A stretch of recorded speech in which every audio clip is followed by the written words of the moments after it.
One, two. I want to. Happy birthday to you. Well, all right. I am cold as I don't know what. Look at all these windows.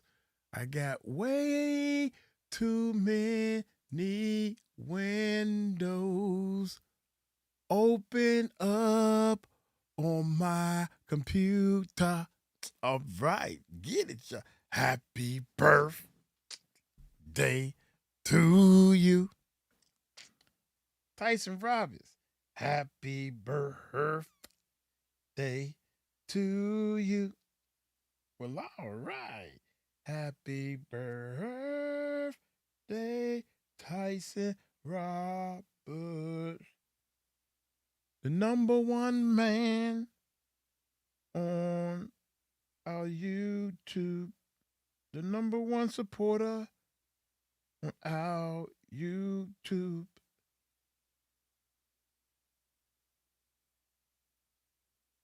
Happy birthday to you. That's like what's his name? 𝗟𝗓𝗓𝗢, what's happening? Happy birthday to you. About to send out some links to the people. Especially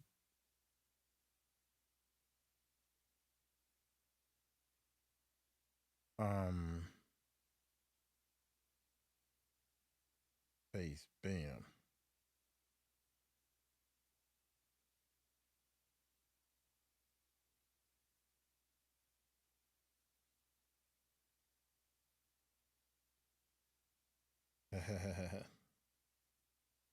Happy birthday. How are you, Mike? I am doing good. 𝗟𝗓𝗓𝗢, I'm blessed. That's good. My notification on 100. Yeah, they've been tripping off them notifications, man. The notifications been tripping. Oh my gracious, my stomach been growling, man. I've been on a diet. I've been on a water diet and all this stuff. So yeah. Nah, homie. Uh, I've been running these computers. Jody. Hey, Mike, loving your songs. Thank you. Mm. I saw your payment went through and all that stuff. Thank you so much. 𝗟𝗓𝗡𝗞𝗦, you know I did an album, right? People is checking out the album and everything. Um, in fact, I should start off. I still ain't finished this other song yet. I ain't mixed it or anything like that, so I should play one. It's cold. Getting married in 2026. Yes, love the album. Oh, you already you bought the album already? You getting married, 𝗟𝗓𝗓𝗢? Oh man, I was gonna pop the question. I was gonna say, will you marry me? You know I'm lying. Uncle Mike always bullshit. I'm I'm just joshing around, playing around and everything. How y'all doing, man? It's Tyson Roberts' birthday today, so I just said, what the heck? We'll turn on the live side and everything. Me, Gordon. Me, me, Gordon. What's up? What's up? How you doing? Yeah. Nah, homie. Yeah. We're gonna do some reactions. I think we're just gonna go right down the line, man. And the faster we get them started, the faster we can get them over with. I got a YouTube course that I'm working on, man, and I'm really trying to help change some people's lives. I think we're testing out some of the YouTube techniques that we'd actually been using, because no matter what, I think I got a real good system along with people helping me. You know, if somebody want to change their life and make money online, they want to change their life and do YouTube, right? And I think I have a system. Whatever your niche is, you can use the same system to actually get the algorithm to like you. How about that? That's what it's about. And I think we figured out through all the trials and error to get the algorithm to like you. So one of the things I'm thinking is a lot of people need to daggone make a change. It's time. Talk about a chime. Yep. Time to make a change. We are the people who can do it. So, oh man, let me close some of these windows down. Are we good? Okay, I don't even know if we good. What is this? This thing be making me sick, man. I don't know what this is and why it's spinning. So we can do a force quit. I'm over here running so many things. It ain't nothing to force quit. It's just sitting there. All right, anyway, I'm gonna start off with one of the songs that's not on the album. These are the songs that's gonna be on the second album. My hand's cold, y'all. It's cold in here. So here we go. Watch this. We're gonna start off. We're gonna play that one second.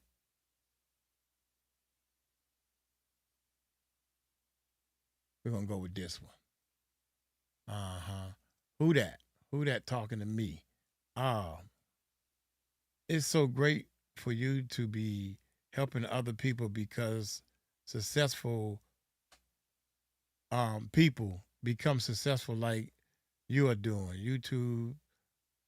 YouTube and being there on Boss, yeah, you do still have to work hard, but it definitely pays at the end. And you have to work hard to here, to there, to everywhere. Where's Tyson Roberts? He ain't checked in yet. He might be at work or something. So we're going to do these reactions anyway, you know. It's a shame that the day is Tyson Roberts' birthday. I don't know if he at work or not. I just got off the phone with him and talked to him a little bit. You know, me, Uncle Mike is like, if you want to talk to Uncle Mike want to talk to you, man. I don't think I'm too good. I don't think I'm bad. I don't box or no karate. I'm just an MC, Uncle Mike, to keep the boogie in your body. Show you right. Oh, also to hear, we got to make Judy need a wrench. She needs to be a moderator on all the channel. Judy, I said Judy, it's Jody.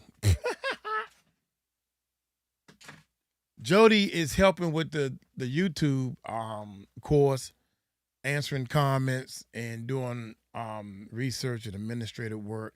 She's going to be making sure everybody is good on as far as the course. She's going to be my right hand lady as far as the course. Oh, this say notify me. I thought we was playing a video. Okay, the ones that say notify. So yeah, she need a wrench. Please, Mr. To here, to there, to everywhere. What a beautiful name. Here we go, y'all. Y'all ready? Am I ready? Nope. No, I ain't ready. I thought I was ready. Are we gonna do this like Brutus? Yeah, here we go. Yeah. So give it about 5 seconds. 5 or 10 minutes. Jody, your wrench should be there. What is up, YouTube? How y'all doing? Yeah. Check it out, man. Y'all know Uncle Mike put out an album, man. I'm a little bit of an old head, so my music don't sound like them young bucks. Today is Tyson Roberts' birthday. Shout out to my main man, Tyson Roberts. Hey, so Tyson, I don't think you heard anything off the album. This is the new album. This from the second album, y'all. Uncle Mike already dropped one album, and the songs, to me, a lot of people are liking them. So check this out right here. Slow it down a little bit, man. Make you think. It's Uncle Mike. It's time to make a change. And we are the people who can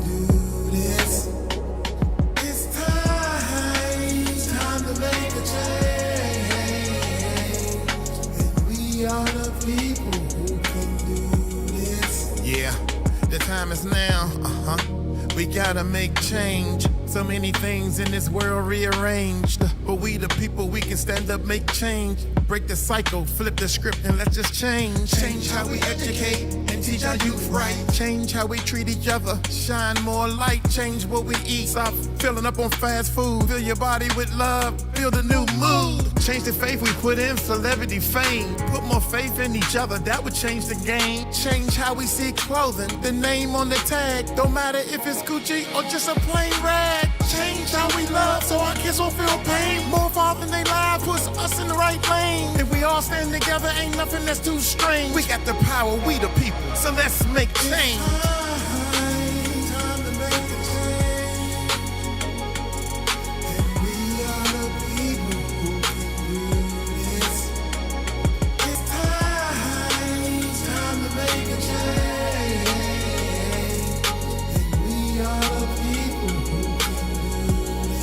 Listen, change how we argue, turn fights into peace. Change how we hustle, let the violence decrease. Change the way we see skin, it's just a tone. We all one family with the earth as our home. Change our priorities, give love more weight. Change our directions before it's too late. Change our reflection when we look in the glass. Stop blaming everybody, time to check our own past. Change how we spend, let's invest in our minds. Change how we grind, leave no one behind. Change our faith, not in idols or fame, but in unity and truth, and that's a powerful change. Change our tomorrows by the moves that we make. Change the excuses, it's our world to shape. If we don't change now, then we stay the same. But if we ride together, we can flip the whole game. This needs to change, that needs to change. Our actions need to change. Our laws need to change. Our minds need to change. Our hearts need to change. Even our change need to change. Yeah, our change need to change. It's time to make a change. And we are the people who can do this. It's time to make a change. And we are the people who can do this.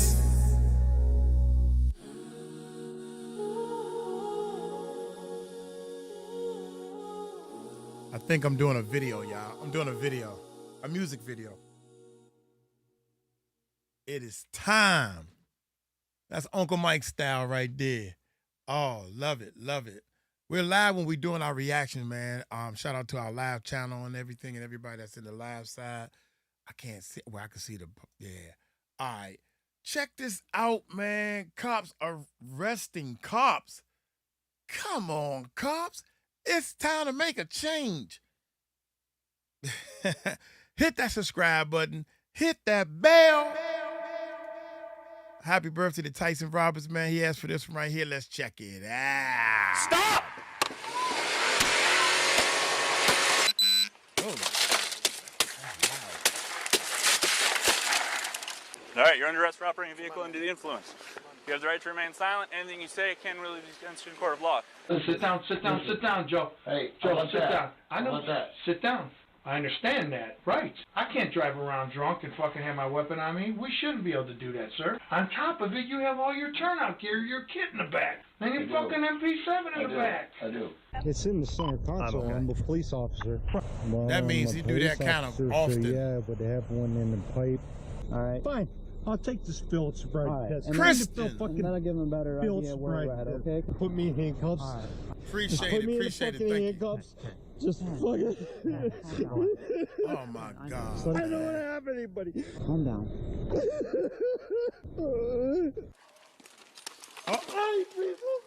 Give me this one. He's got a badge. Oh, no. Federal Bureau of, he's an FBI agent. Damn, you FBI? It's hard, I'm sorry, man. sir? Well, you were speeding. What's that? I'm trying to do my job. Okay. You the police and you speeding. Temper that. Did he have his lights on? He didn't have his lights about on.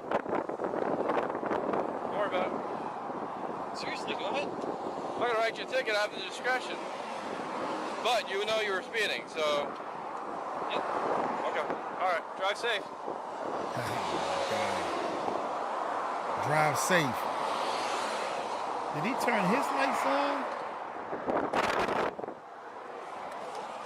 I can't tell if he got his lights on or not. He gonna end up giving him a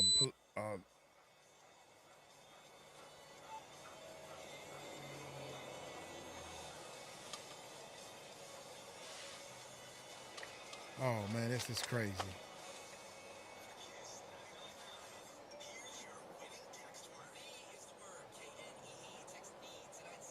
It look like he's still sitting there. I see it's a camera up there. I was at 97 miles an hour at one point. 97 miles an hour Catching up to this vehicle. to catch him. So he had to be hitting 80. Can I too? You can show me 10-8-55. 85. Sierra 7.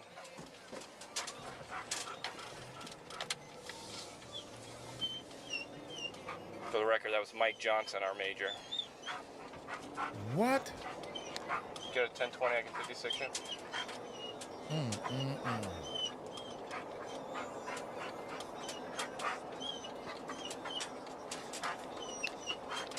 K9 unit.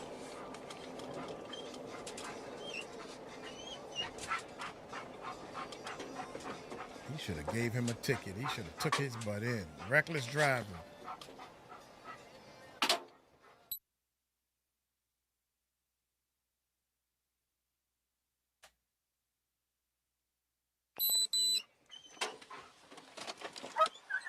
Man, he pulling him over. You seriously talk to me like that? You just failed to signal your lane change, and you also failed to make your left turn. My left turn? When you made your left turn off I-95 in the overpass, you didn't have your signal on. Are you seriously serious about this? First of all, I didn't know who you were. I got that. What was I was at 97 miles an hour behind you. 97. What was my speed, Mark? 97. What was my speed? 97. Not a chance. Oh, here we go. Not a chance. Here we I've go. never hit 100 in this car in my life. Okay. But you also agreed you were speeding, right? Put your body camera on? It is on. Please make sure it is on. It is on. It was on before. I agreed that I was speeding. You want to write me a ticket? No, I didn't write you a ticket. You really talk to me like that? Sir, you stuck your hands out the window going, seriously? No, I put my hands out the window so you didn't do something silly. No, sir. Okay, Mark, listen. When have I done something silly? I didn't say you are doing something silly. I said so you don't do something silly. What would I do that's silly? Well, apparently... Okay, Mark, it's fine. It's not a big deal. Listen, all It gotta be it gotta be a big deal. You pulled him over now. Laws apply to me just like they do to you. And I admitted I'm speeding, and I'm doing it on your body camera, but I was not going 97 miles an hour. I was behind you at 97 miles an hour. Very good. But I wasn't going 97. Okay. He said, okay. So how fast were you going then? I have no idea. Okay. But I know I wasn't doing 97 because I've never done 97 in the... That is the dumbest question answer right there. I wasn't doing 97. Well, how fast were you going? I don't know. Well, what makes you think you wasn't doing 97? Maybe you was doing 98 or 99. ...in my life, even while I'm working. But this is ridiculous. Seriously? And then you sit there and I'm willing to give you my driver's license. I'm allowed to do discussion, am I not? Mark, come on. Do you want a ticket? Yes, if that's what you want to give me. That's not what I wanted to give you. It's ridiculous that you and I are having this discussion. It's like, okay, I said, you're right. Cookie. I'm probably going too fast. But I'm not. All he said was, just slow down for your safety as well as everyone else's. That's not what you actually said. I said, just slow down. That's not what you actually said. I didn't say slow down? You said slow down, Mark. You did not say slow down for your safety and for the safety. Okay, but that's what it was meant. Slow down.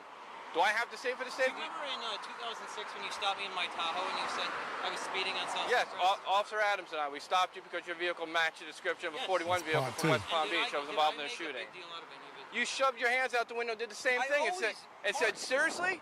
You said, seriously? I'm like, we looked at each other like, are you kidding? We didn't know you were in CAT then. We didn't know if this was an undercover operation. And then you start arguing with us that you weren't speeding. You told me I was doing 45 and a 40. No. That's what you told me. No. We never even got to that point. I never left my vehicle. Officer Adams was with me. We looked over the hood of our car at each other. All I'm not going to argue with you, Mark. I'm not arguing either, but that's what happened. Have I, at any point in time, have I cursed at you or been disrespectful to you? No, have I? No. No, of course. I'm not accusing you of that. All I'm saying is, listen, if I was speeding, I apologize. Okay? But at the same time, once you know it's me and you're not going to give me a ticket, I don't need I offered you my license. I offered you everything. Man, but dude, I really, give him a ticket. Like, as soon as you know it's me, if you want to give me a ticket, I'm happy to take it. At the same time as pick one or the other, but don't give me the diatribe. I don't need that. Just like I would never do that to anybody on the street. I either give them a ticket or I send them on their way. Write him a ticket, man. Shut him up. Seacrest. All right, Mark. Listen. Apparently it's a misunderstanding tonight. It's fine. Good. I'm not going to argue. It's not a. I don't have my radio with me. Hang on a second. If you did, what would you do? If you had Actually, your radio? I do have my radio with me. It doesn't apparently work. All I want to do is talk to you.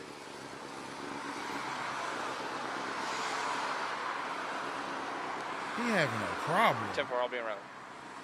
Listen, I'm not. All I want to do is talk to you, Mark. That was all. Okay, well. Just you and I. That was it. And I can do that. Okay, that's fine. It's not a big deal. All I'm saying is, listen, I didn't mean to disrespect you in any way, and I don't think you meant to disrespect me in any way. All What's I'm telling the you point? is, if I was speeding, I own it, and I am willing to accept the citation. I'm good with it, but I give. Listen, I'm not here to give anyone a citation. That's not even half the time I don't plan on giving citations when I get out of my vehicle. So that's not it. I give less citations. I give more breaks than I do citations. Okay? I'm not here to argue with you, but You're giving him a hard way to go for no reason. And you supposed to be the boss. I stopped you for speeding. Boss. I will make sure I notify the chief that I was. You don't have to notify the chief. I'm not going to tell anyone. I have no choice but to by policy. So I will let him know that I was stopped for speeding by you tonight, and that's just the way it is. But even so, This dude is a clown. all right, we're good. I'm good. All right. All I want you to do is slow down. I don't want to see anything happen to you. You know what I'm saying? I believe that 100%. I don't want to see anything happen to any of us. I yelled at äl𝐷𝐿𝐷𝐿 a few weeks ago on Channel 2 for driving like an idiot. That's all. I believe you 100%. Okay. Very good. All right. Thank you. Yep. Be safe. Thank you.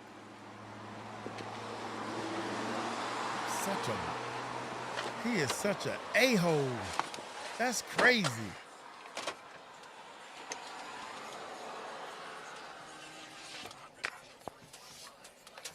He's supposed to be, right now, he's supposed to be saying, what a a-hole. That was retarded right there. Him again? Hello, sir. How you doing?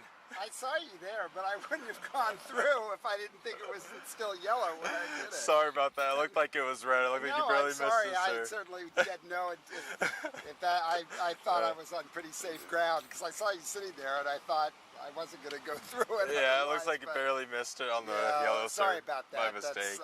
It's probably not a good idea even on yellow. So I appreciate that you're out here doing what you're doing. Yeah. So registration, license, proof of insurance, sir. I'm guessing I need all that.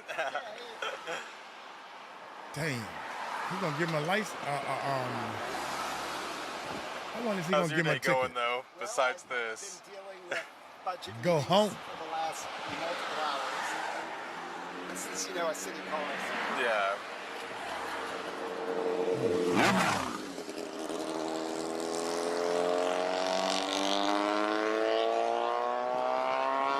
I'm assuming the car's in your name?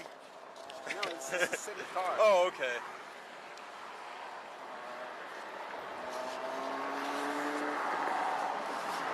I'm going to go and guess the insurance is good then, right, sir? Yeah, I think so. All right, well. I appreciate it. I give warnings, so. No, I'm sorry. As I said, I wouldn't have, if I thought it was, trust me, I know this is a tough intersection, so I would not be. Oh, it's all right, sir. He don't know what to say. It's good. I appreciate that. If I got it wrong, sorry about that. Oh, it's all right, sir. Have a good night, all right? We'd like to report suspected of drunk driving. Hardworking people on their way home after a long work week. They're completely swerving in between the lines. Nearly hitting the median multiple times as the driver turned onto Warner Road from Dobson Road. The caller had no idea who was behind the wheel. There was a yellow license plate, and then I think there was like a blue man.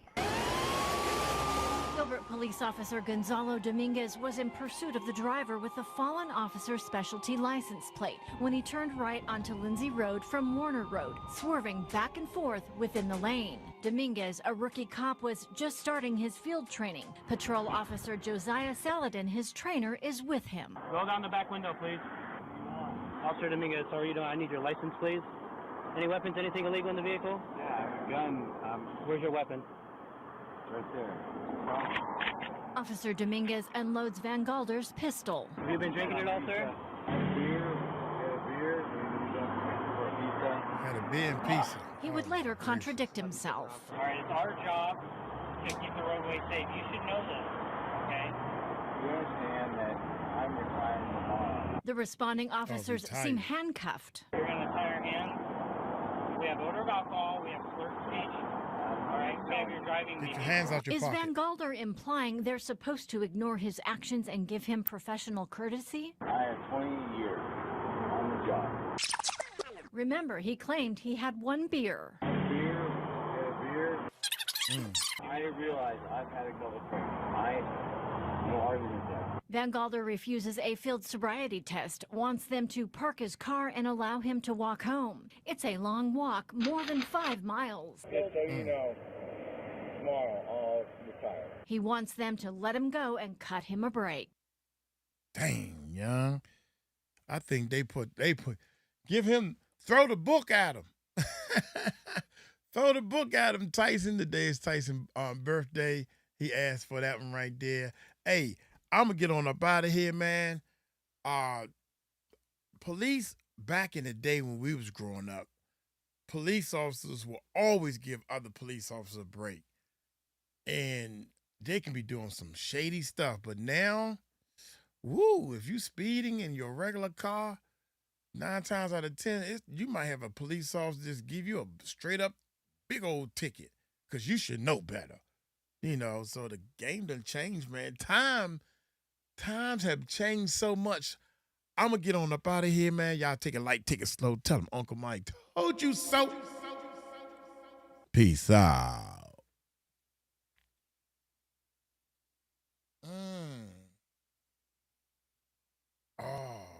Okay. Let's do this. Got to do this. Got so much stuff I'm juggling around. I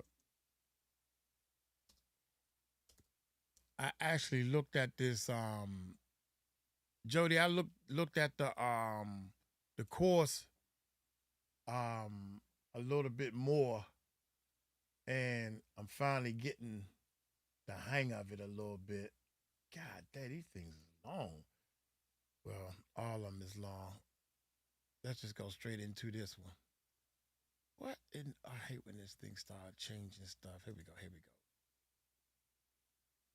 Grape Ape. What's up? Tyson Robbins' birthday. What is good in the neighborhood? Check it out without a doubt. Yeah, we got some coming. That's good. Check it out, man. Today is Tyson Robbins' birthday. Grape Ape just dropped in the chat room. We live. Hey, Cookie, Jody, and to here, to there, to everywhere. Y'all, don't forget our live channel, the Music Recording Network Live. Uncle Mike is working on a YouTube course. So if y'all ever tried YouTube, right? If you ever tried YouTube and you failed at it, I would like to know why. Because I think I got a system that will help you feed the algorithm, man. It's all about feeding that algorithm, number 1. And number 2 and number 3. It's all about the algorithm first. And I got a system that will teach you how to feed that algorithm. Anyway, y'all hit that subscribe button. Millsboro Police ID refuses faculty Hit that subscribe button, hit that bell.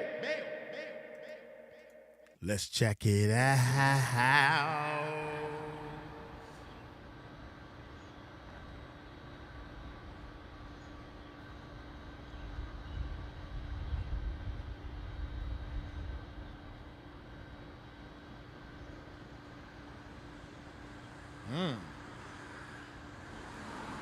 Yeah, if y'all can go to the premiere if you need to. 5 o'clock premiere. Oh, it's 1 hour from now. It's time to make a check. That's what I hate, when people have all this extra stuff on there. What y'all doing?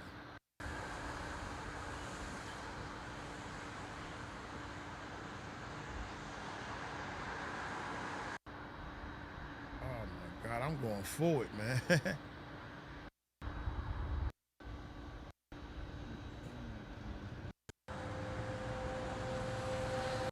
Damn.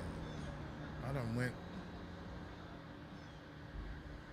done went forward like 2 minutes. As a YouTuber, it's 3 minutes and 15 seconds.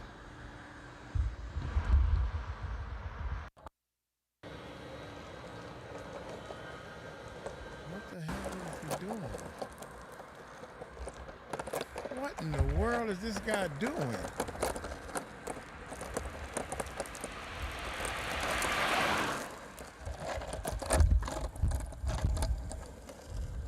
My whole video is 3 minutes, and this is almost...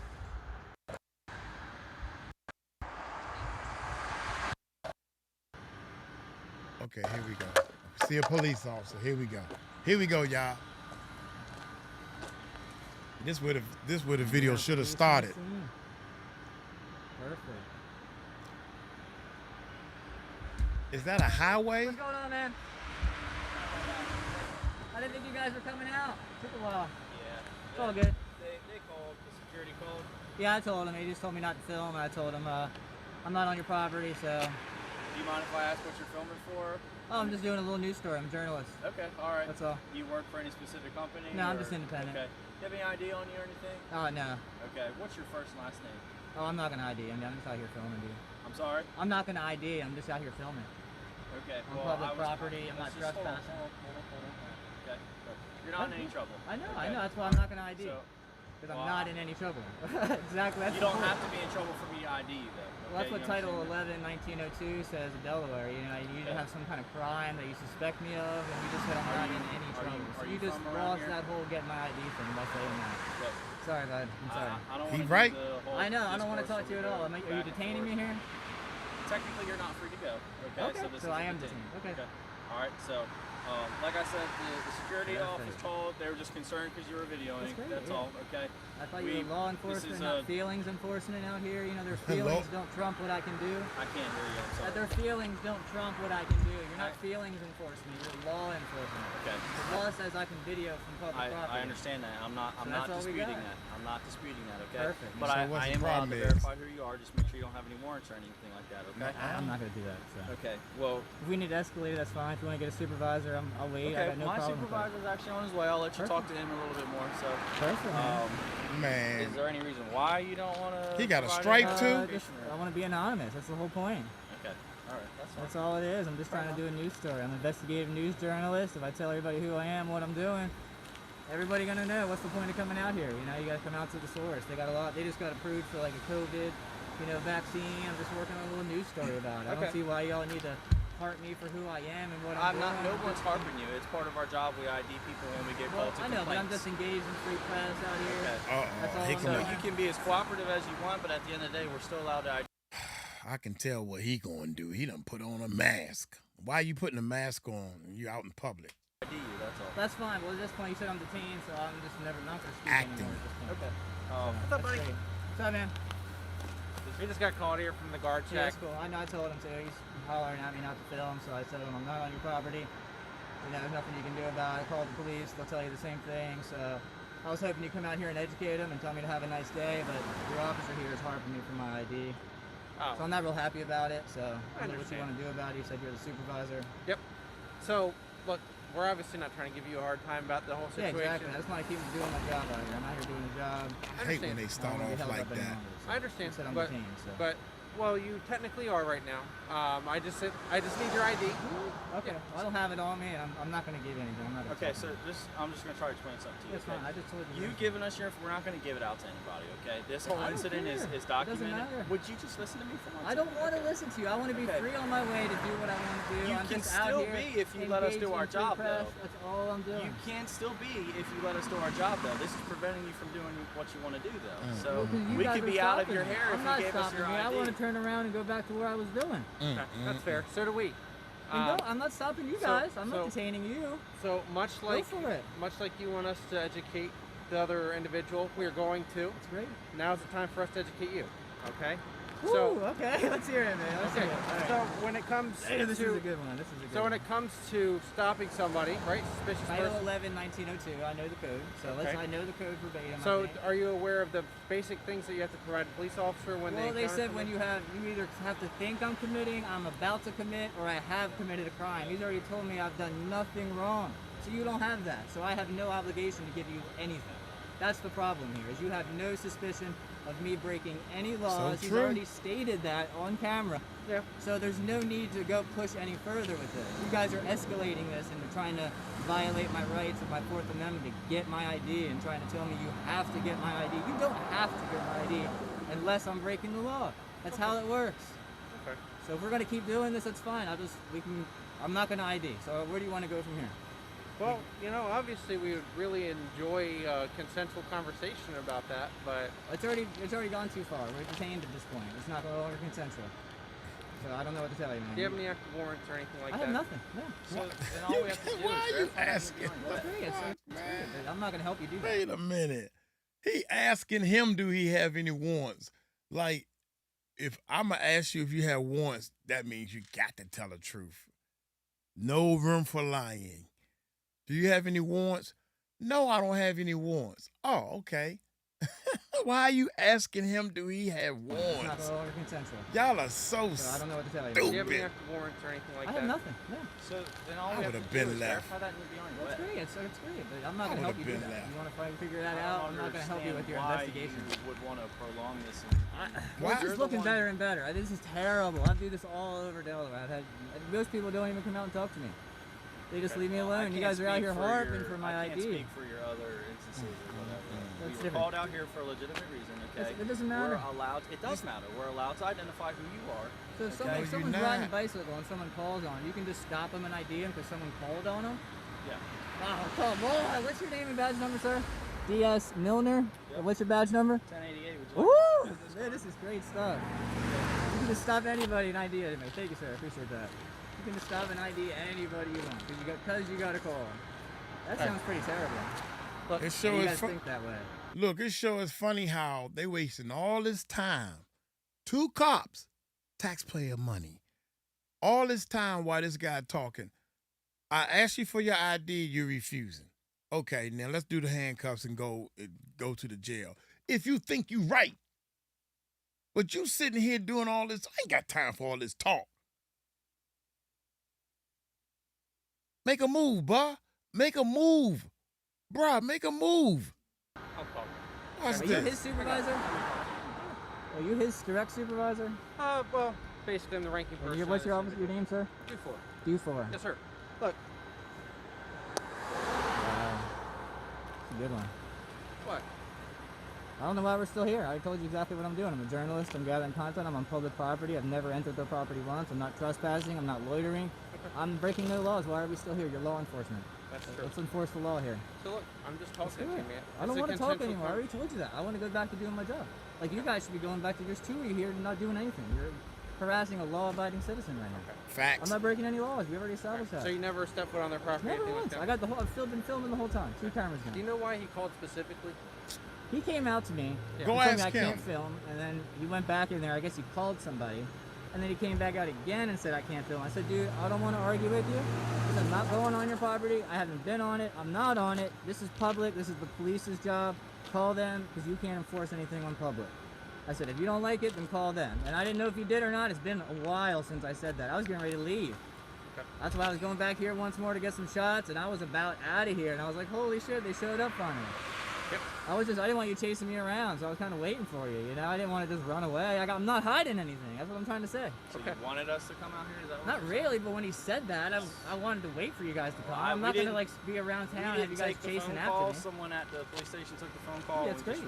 Even if he wanted them to come out there, he's still not in the wrong. What are you talking about? So you wanted us to come out here? Yeah, I wanted you to come out here. What difference does it make? If I wanted you to or if I didn't want you to, what is that? That ain't no crime. Responded out here. So. Well, Y'all I mean, just you get out talking. Here, you see that, hey, some guy's just taking pictures in public. He's good to go. He's not doing anything wrong. He's turning around. You don't even have to come forward. I get it if you want to. That's great. I don't mind you coming and talking. And I tell you what I'm doing, but as soon as we try to escalate to, oh, we're going to get your ID, it becomes an issue. I asked for your ID. Okay, I'm not going to. That's fine, dude. You So told me you had the I right. asked for the ID and I said I'll no. call you back, man. That's fine. Here's the deal. Obviously, That's semantics. That's what was said. here's the deal. Can I just call you friend since you don't want to give Yeah, me that's your fine. name? It's cool. So here's the deal, friend. Obviously, since in just conversation, we've been able to articulate that obviously no crimes have occurred, okay? Mhm. You're correct, okay? We don't need to push the envelope any further, Damn. okay? Yeah, I'm good. I'm So ready. you're not detained. We're just having consensual conversation, okay? All right, that's So fine, get your man. butt back in the car and Look. leave. Obviously, we're not out here to give you a hard time. We're genuinely not, I get it, yeah. okay? The only reason we were out here is because we were called out here, okay? Yeah. They don't know what's going on. There's a lot of weird stuff going on in the world. They don't know.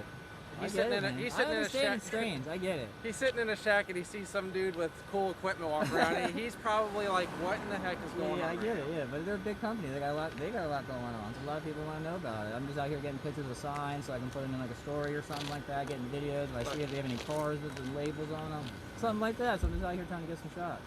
More power to you. That's all, man. Okay, look, just be careful. Okay. Yeah, I'm good.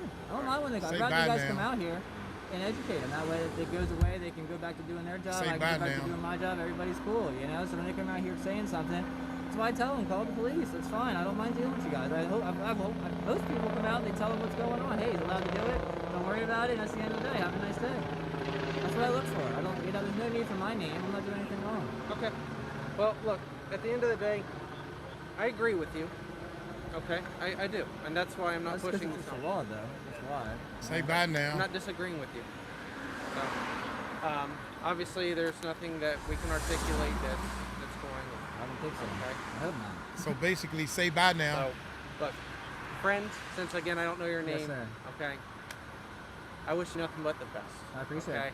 Now, obviously, in the future, if somebody were to call and there was something that we could articulate, we would definitely need your ID. I got you. That's why I don't do that. So I know what I'm doing. I'm out here. I stay on public. I got it, man. Be I know- careful. Yeah, I'm good. Okay. Appreciate it. You guys have a Say nice bye night. now. You too. Be careful, all right? Mm-hmm. They didn't say bye. Say bye now, man. You ain't even say bye. And you ain't say thank you for the education you just gave me. Oh, he got a skateboard.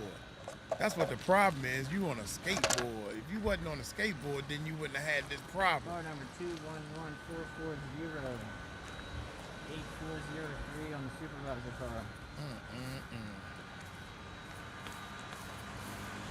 Pick the camera up, bruh.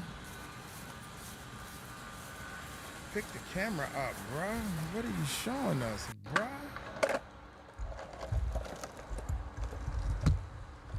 We're going right back to that same spot. Let's get the education and then we're out of here. First of all, the guy that's in that booth is like a security guy. He don't know the law. The police officers are police officers. They don't know the law. Guess who know the law? Lawyers know the law. Lawyers go to school for 4 years, and then they got to pass a bar. Police go to police academy for how many years? Oops, not even a year. And then they supposed to know the law? That's what's wrong with this world. That's exactly what's wrong with the world. That's a security officer in that booth. That's not a police officer in that booth.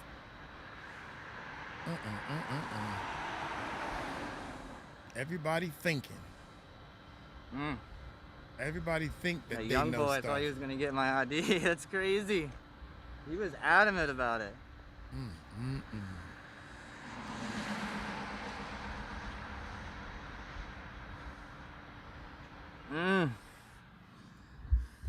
The part that tripped me out is when people do try this with all that attitude, man, I ain't giving you my ID. What's up with you? When people doing all this stuff, you just irritating the police officer, so they put you in handcuffs, stating that they trying to detain you to calm you down, and that just flared things up because now they in fear of their safety.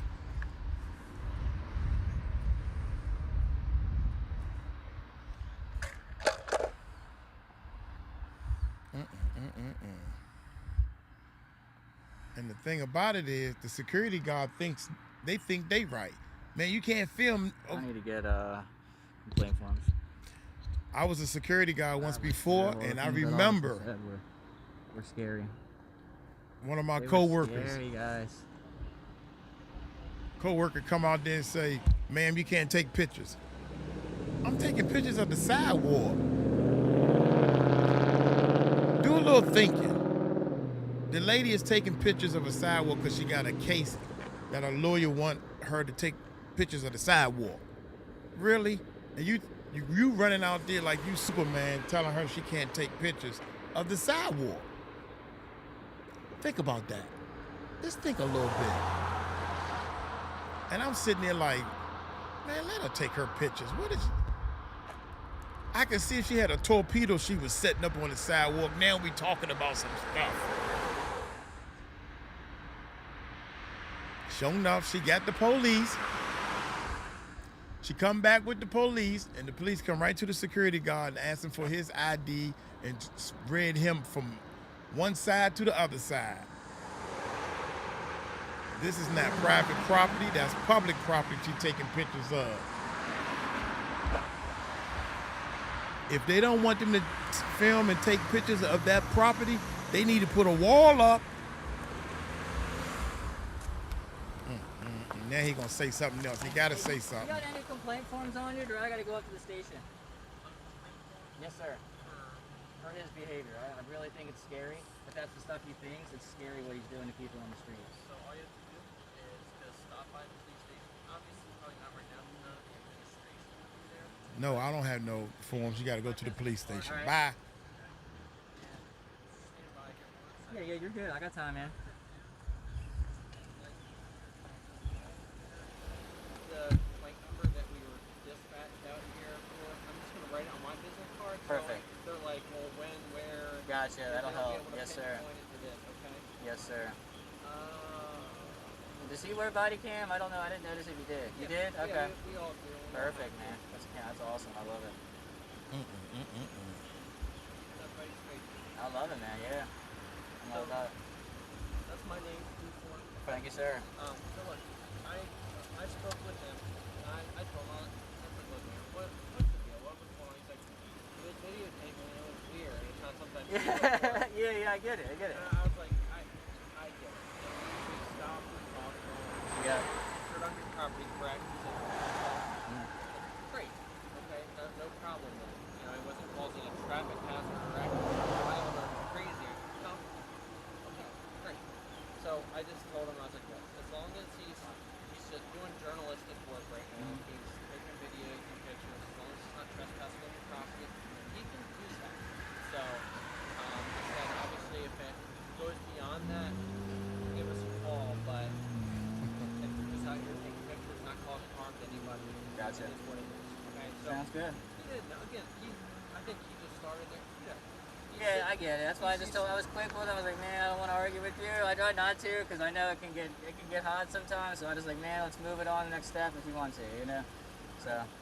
Look, man, I appreciate you, and I appreciate your rights. I want you to know. Yeah. I'm not rolling or anything right now, man. Yeah, you're good. You're good. Me talking. You have my name. I don't have yours, and that's fine. You don't have to do anything. It's just obviously the way that everything's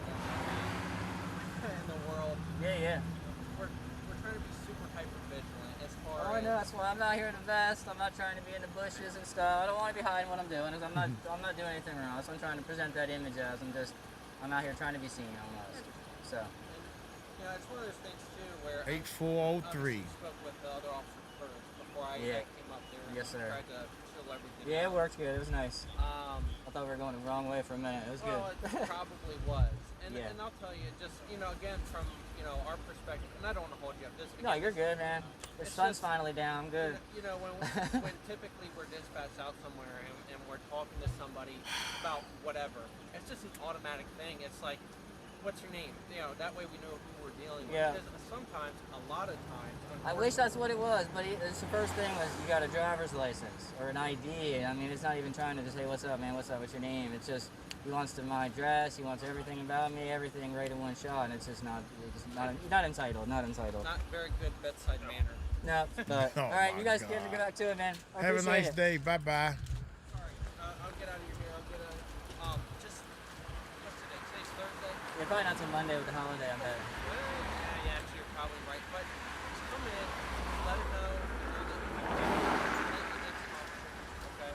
They just want to be in control. To anybody, typically Chief Calloway is one Calloway, of those, okay. Or his number 2 is Lieutenant Gates. Legates and Calloway, got it. Okay. Thank you, sir. You too, man.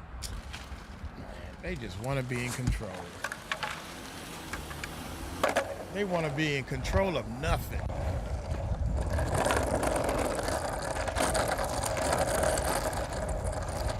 This is ridiculous, man. That was awesome. That was ridiculous. All that talk. Yo, ask for ID. No, I'm not giving you my ID, so what you gonna do? Well, I'm just gonna talk you to death and let you know why we asking, because we don't know who you are. No shit. Of course you don't know who I am. I don't know who you are. What you gonna do? Well, right now you're being detained, but detained for what? The thing that tripped me out is, dude, I'm just, what did they say I was doing? If they say whatever I was doing and you know that's not a crime, then it ain't no crime. So why are you asking me for ID? That's the part I don't understand. I'm going to get on up out of here, man. Y'all tell me what y'all think in the comments below. Y'all take it light, take it slow. Tell them Uncle Mike told you so. Peace out.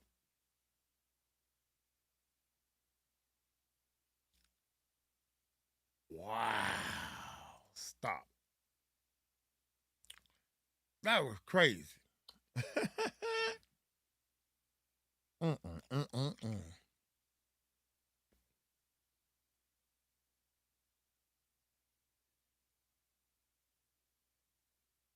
Y'all doing all right? Y'all helping me get through this.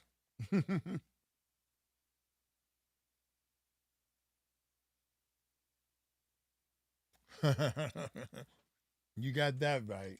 Woo. All right. I'll kick your... Hey, look at this little dude.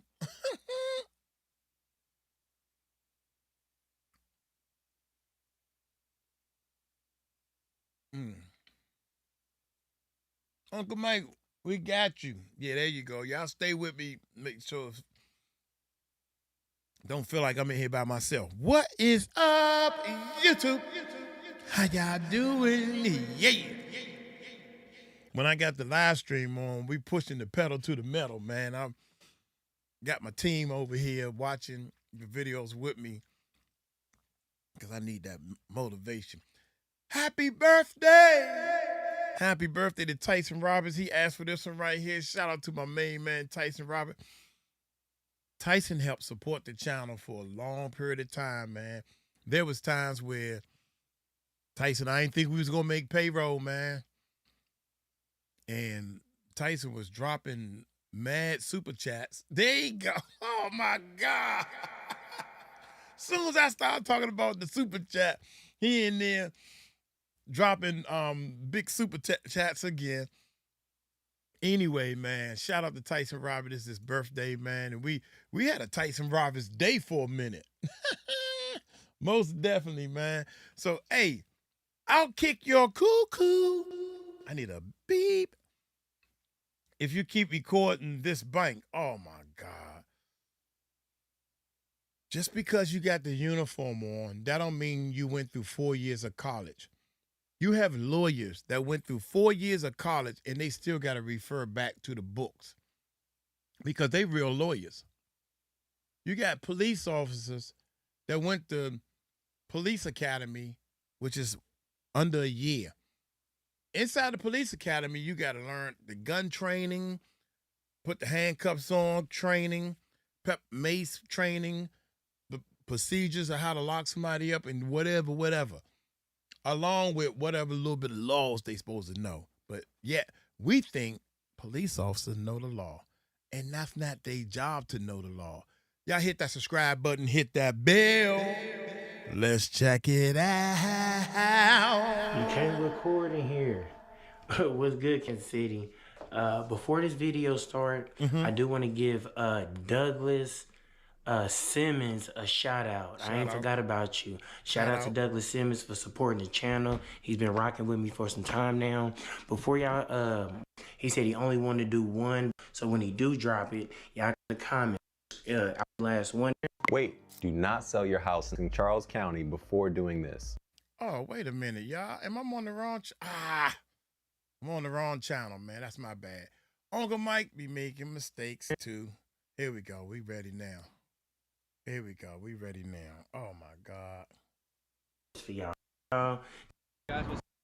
Here we go. Here we go. Here we go. Here we go. Here we go. Big baby. Oh yeah, can you help tie my shoe, man? No. No? Can I help you with something? Got him! Got him! Got him! Oh my God! Oh! He got that one, baby. I'm gonna use that one, Tyson. Tyson, I'm using that one right there. I'm sorry. I'm gonna use that bad boy. Watch this. Watch this. Can I help you with something? I can barely hear you, man. Can I help you guys with something? Oh yeah, can you help tie my shoe, man? No. No? Why are you guys here? I'm just recording. Recording what? Just surveying the bank. Because you're on private property too. No, we not. Yes, it is. This is the public easement. Why would you ask me to help tie your shoe? I mean, you asked, how can you help me? Yeah. We want to know why you're here. Oh, you didn't say that. You said, how can you help me? Shout out to I'm Susan. just recording, man. I'm just shooting a video, man. What? For myself, is that okay? You can't actually video the bank. Says It's who? against the law to video the bank. Says who? I'm not trying to break no laws or nothing like that. You are, because you're videoing the bank. And everybody that goes through the drive-thru, everybody goes in the doors. It's against the law. What law is that? It's a bank. Okay, but what law is that, though? You said we're breaking. Because you're getting, like, everybody's plates. I'm not recording. Watching people go through the bank. It's like you're trying to rob somebody. It's weird. I ain't robbing nobody. I'll just call my cop friend and see what she says. I ain't robbing nobody. Here, you want us to? You ain't got to call the cops, man. Why are you doing all that shit? Because I'm a fucking cop too. Well, that's, man, you ain't got to do all that then, man. That's okay. Just we ain't go. Look, we ain't not gonna be long. Just a couple hours. We just gonna be a couple hours, man. You ain't got to do. He telling me he ain't got to call the cops. Yeah. Well, and what is your name? Shout out to Graded 8. What's your name? Ding. You don't need to know my name. He's not a cop.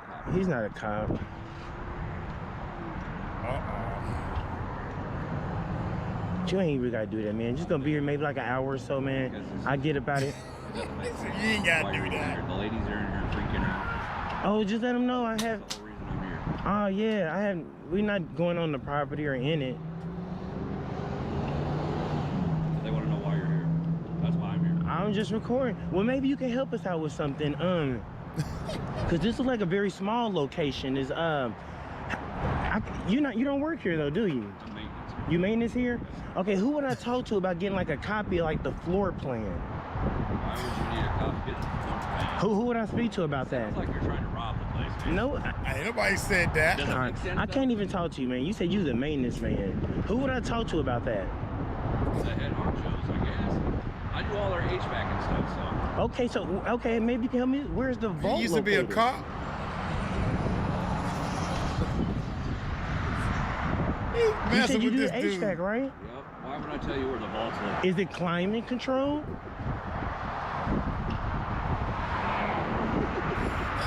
Oh my God. Is it climate controlled? Yep. Like, are the vents big enough to do maintenance work? Oh my God. Are the vents big enough to crawl through to do maintenance work? Would you be able to say that? I don't think you work here, man. I don't think you work here. No? You don't work here. That's my fucking man. I didn't say that. I just said I don't think you work here, though. That's all. You want me to have him come out and tell you? No. I want you really to leave, man. I got something to do, man. You actually interrupt. I'm to do something. I'm about You to actually. shirt off, beat your You interrupt. Okay, man. We'd love to see that. Yeah. Okay. I can do it with my arms. Well, okay, we'd love to see that. Okay. Get out of here, man. You actually disturbing me and messing with me. What are you gonna do? You messing with me, man. Shit. I mean, all right. Get your head busted. All right. He the one need to go to jail. He making threats. You got some gang tattoos? No. All right. Said he was a police officer. We got a thug. Like a gangbanger, buddy? We got a thug here, man. He This just the guy come out need to go to messing with us jail. on the sidewalk, on a public easement. I'm a thug, huh? Yeah, you sound like one. I work a full-time job. Okay. Where's he? Volunteer firefighter. Okay.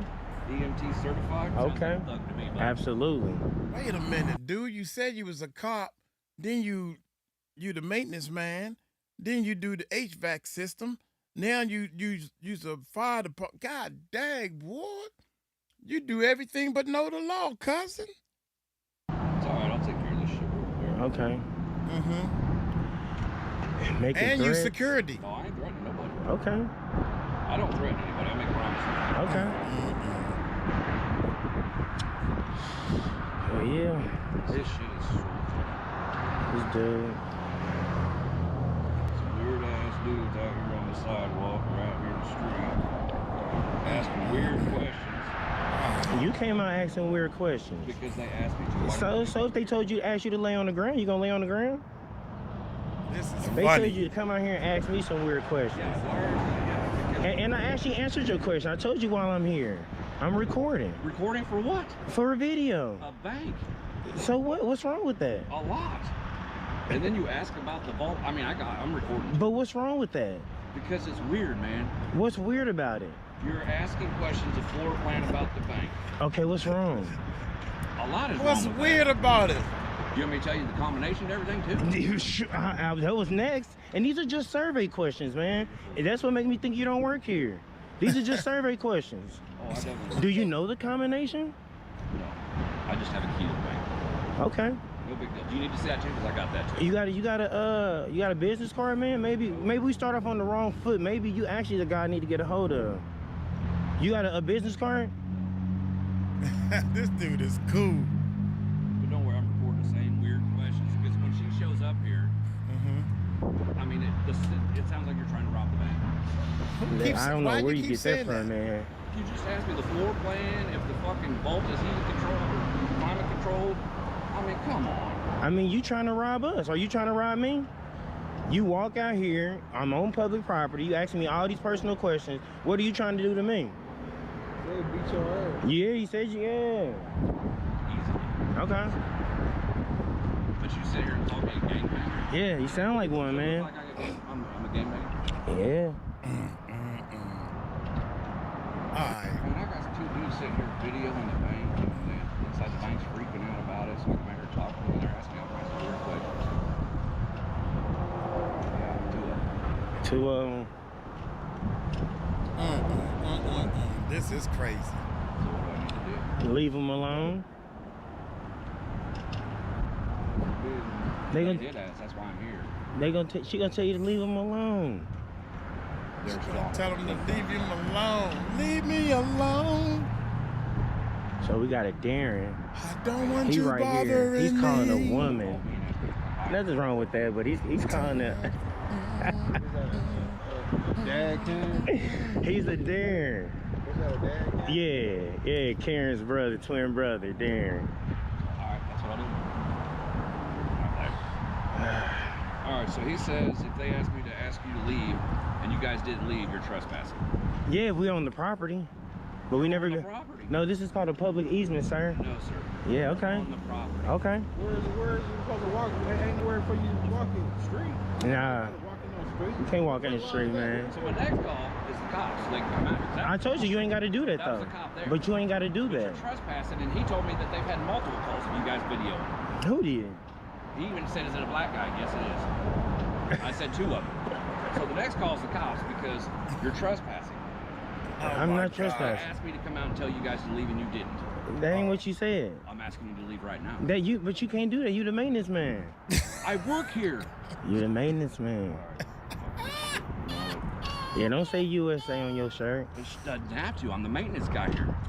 All right, man. Just do what you got to do, man. We gonna get the drive-through, a couple more license plates, man, and yeah, see. Yeah. I videoed that too. Don't worry. I don't care. I'm trying to see where they standing now. Are they standing on their property or they off the property? No, they standing on their property.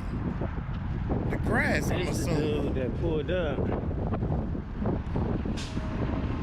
In this van. JLL. I really don't even know what that stands for, but no, you right. It's not a street right there. He said if he can catch me somewhere else. We all living down the belt today, man. So I'm starting to think they in the wrong, man. That grass, that whole grass land is their property. It could be because there's no clear markings. It got to be a clear marking. If it's a sidewalk there, then it's a sidewalk for the public. That's clear marking. If they standing in the street, that's clear marking. I'm not on your property. They walking in that grass. They on that bank's property. That's not smart of them. That is not smart of them. He's nervous. He's hitting that shit. If you're gonna do stuff like this, you should be working beyond a reasonable doubt. I am in the street, dog. Y'all don't own the street. That's where they should be standing. I don't care if it's safe or not. Just don't stand there then.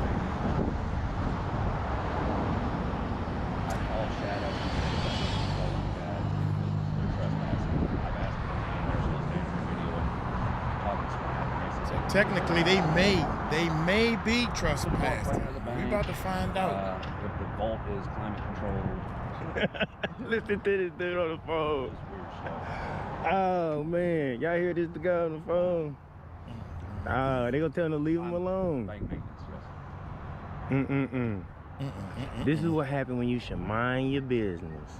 I told the guy, mind his business, man. We doing nothing. It's always one though, man. Somebody got to be Superman. They telling you leave them alone. No, she's actually not. Okay. This is dispatch now. Okay. I'm about to lose my temper. Yeah. He's telling dispatch he about to lose his temper. Yeah, he need to hit that hookah again. Never done it in my life, bud. I just say hit the hookah. Whatever, vape, whatever, hit it, man.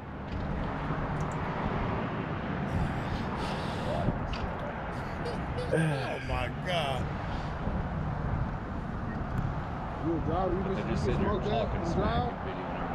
You hit the vape and drive? Yeah, it's a street. They not standing in the street. They standing on the on the grass where his buddy was standing on the grass. We live, They y'all. told you just go inside and leave them alone. Told you, man. Told you. Yeah, kick rocks. Kick rocks. Okay. Kick rocks. That's good. I don't know. Kick rocks, bro. Maybe. I don't know. The outside grass may be public property and they own the inside grass, or maybe they property starts where the curb is. I don't know, but it's not clear. It's not clear. Midget, you. Hey, man. Hold on. Rocks. Kick rocks, bro. Midget, you. Hey, man, come on, dog, man. Come on. Go clean up something, man, maintenance, man.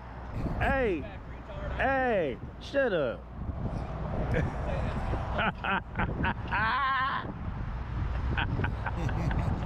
Oh shit, man. Hey, hit that vape again.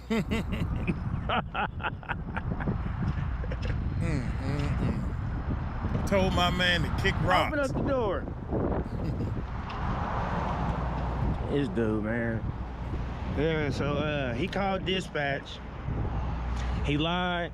He said we on their property. That's a lie. So you still they not probably showing gonna come the out property here. We're line. gonna wait, see what they say. Come on, Don.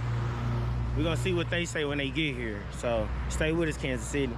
Kansas City, and here we go.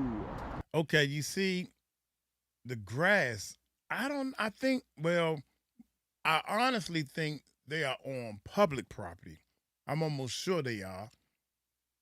But there's no distinctive line to say, actually, there is a distinctive line where that black asphalt starts at.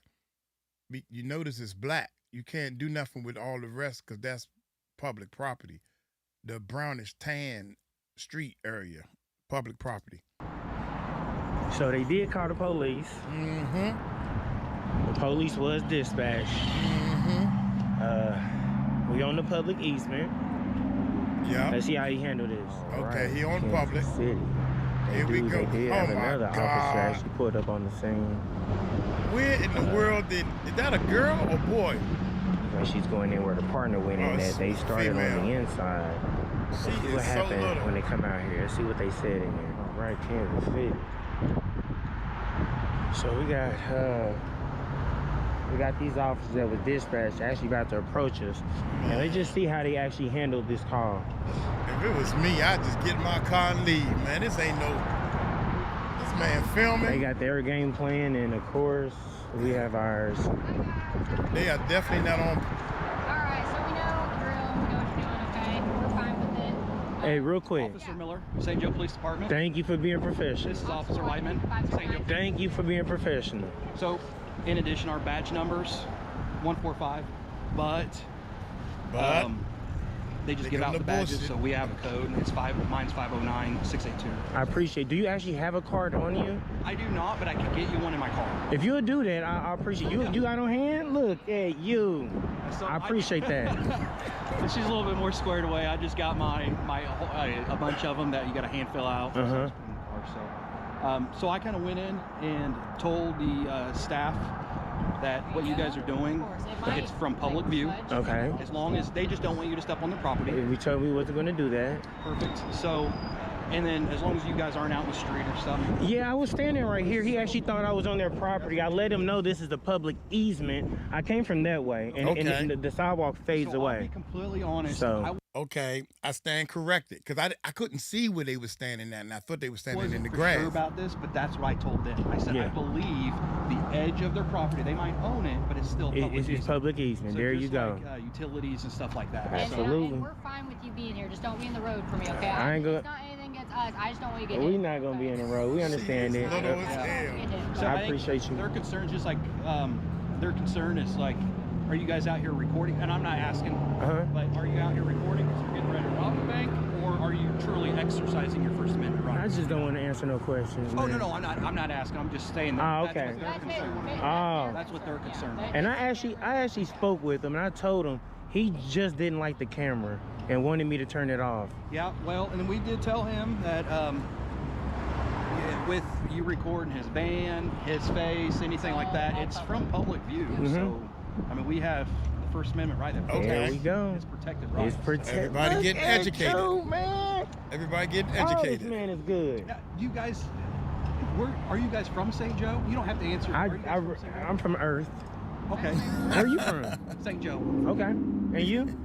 Okay. Yeah, I was just curious because I do. There's other gentlemen, other individuals that do a lot of First Amendment audits. What they call it. Okay. Maybe Second Amendment audits. I love that. I watch that stuff on YouTube. Oh yeah, most definitely. Yeah. Mr. Miller. So I try to learn too from other officers when they're not really doing the right thing. I try to do the right thing. You know, That's what's up, Mr. Miller, That's man. all right. How long you been on the force? Not long. Under a year. Under a year? Wow. You- Good guy. He's a good guy. I can tell, man. He got a bright future. I promise. I'm prior military, so I mean, I fought for our rights. I and salute that you includes twice, man. First Amendment. So. Oh yeah. So yeah, you had to take the oath twice. I did. Yeah. Yeah. I took that twice. Okay. Oh yeah. All right. Did you get to educate? This is the guy we actually really need to educate him right there. Did he get the education? Okay. They're going to be out here. They're going to take pictures of you guys too. And it's real important they know because he's ready to like go hands on. Yeah, he was a little, with somebody on the public. So, and I'm letting him know that's a crime. Okay. That you made a threat several times. So, We told but. him that he can't do that. That you have every right to. You got that. All right, there we go. Well, I'm not gonna be long. We're not gonna be long out here. They said they was calling you. I didn't want to run and have you guys looking for us, so I want to hang tight. Oh yeah. I don't understand though why you picked winter time to do this. We was just walking. I'm walking to the store, and we seen a couple people looking, so we just taking pictures, and then he pulled up, and here we are. So everybody get freaked out with the camera, and it's 2024. This is a good question. Well, you can start saying, where can you go where you're not being recorded? Besides the restroom. Oh, where can you go? Where can you go and you're not being recorded? Nowadays? Yeah. Restroom, yeah. Besides the restroom, man. We live in a glass bowl. Wait 2 more years. You come to my house, I got cameras on the outside and yeah, the doorbell is a camera now. There's cameras everywhere. Oh yeah, man. People record all the time, like on calls. I'm like, that's physical evidence for us. Yeah. Yeah, I really appreciate you guys. I can't commend you enough. So. Well, I appreciate that. But yeah, we should probably just hang a little bit longer. Probably when you leave, I'll wait a little longer. You mind if you want me to? I can get please, mine. 2 for 1. Or you can just write I yours. can write my name on there. I appreciate you. Like I said, mine might smudge because mine's a gel pen. I don't think it's smudge. That's good, perfect. She is so little, We don't man. have an instant number or anything like that because there's not going to be a report. Okay. It's just going to be called. I've seen other officers just in the same situation as you, Officer Miller, and they didn't do a good job. So I'm really amazed that you. Was it here in St. Joe? No, I just seen on the internet and stuff like that. Yeah. So for you to handle it so well, like I'm shocked. I thought you would have. I'm shocked been too. on the force for some time now. So I really salute you, man. So, but once you guys leave, I'll probably hang around another 5 minutes or so. Okay. I don't want them to think you ran me off, so I'm going to hang around just a little longer, and then we're going to split. Who get the last laugh? That's the thing. No, I told them I'm not going to go in or on their property. I was actually just walking to the store to get something to drink. Well, do you guys have any questions for us or anything else we can do? Man, I really think you did amazing. So y'all just have a blessed day. Stay safe out there, and yeah. Oh yeah. All right, Miller. All right, Whiteman. Yes, y'all take care. You remember their names? Yes, we got it. I got it. We got it. All right, Kansas City. So, hey, that's 2 for 2 for St. Joe. Officer Miller really impressed me. Very much Officer Miller, impressed. you really impressed me, man. Yeah, you really been on the impressed force. me. I don't know if he said under a year. He did say under 2 years. Under And 1 year. look how he handled this situation, Kansas City. Look how he handled that. He said it's your First Amendment right and it's protected. I didn't even have to say it, man. I didn't even really want to talk to him. But he did so good, man. I had to salute this man. But we definitely going to hang around Kansas City. I'm going to cut the camera off, but we definitely going to make sure that they leave. Once they leave, 5 or 10 minutes, we definitely going to cut the camera off. So if you want to see us do more content, you want to see me shoot another video, hit that subscribe button, smash that like button, and most definitely leave a comment. Till next time, Kansas City, peace. I definitely stand corrected. I always say, I thought because they were standing on the grass, but you got the street and then you got a X amount of feet for a sidewalk or public property. If it's not any sidewalk, and it's all through the United States, this ain't statewide. You have to have some type of walkway for the walking traffic or bicyclists. The traffic got to be able to flow. You can't have a business and it's like street, business, No, it can't be like that. It has to be some type of pathway. But I was just stating that I can't see where they standing at. They standing on the grass, and I thought they was on the grass, and there was a sidewalk behind them, maybe, then the street. I couldn't see that. But I definitely stand corrected because they was 100% on private property. I mean, public property. Public property.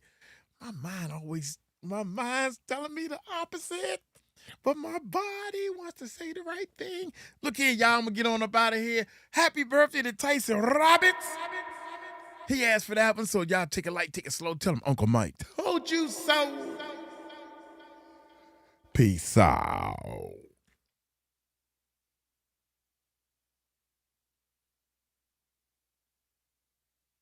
Yeah, nah, homie. That's 2 knockdown, baby. Okay, I was just curious. Curious about what? I'm afraid that to not, otherwise it would be added. What? To hear, can the album be added to the merchandise? Oh, no, I can't. No, it can't be. It's T-shirts. The merchandise is owned by Teespring. Yeah, I wish it could. Shoot. Only thing we can do is do a link for right now from YouTube. YouTube don't have all the social medias. They had a deal with Teespring to do the T-shirts, and that was about it. You know. Jesus.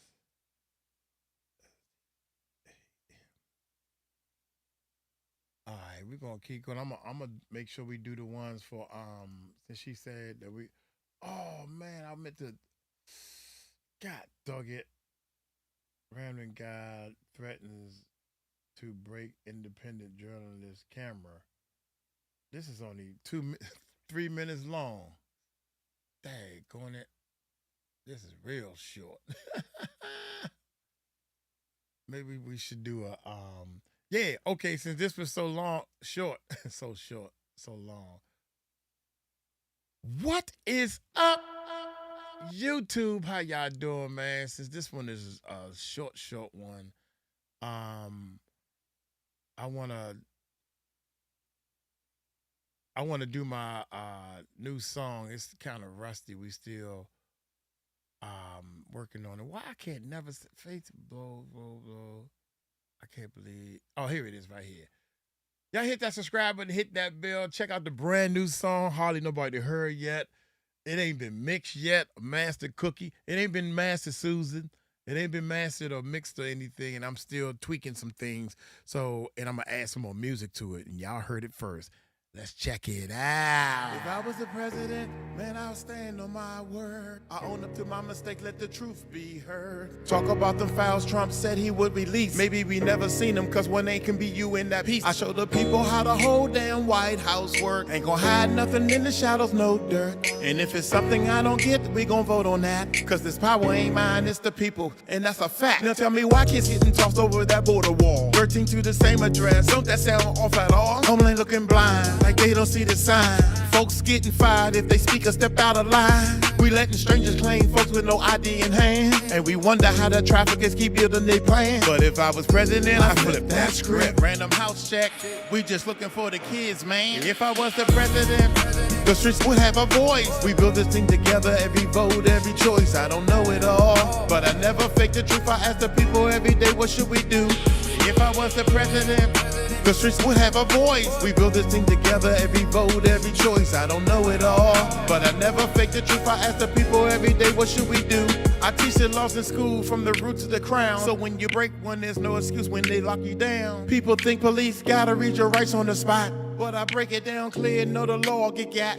Yeah, now if you voted for me, that means we share the throne. So we gon' vote on every big decision, that's just my own. Tell me why this government even gotta shut down. I put the power in your hand, let the people break it down. What's up with Area 51? What they hiding in there? Tell the truth to the people, stop the secrets and fears. Somebody tell me straight what the VP really do. Do they stand there and smile? We need something brand new. And these so-called rights being flipped in the game. Now the bad guy walks free while they help us get blamed. blame. We gotta help people first, that's the mission I'm on. And if I don't have the answer, we gonna vote till it's gone. If I was the president, I listen before I leak.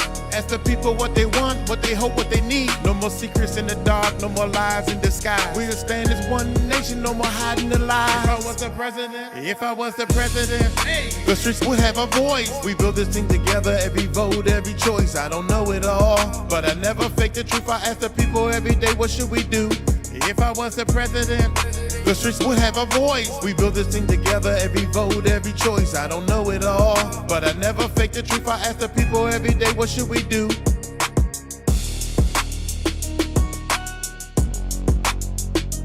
If I was the president, I don't know what kind of solo I'm putting on that thing. Anyway, man, that's the new song. I still got some more tweaking and stuff to do. To hear what you talking about, Mike, redirect, add it from the premiere so people will join here. Okay. I see what you're saying. Hey, y'all hit that subscribe button, hit that bell. Let's check this bad boy. Yeah. Let's break the camera and take the motherfucker. Since you want to take pictures of people that want to be taken, you got me on camera? Huh? You got it? You want that camera? You want to keep it? He said he's finna call You police. want the camera? I ain't with them. I ain't nice. Yeah, that's fine. If them women don't want to be, them women don't want to be, and I want to, you see it? How about we just break that motherfucker? If they don't want to be, filmed, that's an assault. Don't film them. That's up to you. That's an assault. That's not assault. I ain't gonna touch you. Assault. Even the extension of my property, that's an. Listen to me. You about to learn a valuable lesson today. You're recording people that don't want to be recorded. You about to learn a valuable lesson You're today. recording people that don't want to be recorded. Why is this dude, Mr. Kansas City Chief? You are right. You are so right, Mr. Kansas City Chief. He is recording people that don't want to be recorded. If he's recording people and these people don't want to be recorded, they can leave. It's public property. If you don't want to be recorded, you can just walk away. Don't go away mad, just go away. Now you gonna come and play superhero and you're gonna end up catching a charge. That's what's about to happen. Touch you. Even the extension of my property, that's an. Listen to me. You about to learn a valuable lesson today. You're recording people that don't want to be recorded. You about to learn a valuable lesson You're today. recording people that don't want to be recorded. Alrighty, buddy. You gonna learn a valuable lesson. He just said he's finna call law enforcement. They don't want to be recorded. Okay, I got no issue with that. That's not my problem. Listen, bro, if it was me. How about this? I don't want to be approached, but people still approaching me. I have no. Hey, you can't record somebody that don't want to be recorded. You can't approach somebody who don't want to be approached. I don't want to be approached. Somebody don't want to be recorded. I don't want to be approached, sir. So don't approach me. I don't want to be approached. Why you approach me then? Because you recording everybody. See, everybody out here breaking the law. Then if you saying I can't record somebody from the public sidewalk, listen to what you saying, bro. Got him. Got him. Oh my God! Whoa! My man said. Whoa! My man said. What'd he say? Approach me then. Because you recording everybody. See, everybody out here breaking the law. Then if you saying I can't record somebody from the public sidewalk, then everybody. Listen to what you saying, bro. That don't even make sense. Do it. Tell me shut their blinds if they don't want me to record. Simple, easy fix. See, look at him. Now y'all making me nervous. Now he finna call the police because you tripping. Because he should call the police. Yes. Bro, man, you tripping, bro. This is illegal. Yes. You're recording people that don't want to be recorded, man. I mean, what makes you think it's illegal? That's the part that kills me. Everybody think they know the law. Only bar you went past is a liquor bar, man. I can tell by the cup. Kansas City Chief. Come on, man. Tell me something, it's against the law. Says who?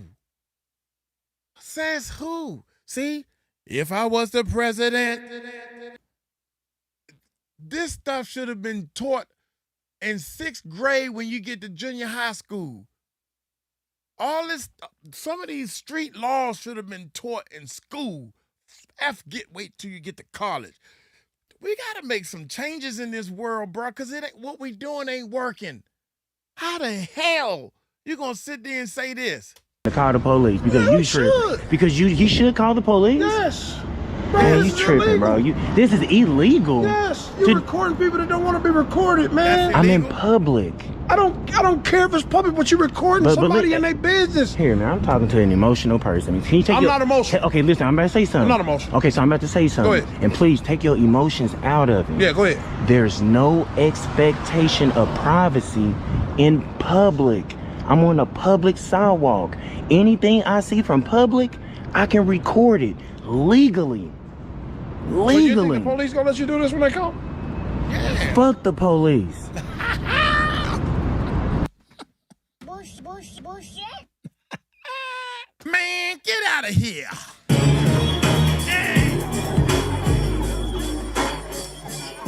I'll go home. Hey. Kansas City Chief, go home, man. Man, get out of here. And you think the police gonna let you do this? Why the hell you think you know the law? You probably barely know football. I can record it legally. What's legally. You think the police gonna let you do this when they come? Fuck the police.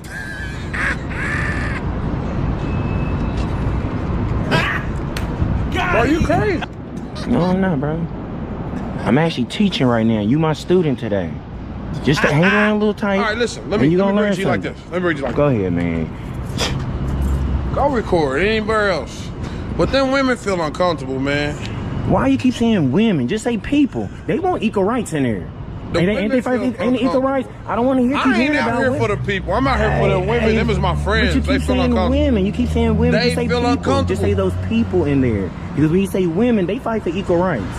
It's equal rights, right? I'm not talking about the people. I don't know about everybody else. I know about personal. the women. It's a personal thing. The women feel uncomfortable, Take your feelings out of it, brother. Your feelings is involved. Listen. He just called on. Listen to me. Go ahead. All I know is. What do you know? All I know is they feel uncomfortable. That's all you know. That's all I know. You still talking about feelings. I'm talking about what I'm. Oh my God, man. Man, we need a little more than that. Come on, bruh. Let me see, can we go to his channel and get more of that? We need a little, these are shorts. Oh my God. My man, Kansas City Chief. Look here, bruh. All I know is the girls don't feel comfortable. Well, tell them they don't have to go. They can go home. Or go home. Is this the... Let me ask you another question. Did you call police yet? Okay. All right, they on their way. Let me ask you a question real quick. And remember, take your feelings out of it, brother. Do you have a firearm? Of course. Is this an open carry state? Absolutely. Absolute. So if you put your firearm on you because you're legally able to do so, right? And somebody like, hey, look, man, I don't want you walk. Hey, go put that away, bro. I don't want you. You can't be walking around. What you talking about? They feelings don't stop mine. I'm not bothering nobody. You bothering somebody? I'm not bothering. No, I'm not talking. You're recording these young ladies in there. You bothering somebody? I'm not bothering. That's the difference. I'm not bothering nobody. That's the difference. I didn't speak to nobody. I hope he's not. First of all, you can't drink alcohol in public. So I hope to God he ain't drinking alcohol. I don't know, and I'm not saying he is. I'm hoping that he's not. That's number one. And number two is, if he is drinking alcohol and he got a concealed weapon on him or he got a weapon on him, that's two problems that he doing. But yet, he claimed he knows the law. You bothering them. You're standing over there recording these folks, I got a job to do. I keep telling you that. You say who? I have a job. I'm working. You say who? Your job is to record these ladies doing their job. It got nothing to do with them women. You keep trying to make it a personal thing. What is your job, man? You're feeling just to record. What is your job? To record. To record what? What is your job, man? Here, come here. Stay back here. Because I want you to record these women again. We're not. So that's going to make you mad.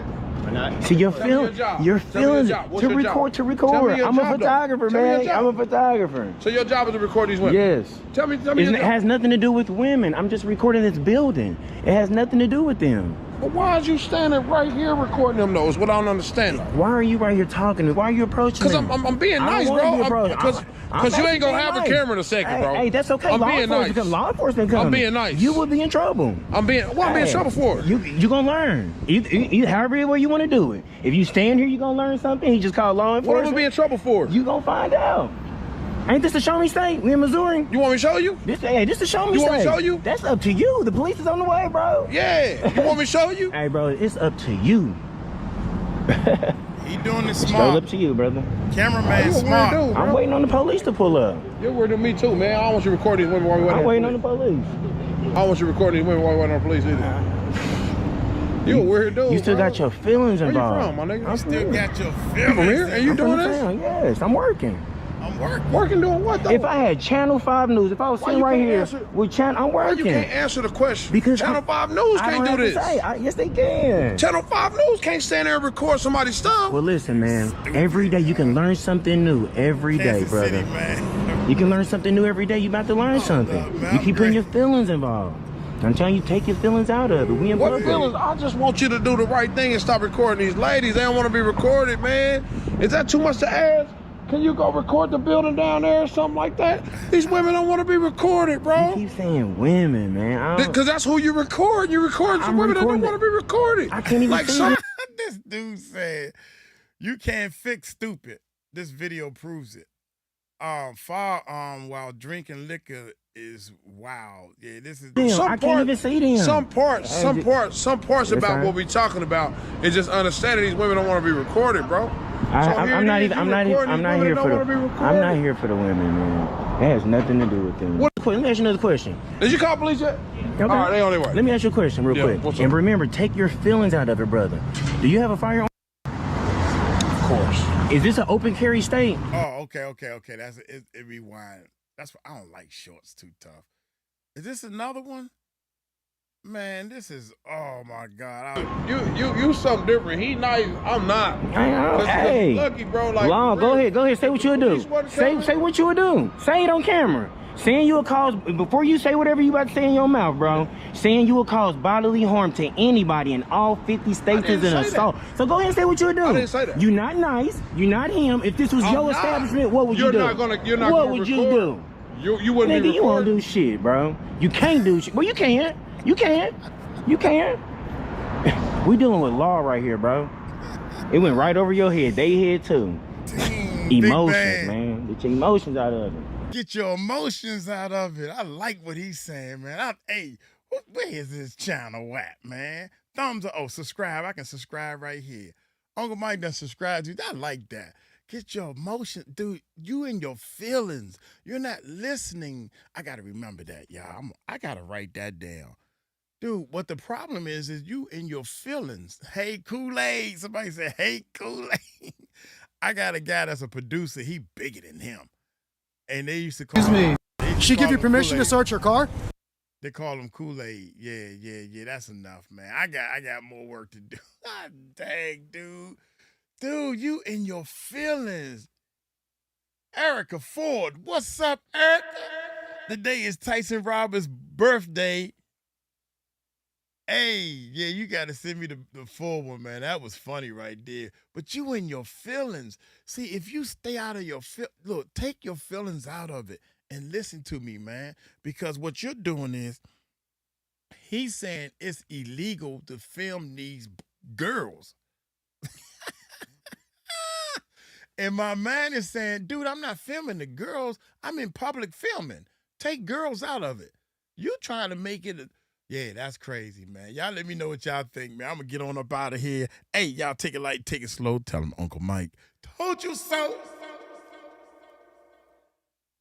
Peace out.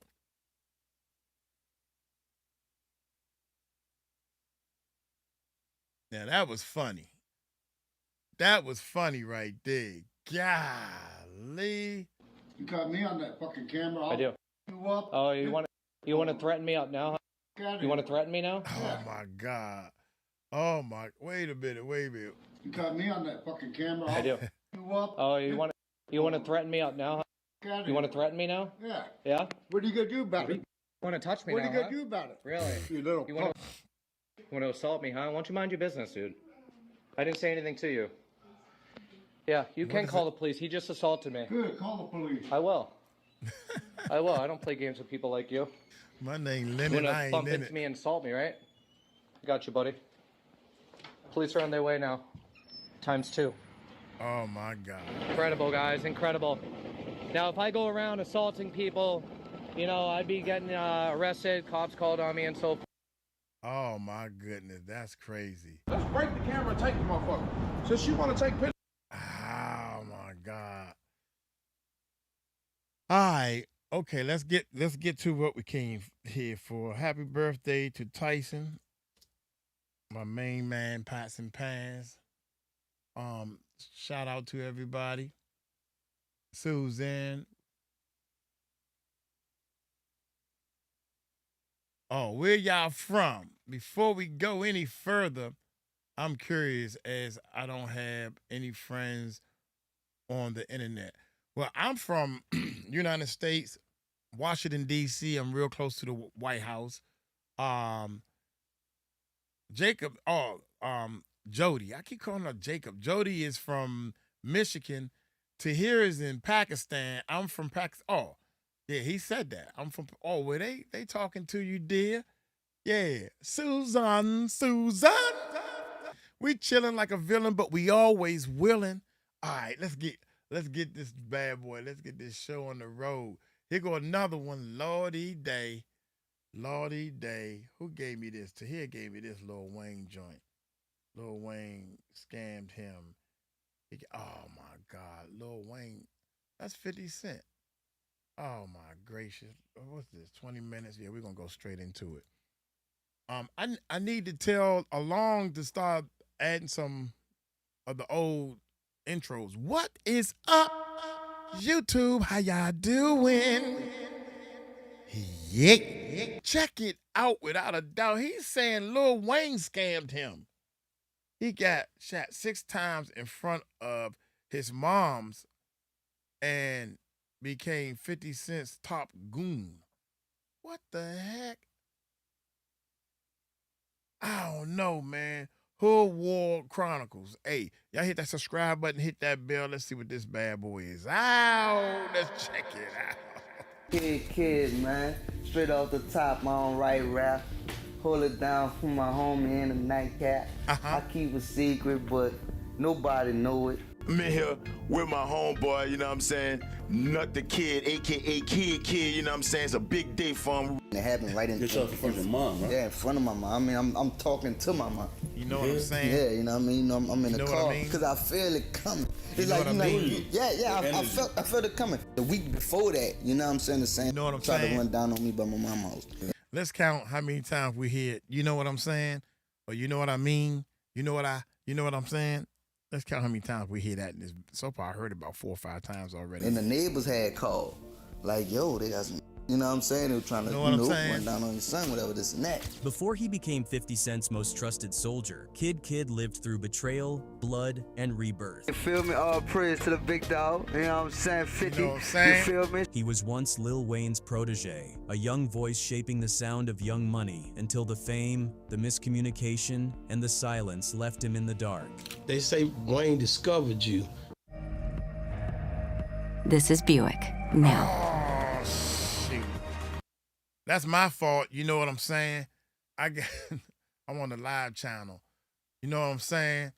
I got to switch to the other channel. You know what I'm saying? And it's going to start over. Kid discovered you. You know what I'm saying? On the streets. It was more. So let's pick up from here. You know what I'm saying? You feel me? All praise to the big dog. You know what I'm saying? 50. You feel me? He was once Lil Wayne's protege, a young voice shaping the sound of Young Money until the fame, the miscommunication, and the silence left him in the dark. They say Wayne discovered you. You was on the streets. It was more of like my big homie from around my way, you know what I'm saying? He went to school with most of the people that Wayne was around every day. He went to school with them, so he knew them. And he pulled up in front of my door. I'm like, come on, you ready? I'm like, yeah. Then came the night 6 bullets tore through his body in front of his mother's house, nearly ending it all. You know, just looking under the car, like, all I can see is his feet. You know what I'm saying? He's still shooting. You know what I'm saying? Yeah, man, for real, man. Got like 36 times. But every legend has an origin, and for Kid, this is where it all started. Curtis Stewart, before the world knew him as Kid, was Nut Da Kid, a name born in the rough corners of New Orleans, Louisiana. In the 9th Ward, struggle wasn't the story, it was survival. Life taught you quick. Loyalty always came with a price, And betrayal? It could wear a smile. Before the fame, before the deals, he was just 𝗟𝗓𝗡𝗞𝗦, a young hustler learning what it meant to make something out of nothing. Now, there was also a time in your career where you were going under the name 𝗟𝗓𝗡𝗞𝗦? Yeah, 𝗟𝗓𝗡𝗞𝗦. I was 𝗟𝗓𝗡𝗞𝗏, Peanut Flame. You know what I'm saying? 𝗘𝐿 calls himself a poverty poet. Every rhyme was a piece of his reality. Pain turned into rhythm, truth poured over beats. In his city, the only way out was a microphone and a miracle. I'm a poverty poet. I spit my life, I just quoted. Finally kick the door in. Wait, let me look before I go in. You'll do the same thing if that was your kid. His break came when he was just 15 years old. He wasn't chasing fame, he was chasing respect. One day, rapping outside with his crew, fate walked right up in the form of Lil Wayne. This wasn't some label audition or planned introduction. A neighborhood OG from 𝗘𝗢𝗡𝗏's block connected the dots, and Wayne wanted to hear what the kid could do. They say Wayne discovered you. You was on the streets. It was more of like my big homie from around my way, you know what I'm saying? He went to school with most of the people that Wayne was around every day. He went to school with them, so he knew them. And he pulled up in front of my door. I'm like, come on, you ready? I'm like, yeah. 𝗘𝗢𝗡 didn't even get past 4 bars before Lil Wayne lost it jumping around, hyped, yelling that he had found something special. That night, history quietly started forming in New Orleans. The birth of 𝗟𝗓𝗡𝗏, a raw collection of young, hungry rappers ready to prove the South had something to say. Do you remember what the name of the song in reference is? It was probably like Squad Up 3. You know what I mean? Like around Squad 3. The lineup?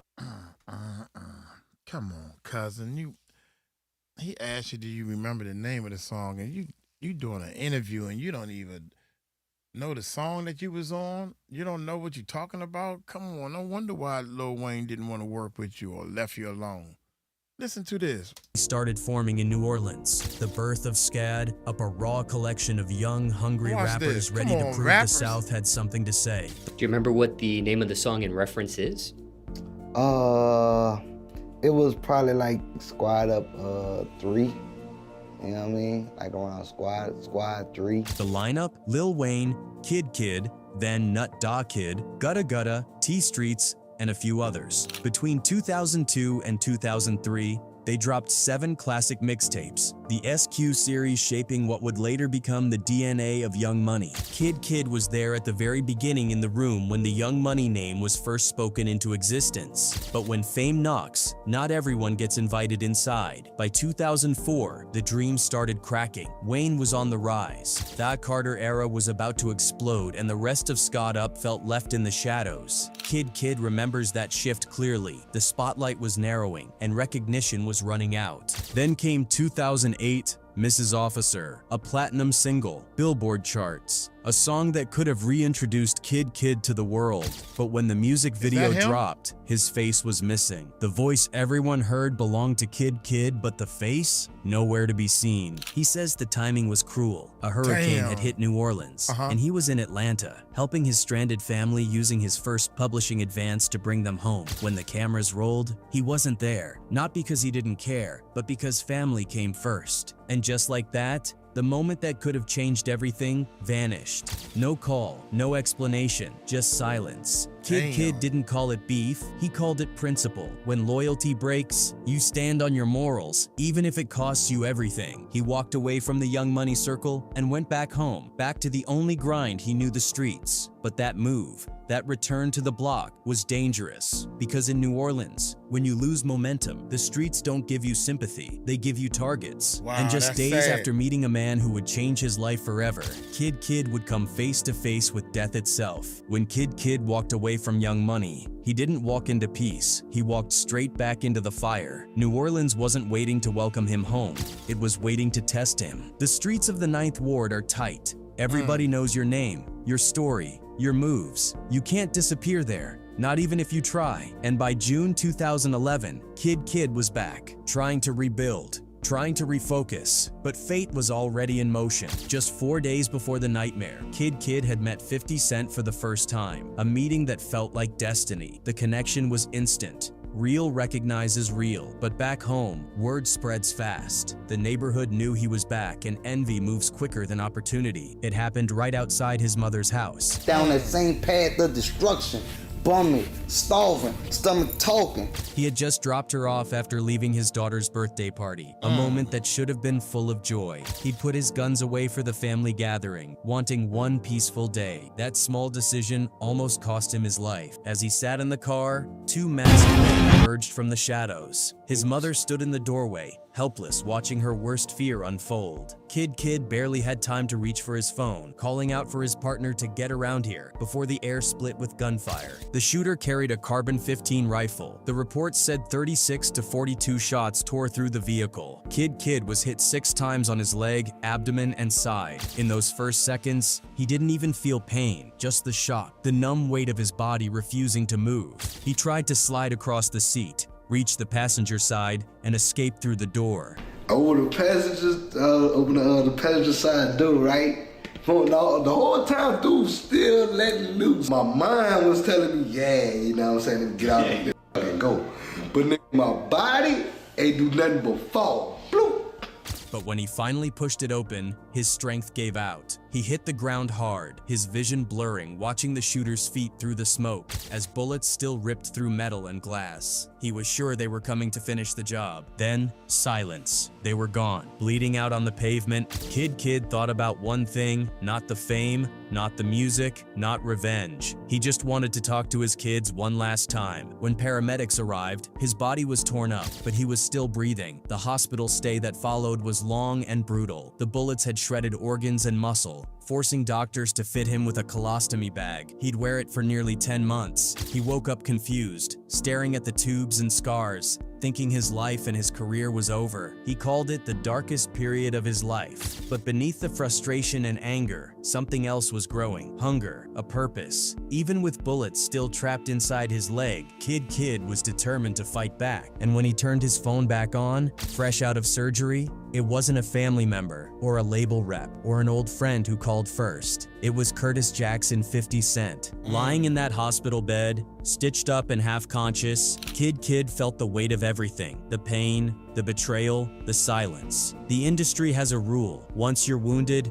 you're a liability. Labels move on, friends vanish. But when Kid's phone finally lit up after surgery, the first voice he heard wasn't pity, it was power. It was 50 Cent. 50 knew exactly what that moment felt like. The confusion, the tubes, the hospital lights, the fight to breathe. Because he'd been there too. 9 bullets deep, same pain, same betrayal. Kid said the first thing 50 told him was simple. When I got hit, my label left me, but I ain't gonna do it to you like that. That one line changed everything. Just weeks before the shooting, Kid had caught 50's attention with a remix he did of 50's song, Better Walk. At first, 50 wasn't impressed. He thought someone was jacking his hook. But when he heard Kid's verse, he didn't hear an imitation. He heard hunger. He said Kid killed the song. A few days later, 50 invited him to meet in person on a movie set. Kid didn't come alone. He pulled up New Orleans style, deep, armed, and alert. Most executives would have panicked. 50, he laughed. Asked what kind of guns they were holding. He respected it because he understood it. Then he tested him. 50 handed Kid 5 instrumentals inside his studio van and said, "Take these home and write." Kid didn't leave. He stayed right there on set and recorded all 5 tracks before 50 even finished filming. That was the test, and he passed it. Then the shooting happened, and instead of disappearing, 50 stepped up. He called the hospital. He checked in, and when Kid was ready to move again, 50 put him straight to work. Barely healed, still wearing the colostomy bag, Kid flew to Atlanta to record his verse on Tony Yayo's Haters with 50 and Shawty Low. That same night, they shot the video, Kid moving slow but refusing to show weakness. The next day, he was on a plane to Africa, performing in front of thousands. His wounds hadn't fully closed, but he was already proving he belonged. Everywhere 50 went, Kid was there, not as a hype man, but as a soldier learning how to move in an empire. He knew the difference between being signed and being chosen. And for 50 Cent, Kid wasn't just another rapper. He was living proof that loyalty can't be bought. It's earned in blood, scars, and second chances. By July 2011, Kid was officially signed to G-Unit Records. But more than that, he joined a brotherhood forged by survival. By 2014, 𝗘𝗏𝗏 had healed, physically, mentally, and musically. The scars had hardened into reminders of loyalty, and when 50 Cent called for a G-Unit reunion at Hot 97's Summer Jam, 𝗘𝗏𝗏 was right there, standing beside legends Lloyd Banks, Tony Yayo, Young Buck, and 50 Cent himself. He wasn't the new guy trying to fit in. He was the new blood keeping the empire alive. Still, he knew the whispers were coming. Fans kept asking, "Where's Buck? Where's the bank?" But 𝗘𝗏𝗏 never tried to replace anyone. He came to add weight, to hold the line, to prove that G-Unit still had soldiers who weren't afraid to bleed for the flag. The chemistry clicked immediately. By August 2014, the crew dropped the Beauty of Independence EP, 6 tracks of pure hunger. Critics praised the return to form, Banks' lyricism, Buck's energy, and 50's command. But it was 𝗘𝗏𝗏 who brought the fire from the ground level, that "I've been shot and still show up to work" kind of hunger. Just a few months later, they followed up with The Beast is G-Unit in March 2015, with 𝗘𝗏𝗏 front and center on tracks like Chase the Paper. He'd earned his spot. No more rookie, no more introductions. Then came the moment that would shift everything. That same year, XXL announced their annual freshman class, the cover that defined who the industry was watching, and somehow, 𝗘𝗏𝗏's face was on it. The internet erupted. How is Mrs. Officer's feature from 2008 a freshman in 2015? The backlash was instant. But XXL had receipts. They revealed 𝗘𝗏𝗏 was voted in as the people's choice, winning over 240,000 fan votes from 139 countries. It wasn't industry politics. It was people power, and the editors argued he earned it because despite his years in the game, he'd never released a full solo album. This was his rebirth, but as the spotlight grew, so did the shadows. Just hours before performing at the XXL freshman concert in New York City, 𝗘𝗏𝗏 was arrested by undercover police, accused of assaulting his ex-girlfriend, Marita Robinson. She'd already posted photos online, claiming he beat and strangled her in Las Vegas. His legal team fired back fast, calling the claims completely false and pointing to her history of fabricating reports. Still, the images spread, the headlines wrote themselves, and once again, 𝗘𝗏𝗏 was back in handcuffs, this time not from the streets, but from the fame. But 50 Cent didn't flinch. He wired $105,000 for 𝗘𝗏𝗏's bail within hours, standing by him publicly, calling the situation dirty work. The message was clear: G-Unit protects its own. Yet the legal storm followed 𝗘𝗏𝗏 home. In New Orleans, the same woman pressed similar charges. The pressure mounted. Shows were canceled. Interviews vanished. By February 2016, 𝗘𝗏𝗏 quietly closed that chapter, pleading guilty to a harassment violation in New York, completing a batterer's program, and walking away without a criminal record. He was free, but his name had been dragged through every headline in the game, and that kind of stain, in an industry built on image, doesn't fade easy. Even with the pressure mounting, the court cases, the scrutiny, the headlines, 𝗘𝗏𝗏 never lost sight of where he came from. While most rappers were chasing charts, he was chasing purpose. And for him, that purpose always led back home, to New Orleans. In August 2014, marking 9 years since Hurricane Katrina, 𝗘𝗏𝗏 released a haunting track called Mr. Rogers. It wasn't just another tribute, it was a confession, a message from a survivor who watched his entire neighborhood nearly erased. He spoke directly to the 9th Ward, the section of the city that suffered the hardest blows when the levees broke. Through his lyrics, he painted the pain that most of America had already forgotten: boarded up homes, lost families, and the silence that followed when the cameras left. A year later, 𝗘𝗏𝗏 turned that same pain into film. In August 2015, he released his self-produced documentary, New Orleans, Katrina 10 years later. He wasn't chasing viral moments or streaming numbers. He wanted the world to see what they refused to look at. Through the lens, he brought viewers face to face with real people: his barber, his mother, former council members, and kids who grew up surrounded by the wreckage. It wasn't polished.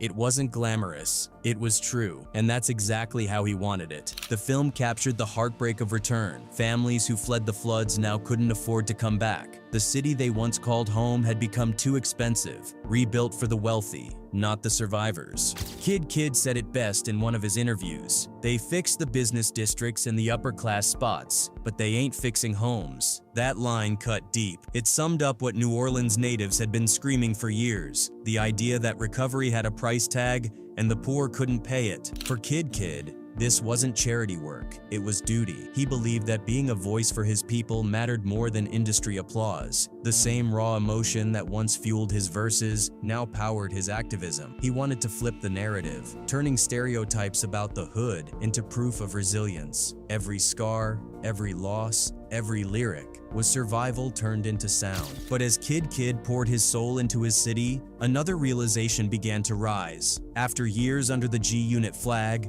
touring, recording, and rebuilding his name, he had reached the point every soldier dreams of, becoming his own general. In 2018, 𝗘𝗢𝗡 made the announcement. He was officially parting ways with G-Unit Records to focus on full independence under his own label, 𝗟𝗓𝗓 Entertainment, short for 𝗟𝗓𝗓 Records. There was no beef, no public fallout, no diss tracks, just a quiet exit and mutual respect. Because the truth was, 50 Cent had already given him the blueprint. 𝗘𝗢𝗡 later reflected, "You can't expect your big bro to hold your hand forever. He showed me how to move. Now it's on me to build my own." 𝗘𝗢𝗡 would later say in an interview, 50 never dropped me. Like with 50, like, you know, I see that and like, oh, you did, 50 dropped you. No, he didn't, bro, you know what I'm saying? Like, you know, I'm around for the music, you feel me?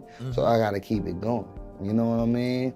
You know, it's no bad blood. And that's exactly what he did. Under 𝗟𝗓𝗓, 𝗘𝗢𝗡 released projects like the Unquestionable EP and 𝗟𝗓𝗓 Volume, one mixtape in 2018, both stamped with the energy of a man who finally owned everything he stood for. The label's slogan said it all: real life, real money, real music. 𝗘𝗢𝗡's journey had come full circle, from being shot 6 times in front of his mother's house to standing as an independent voice for his city. He wasn't chasing fame anymore. He was building a foundation, and after everything he'd lost and survived, freedom, not fortune, was the ultimate reward. From nut to kid to G-Unit soldier, and finally, 𝗟𝗓𝗓 boss 𝗘𝗢𝗡's entire story has been built on one unbreakable word: resilience. He survived betrayal, bullets, and the brutal politics of the rap game, yet every time, he came back sharper, quieter, and more focused. The shooting that almost ended his life became the lesson that defined it. The chaos that surrounded his fame became fuel for his independence. And every scar he carried turned into a lyric, a reminder that pain doesn't destroy purpose, it defines it. By 2024, 𝗘𝗢𝗡's voice still echoed through New Orleans, stronger than ever. He reunited the city's energy with a powerful collaboration that made hip-hop stop and listen. The single Yellow Tape, featuring recently freed legend BG, wasn't just a record, it was a reunion of survivors. For BG, it marked a comeback after more than a decade behind bars. For 𝗘𝗢𝗡, it was a moment of validation. 2 generations of New Orleans rap uniting on one track, built on loyalty, not industry hype. The song didn't chase charts or radio spins. It spoke directly to the streets that raised them both. 𝗘𝗢𝗡 made it clear, we're not chasing trends, we're telling the truth. But behind the microphone, 𝗘𝗢𝗡's real legacy is much quieter. He often says his biggest inspiration doesn't come from the music, it comes from his children. They're the reason he moves smarter, speaks slower, and keeps pushing no matter what obstacles hit. He once said in an interview, "My kids remind me I can't crash out. I gotta show them what the building looks like." And in that simple truth lies his evolution. The man once defined by street survival became a blueprint for what it means to grow, not just in the game, but in life. He's lived through discovery under Lil Wayne, the trauma of being shot 6 times in front of his mother, and the hard-earned mentorship of 50 Cent, who taught him the art of ownership. Through all of it, 𝗘𝗢𝗡 carried the same principle that got him out of the 9th Ward in the first place. You gotta make something out of nothing, and he did. From flooded streets to international stages, from silence to independence, from almost dying to living free. Now, under 𝗟𝗓𝗓 Records, 𝗘𝗢𝗡 isn't chasing superstardom, he's building legacy, the kind that isn't measured by awards or headlines, but by truth, loyalty, and the will to survive. In a world that rewards image over integrity, 𝗘𝗢𝗡 chose the harder road, the real one. He's not just a rapper from New Orleans, he's proof that even when the world counts you out, you can still come back, louder, wiser, and 𝗟𝗓𝗓𝗓. Sorry, y'all. I'm promoting and doing all kinds of stuff. Bad timing. Man, Jay-Z is ruined and destroyed.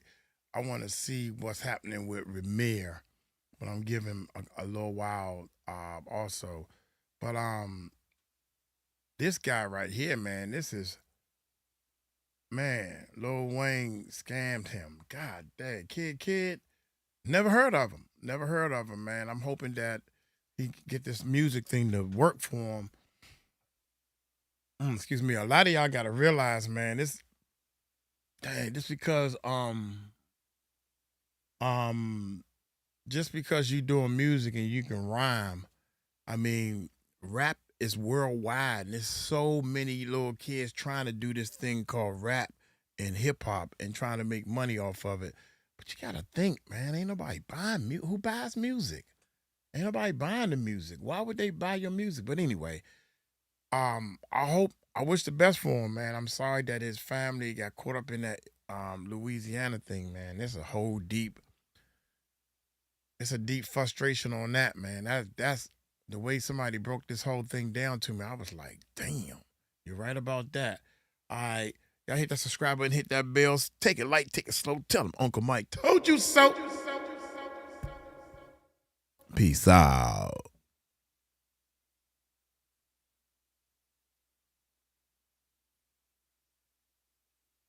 Oh, my gracious. Oops, hitting the wrong button.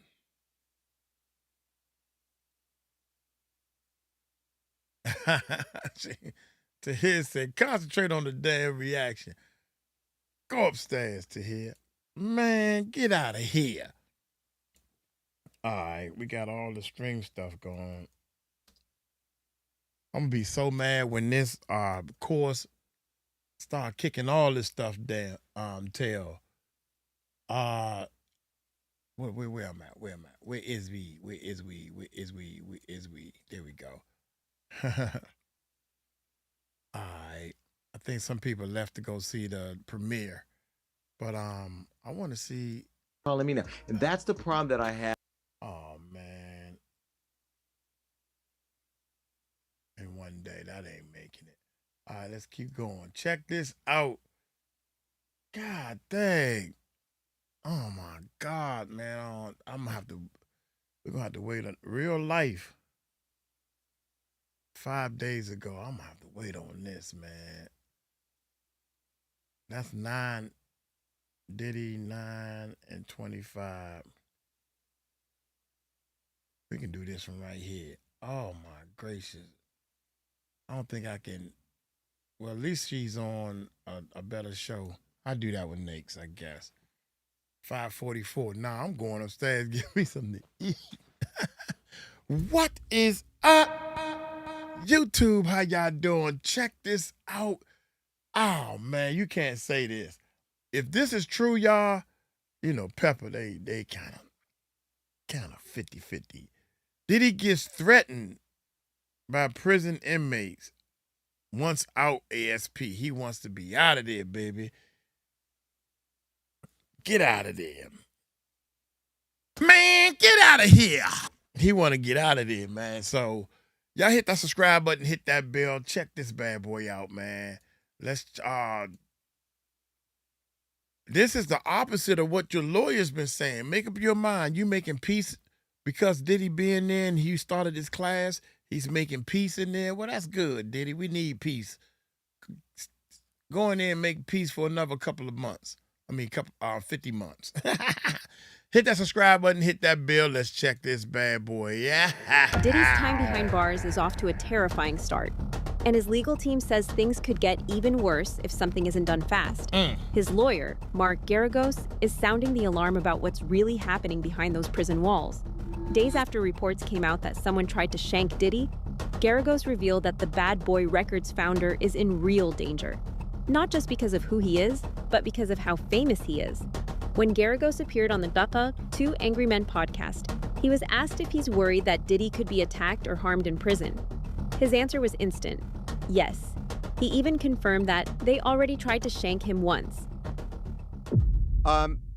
Diddy is going to spend definitely 2+ years in a federal prison. I just want to lay this out right now. He is a target because they talked about this in court. They said somebody tried to shank him already, and that he is a big target. Are you concerned that Sean Diddy Combs could be sexually assaulted, violently assaulted? Is that a thing? Because based on what was said in court, it feels like a thing. Yeah, it clearly is a thing. I mean, they're already, and he did not want to make a big deal of it. They already tried to shank him once at the MDC, and that was thwarted. And it happens in prison. I mean, you and I could tick off how many times we are aware of somebody getting seriously injured or killed in prison. And so they're going to have to keep him somewhere that they can keep an eye on him. It would have obviously been better if he had gotten less time and had been at a camp, but he's going to be in a facility where somebody's going to have to, from the BOP, and I think they're well equipped to do it if they can, to keep an eye on him because he is a target. So what does he do? Do they put him in solitary? Is he with the general population? How is this going to work for 2 years? Well, the first thing they do is they've got to designate him. That's what it's called. Right. They're going to take a look at what the judge said. They're going to see the order on the docket. They're going to take the months. They're going to take the offense characteristics. They're going to take some of the other findings that Judge 𝗟𝗓𝗡𝗢𝗡 made, and they're going to designate him to a location. He's going to be in the MDC for a period of time before he's transferred. When he's transferred, then they're going to take all of that into account, and then he will be switched from the jail system to the prison system. He also went on to talk about how Diddy would likely find it hard to adjust. Man, y'all need to can y'all make up y'all mind? Wait a minute. Diddy starting a class and he making peace with all the different gangs in the jail and all the different races. Diddy is making everybody peaceful. Or are they in there kicking his tail and saying, shut the Diddy, you say you was getting out and you was going to spread love over the whole jail. You ain't getting out, so F you and your love, brother love. We're going to shank you. I think that's what happened. I really think that's what happened. To the prison system unless things change for him. Is he out of the woods when it comes to being sexually or in any way assaulted by being in a minimum security prison? When you say out of the woods, it's a prison. Anywhere you go is a prison. You always have to watch your back, literally. And if that's the case, you're never really out of the woods until you're released, or you go to a halfway house, or you get into one of the programs. But if you are in a camp or in a low-level designation, your odds go down dramatically. I mean, you and I, there's no, I just saw a buddy of mine didn't wake up, who's substantially younger than you and me over last weekend. So there's no guarantees you're going to wake up in the morning. So there's never any guarantee. But if he gets designated at what they call a satellite camp or one of the low security institutions, it's a lot safer for him. Oh, man. Hold up, y'all. My bad. I'm trying to do too many things. Got to be more careful. I got to change all these. This is supposed to be on our main channel. That's my bad, y'all. Hold up. God, dog it, man. This sucker got started all over. And his legal team. See for a period of time before he's transferred. When he's transferred, then they're going to take all of that into account. Take it, man. Count, and then he will be switched from the jail system to the prison system. He also went on to talk about how Diddy would likely find it hard to adjust to the prison system unless things change for him. Is he out of the woods when it comes to being sexually or in any way assaulted by being in a minimum security prison? When you say out of the woods, it's a prison. Anywhere you go is a prison. You always have to watch your back, literally.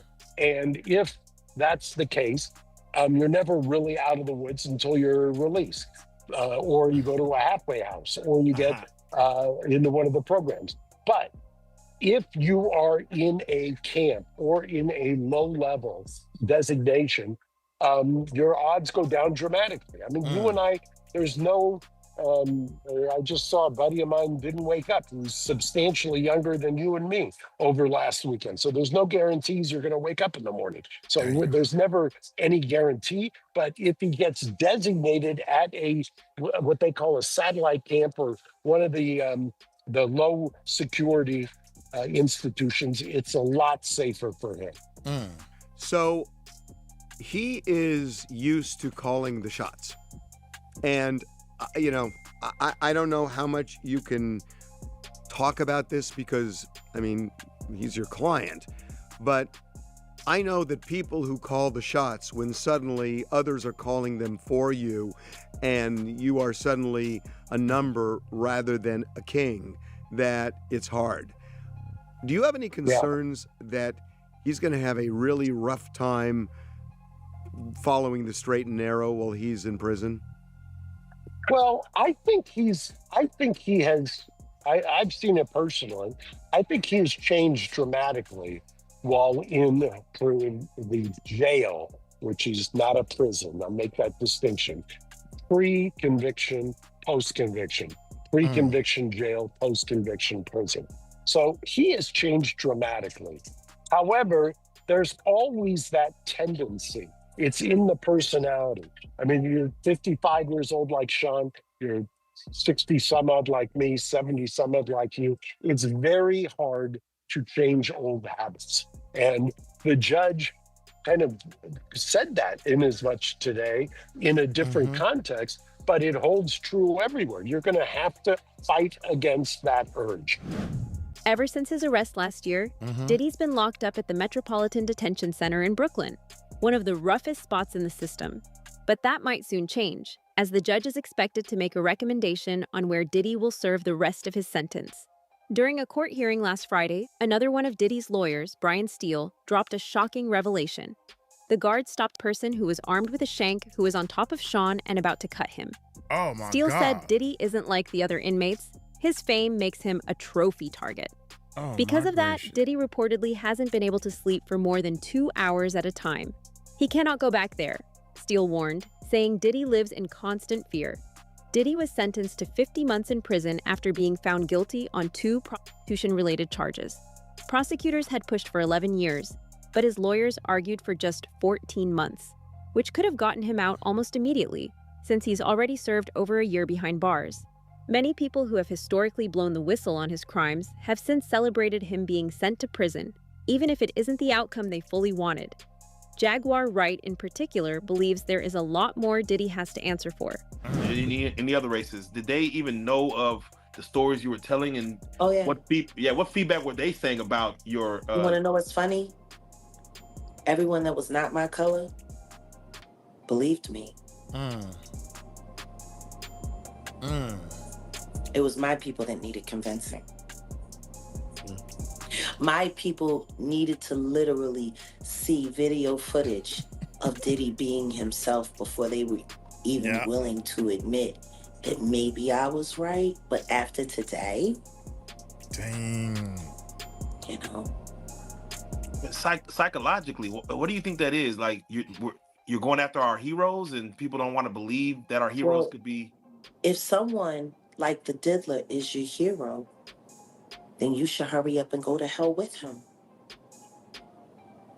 If someone like Jay-Z is your hero, then, you know, just be glad you're not talented so he could sacrifice you like he tried to do me, and he succeeded with Aaliyah. Like, if these are your heroes,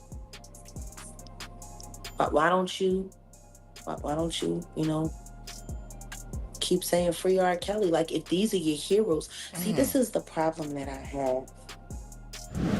Still, legal expert Jeffrey Lichtman called the sentence a really serious punishment, especially considering Diddy has spent 13 months in one of the worst prisons in America. Today's Dog and Pony show, while interesting and funny at times, didn't move the judge at all, Lichtman said. He surely had in his mind before he came onto the bench today that he was giving Combs 50 months. He added, As bad as Combs' behavior was, it never was clear what federal laws he violated, if any, and 50 months in jail, a lot of it in one of the worst prisons in America, is a really serious punishment.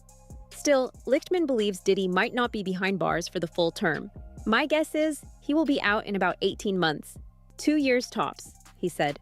But for now, Diddy's situation looks grim. Gene Deal actually had a very dire warning for him now that it looks like Diddy will end up in prison after all.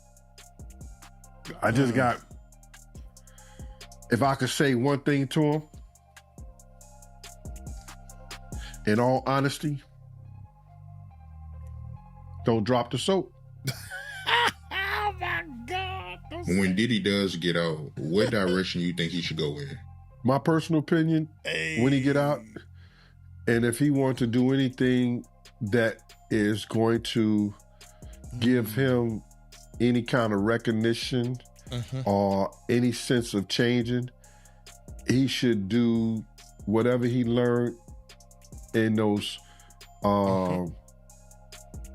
rehabilitation classes with reentry, with drug treatment, with domestic violence, open up some nonprofit agencies that people can get help from, or he can use his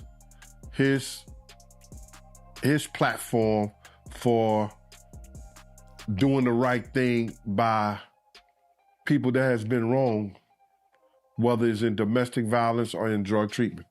I think he should go in that route. What you think about Diddy complaining about the living conditions in prison? It's prison. This prison shouldn't have He's not the only one in those conditions. Shouldn't have took your You got to tail realize there's other inmates in that dormitory that has the same and they don't have the commissary that he has. The prison ain't good. Rebecca, shout out to Rebecca. How you doing there? Ariel is up in the house from the Philippines. Dude, I'm trying to tell y'all, man. Oh, because now that's why I'm allergic to jail. Because it's nasty, it's stinky. You got to sit on that stainless steel toilet that you drinking the same water that you peeing in. Ew. I'm allergic to jail. I can't go, bro. I'm sorry.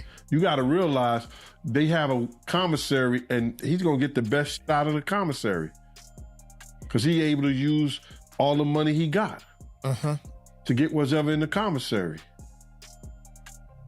And then the people around him, he can put money in their commissary, have people money in their commissary so they can get double of what they got.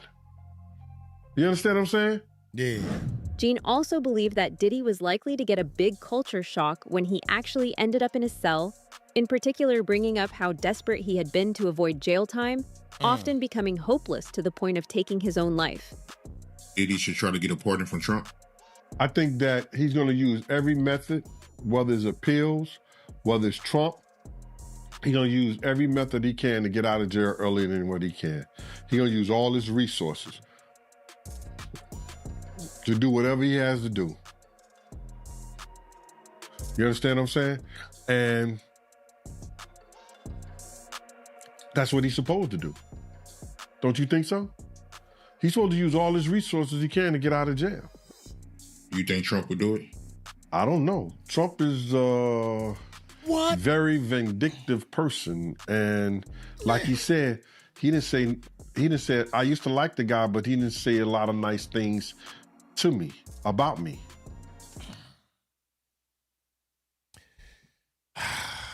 Bullshit. A bullshit. A bullshit. A bullshit. We live when we doing these reactions today, man. So I'm looking at the live channel. I'm looking at the live camera. Dude. Even my mother was upstairs talking about, Trump. Everybody talking about Trump going to pardon. I said, do you know that Diddy was trying to run against Trump, was marketing, promoting, we got to not let this white man, this is what he said, get in office. And I'm saying this to the white people. This is what Diddy said. Yeah. So Trump is like He tried to run against me, so why should I give him a pardon? And then she gonna tell me, my mother and everybody tell me, it's all about that money. Trump got plenty of money to the point he don't even care how much he filed bankruptcy. What is you talking about? Trump is not going to give Diddy a pardon. What make it so bad is if he had to give somebody a pardon, it would be somebody that got some serious time. Diddy only got some months, y'all. Jesus Christ. So if it would come by, if it come by his desk and if something is monetary to Trump and it's his last year, but Diddy should be out before Trump last year. He only gonna do 2 years, bruh. He go 2 years, he go to a halfway house. Facts. That's it. You think Diddy is strong enough to do 2 years? No. I just told you, bruh. Kirk Burroughs, Lil' Kim. There's a lot of other people in the music industry that done federal time. Because you told me he was... What? Oh, that's why I asked. Everybody's suicidal when they first go to prison. Everybody's suicidal. Have you never been to prison before? You never been behind bars? Everybody's suicidal. At Travelers, then you get we're used driven to it. by... It becomes your livelihood. What? You learn how to stay alive. Uh-huh. You got a crust of bread in the corner to sleep in. Everything else is a blessing. Yo, it was something that was powerful that Diddy said. He said to the judge, he said, I can't change the past, but I can change the future. Glad you said that. As if that he knew if the judge would let him out today, that he was going to do some things that was going to be powerful, whether it's in the industry, whether it was in this new life that he said he was going to do with the drug treatment programs, with the domestic violence.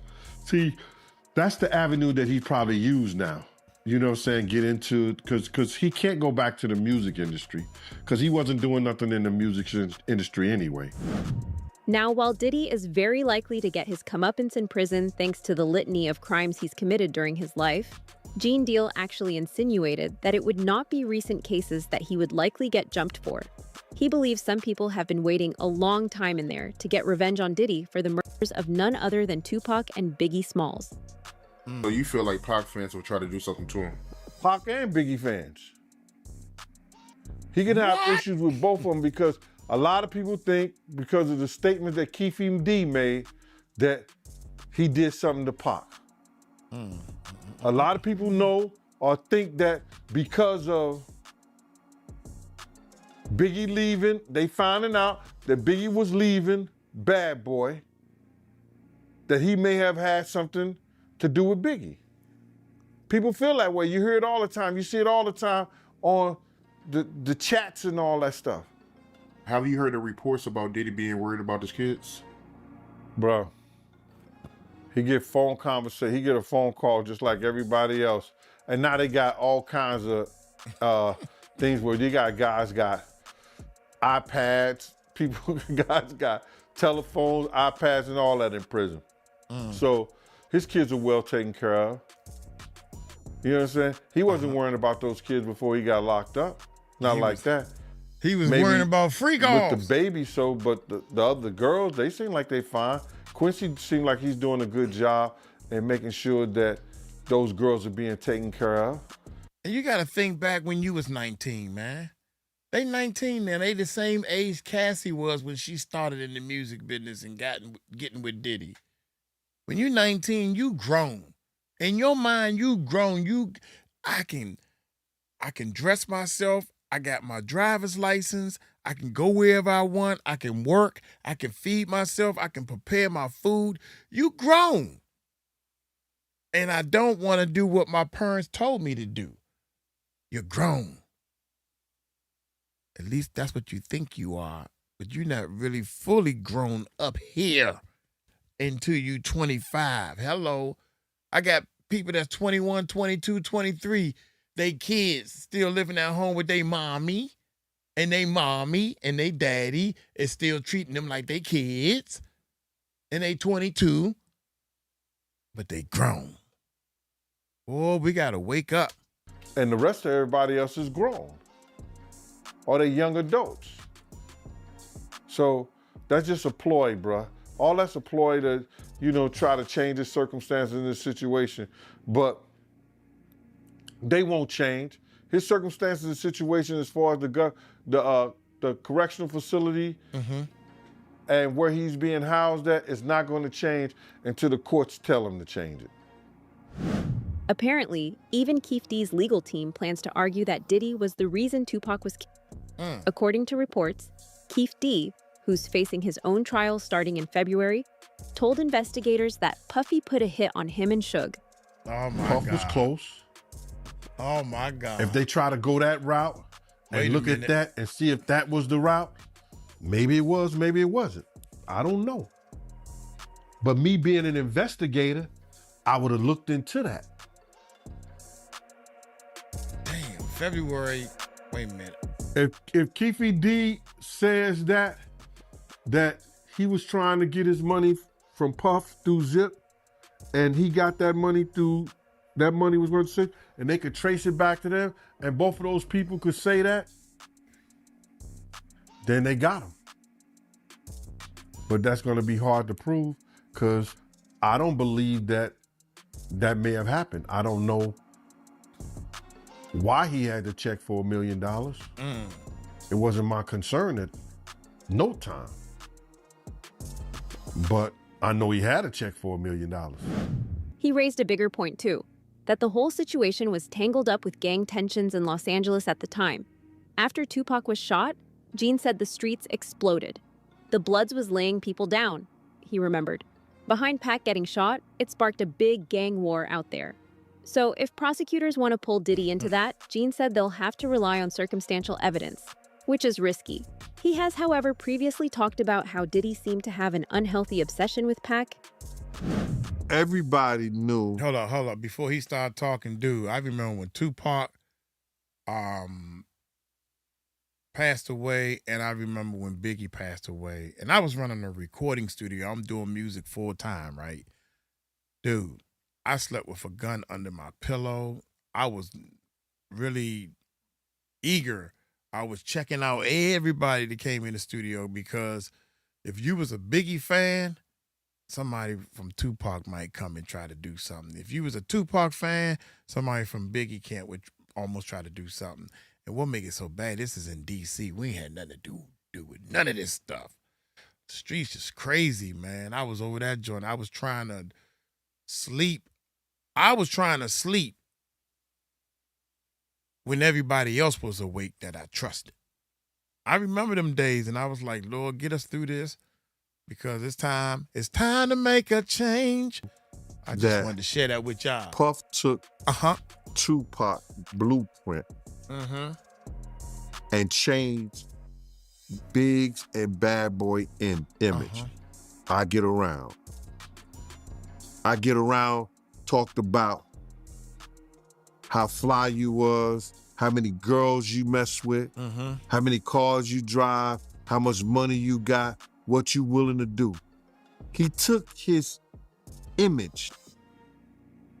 Pac was the first one on the scene wearing Versace shirts. He went and got the same Versace shirts Pac had. Which, all right, some dudes would do that. You would never catch me wearing something else, something that somebody else got. Right. I don't understand that. He was knocking down all the women that he thought Pac was knocking down. And what I mean is having... We know what you mean, Gene. Why would you want to have sex with women you know for sure a dude that was once cool with you was dealing with? That's that image. Because you got to realize, bruh, Puff and Pac was cool at one time. At one time. We know this. Mopreem said that they was going to sign the Bad Boy. So if he's going to sign to Bad Boy, it was because of Corey and them. I put that picture on the internet. I put the picture on my channel of Corey Jones, is Corey Jones, Corey Jacobs? I think Corey Jacobs, and Pac right next to each other. Those was the real bad boys of Bad Boy. You understand? Those are the ones who got the 16 to life sentence.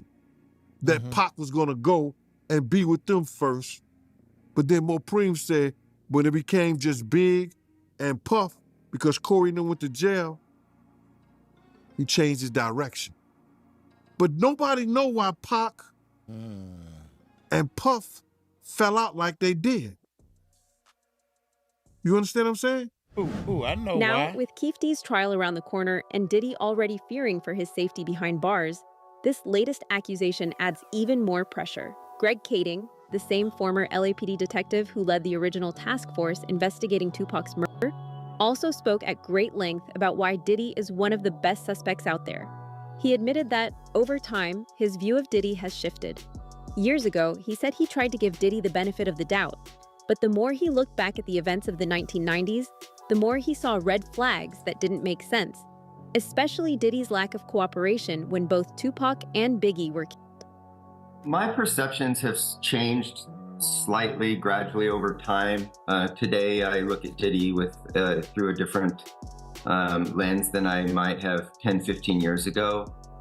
There were obviously some early red flags, but it's a complicated thing because we have to be very careful about falsely accusing people or even, making accusations based on nothing more than speculation. And we just haven't seen all the evidence. So I prefer to kind of withhold judgment on some things. I can tell you regarding Diddy back when Tupac Shakur and Biggie Smalls were murdered.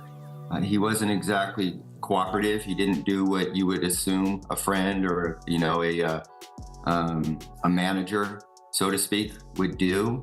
So from a law enforcement perspective, he was very unhelpful in an area where he ought to have been contributing towards getting some type of justice in those two murder cases.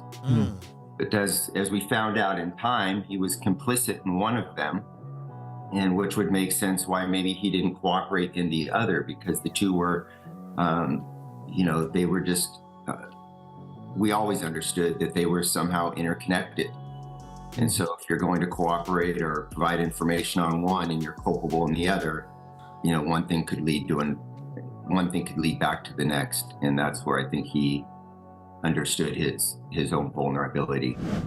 Because if Diddy really was involved, even indirectly, in what happened to Tupac, then cooperating with investigators could have exposed him in ways that might have destroyed everything. Back in 2008-2009, 𝗓𝗓𝗓 also interviewed 𝗓𝗓𝗓, the same man now indicted for Tupac's murder. During those interviews, 𝗓𝗓𝗓 claimed that Diddy offered him $1 million to both Tupac and Suge Knight.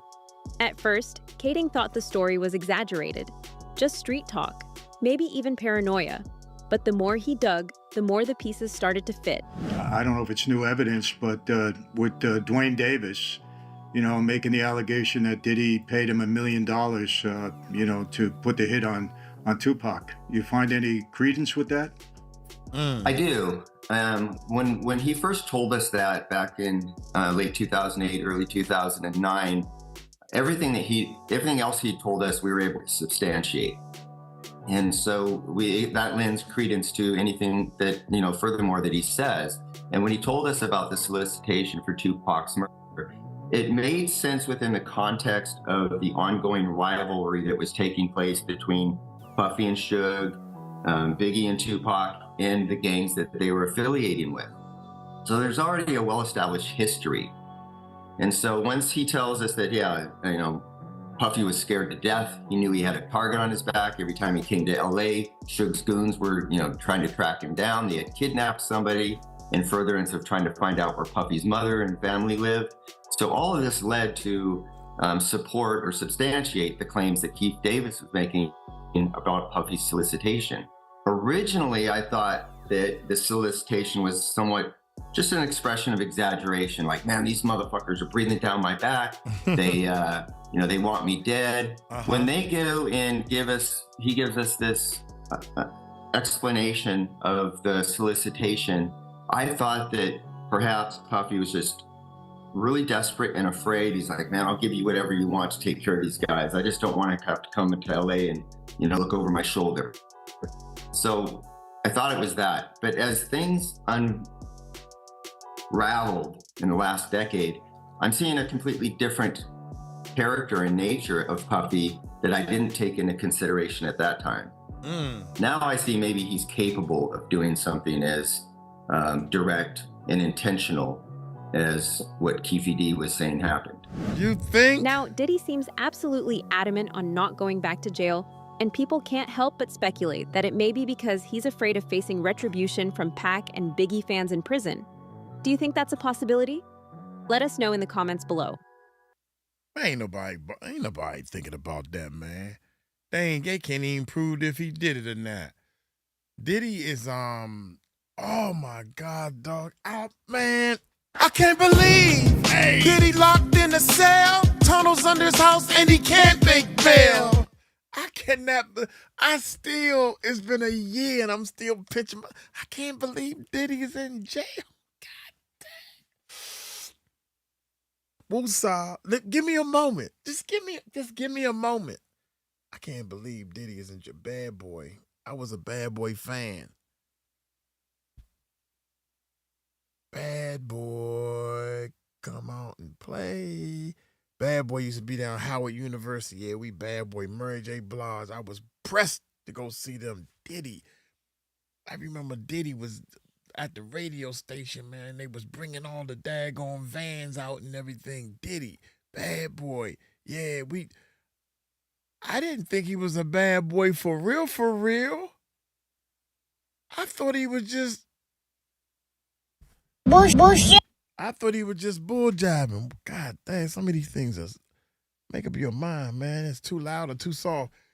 Anyway, hey, I'm going to get on up out of here, man. We are live when we're doing our reactions. Don't forget the Music Recording Network Live. Shout out to my enders. Come on over to the Music Recording Network Live. It should be a link. Click on, do the Music Recording Network Live. Click on the link. Check that bad boy out and all that good stuff, man. Do a search. The Music Recording Network Live. Scroll down a little bit. You'll see the word live written in red in the world. That's us, baby. Hit that subscribe button. Hit that bell over there. Y'all take it light, take it slow. Tell them Uncle Mike told you so.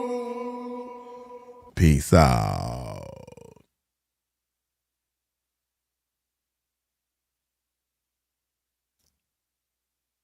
Yeah, that's right, y'all. People have been scammed. People have been scammed before. I know I've been scammed before. So, yeah, most definitely. And I didn't like it. That's why I don't try to scam people and don't try to do some, Hey there, Uncle Mike. Thank you very much for the shout out. Susan. Yeah. All right, let's do this. What we got here? Okay, we got Police Beat Town. Is this what I think it is? Yeah, we still holding on to that. This Jaguar is an hour and a half. All right, check this out. Y'all want to do this Jaguar? I'm going to ask y'all which one. Put a 1 in the chat if you want to do the Jaguar or you want to do the Jonathan Hayes.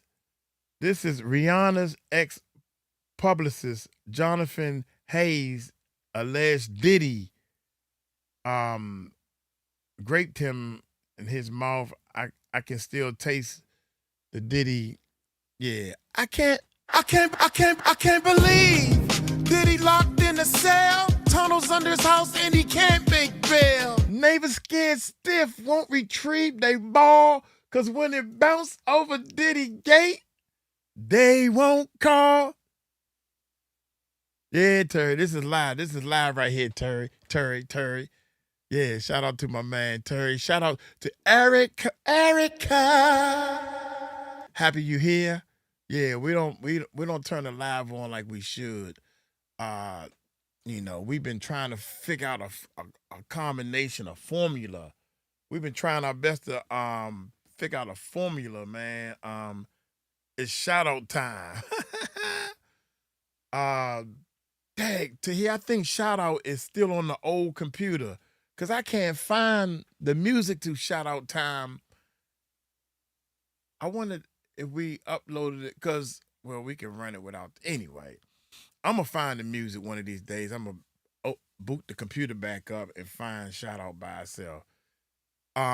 We got in the house music, but I can't even find Shout Out music, man. I can't even find the logic thing of it. Okay, I seen one person say Jaguar, so we're gonna do the Jaguar. It's an hour and a half, man. I'm gonna go upstairs on y'all, man.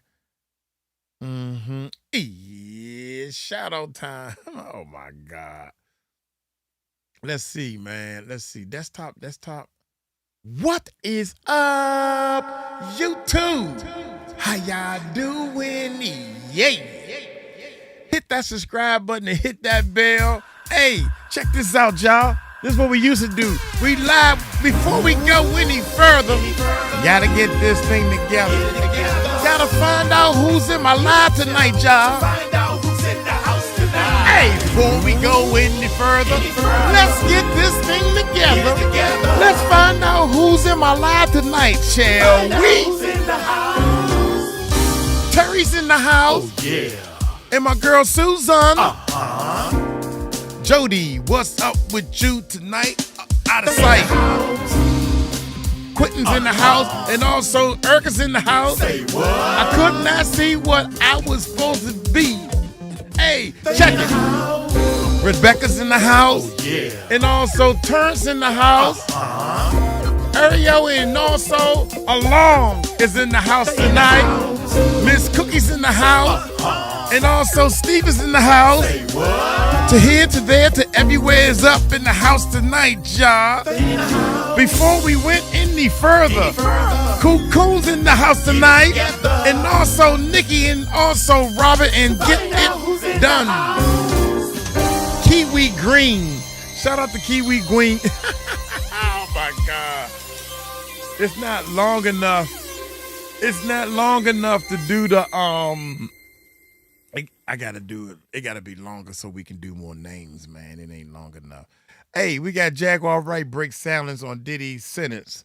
Alleges he has put on other men and name names. What? Yeah, y'all hit that subscribe button and hit that bell. Let's see if we can replay the chat. Let's check it out. He's not going to be in long. They say with points and time served and any type of... he might be out by Christmas next year. People say a lot of things. You know what else they said? They said he...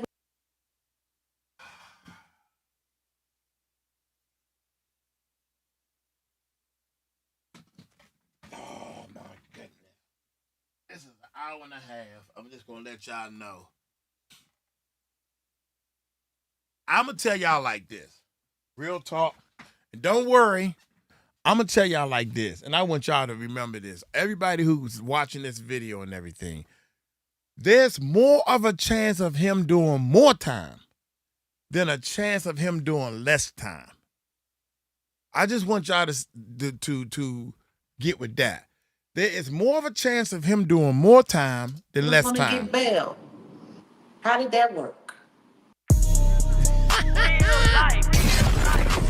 I'm trying to tell y'all. It ain't real life. I have talked to 2 or 3 lawyers and started breaking stuff down.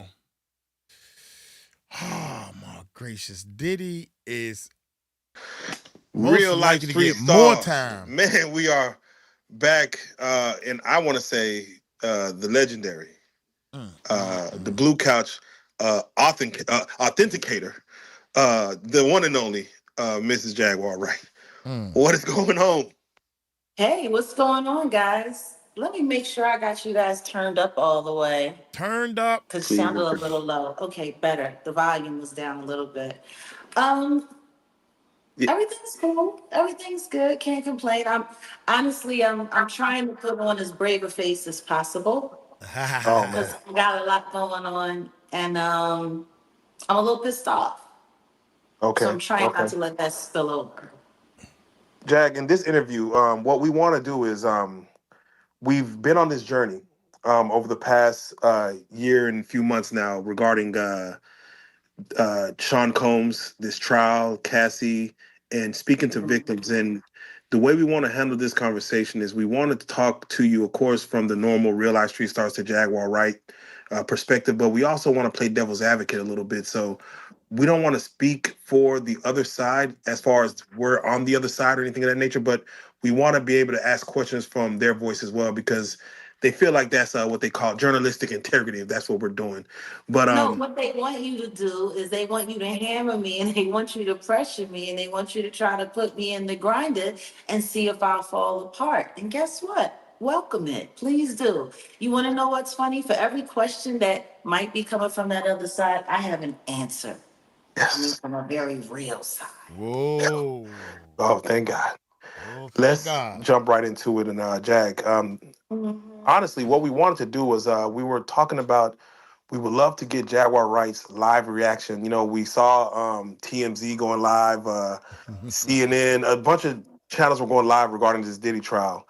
And first and foremost, I don't know if I was paying attention or if I'm Rook gonna do was, some but exercise. what were you doing during the briefing, the sentencing? I guess it was almost 8 hours. What were you doing? Were you live? Where were you? No. Paint the setting for us. I didn't go live until much later. I actually was supporting one of Sean Combs' real life victims, Natanya Rubin. She was live the whole time. And I popped in as much as I could. I was actually busy that day. I actually wasn't watching. I actually wasn't engaged. I was not invested at all. At all. Okay. If you don't mind, can I ask you, did you expect it to be a quick? Y'all know Natanya Rubin, we interviewed her, and I just want to let y'all know that that's the lady that allegedly, and I believe her, I'm just gonna say allegedly because, you know, lawyer stuff, but I do believe her. She's saying that Diddy pop out her in the face. And I 100% believe her, man. So Sentencing, like as far as, hey, this might take a couple hours, or did you feel it was going to go a whole day, if not even over another day? Well, they were saying that it might go until Monday. I was actually kind of surprised that it didn't, considering the show that they put on for the public. They put on such a lovely show. That was a show. Wouldn't you say? That was a show. There was a video montage. Oh my God. You would have thought it was like a retirement ceremony. Or, you know, someone winning an award for, you know, lifetime achievement or something. The way they sat there and the way they carried on and the way, you know, especially when it gets to the point where lawyers are forcing themselves to tears or almost to tears. Facts. Talking about how inspiring that deviant is. Damn. Yeah. Kind of interesting. You know, the word that flew around a You know lot. what's really sad? She's a rat victim too. Yeah. That's crazy. Nicole Westmoreland is a rat victim too. Once upon a time, when she was helping people get their licenses back before she started practicing, you know, her illustrious law career, which nobody heard about until this trial. After Diddy put an ad out on the wanted ads saying, I need a black female attorney, after the black man said, I can't do this and quit,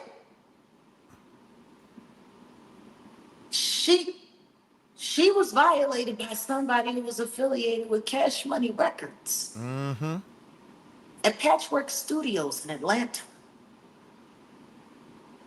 She went there, and for whatever reason, the friends that she went there with, because she went there once before, and she didn't think it was cool. She didn't think it was wise to be around this crowd. They were a little riffraffy for her, but she wanted the money, see. So she came back with friends But for whatever reason, her friends decided to leave with some of the guys who were there at the studio party. And she was left there alone. And apparently, one of the affiliated, maybe an artist, maybe not an artist, it really wasn't quite sure what he was, to Cash Money, drug her in a bathroom and had a lookout standing outside the door. Actually, he wasn't a lookout at first.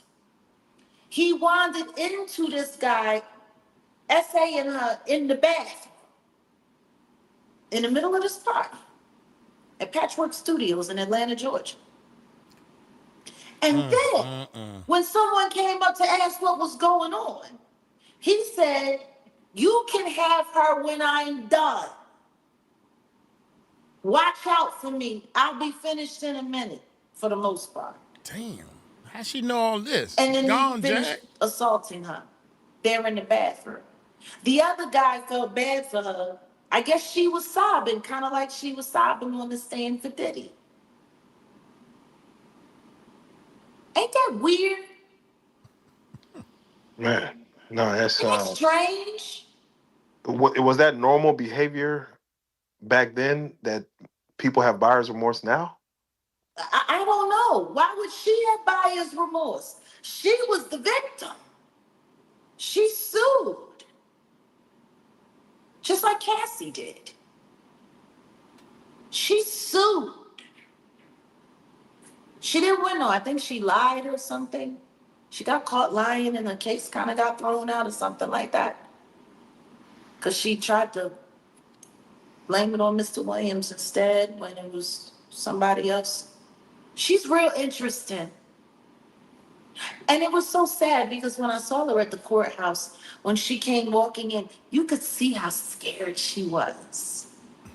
You could feel the fear coming off of her. But I mean, I guess if somebody throws you a couple of $1 million and your life is all busted and washed, allegedly, you know, hey,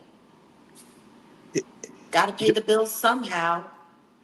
Are you thinking of selling your home in Charles, Calvert, and St. Mary's? Got to be more careful, man. Uncle Bike been messing up all day, man. Why is these on the live channel? My bad, y'all. That's my bad. I don't even know where we at. Okay, I see where we at. Cause it's gonna start all over. Affiliated, maybe an artist, maybe not an artist. It really wasn't friends. But for whatever reason, her friends decided to leave with some of the guys who were there at the studio party. Right. And she was left there alone. And apparently, one of the affiliated, maybe an artist, maybe not an artist, it really wasn't quite sure what he was, to Cash Money, drug her in a bathroom and had a lookout standing outside the door. Actually, he wasn't a lookout at first. He wandered into this guy essaying her in the bathroom in the middle of this party at Patchwork Studios in Atlanta, Georgia. And then, when someone came up to ask what was going on, he said, "You can have her when I'm done. Watch out for me. I'll be finished in a minute," for the most part. And then he finished assaulting her there in the bathroom. The other guy felt bad for her. I guess she was sobbing, kind of like she was sobbing on the stand for Diddy. Ain't that weird? Man, no, that's Strange. Was that normal behavior back then that people have buyer's remorse now? I don't know. Why would she have buyer's remorse? She was the victim.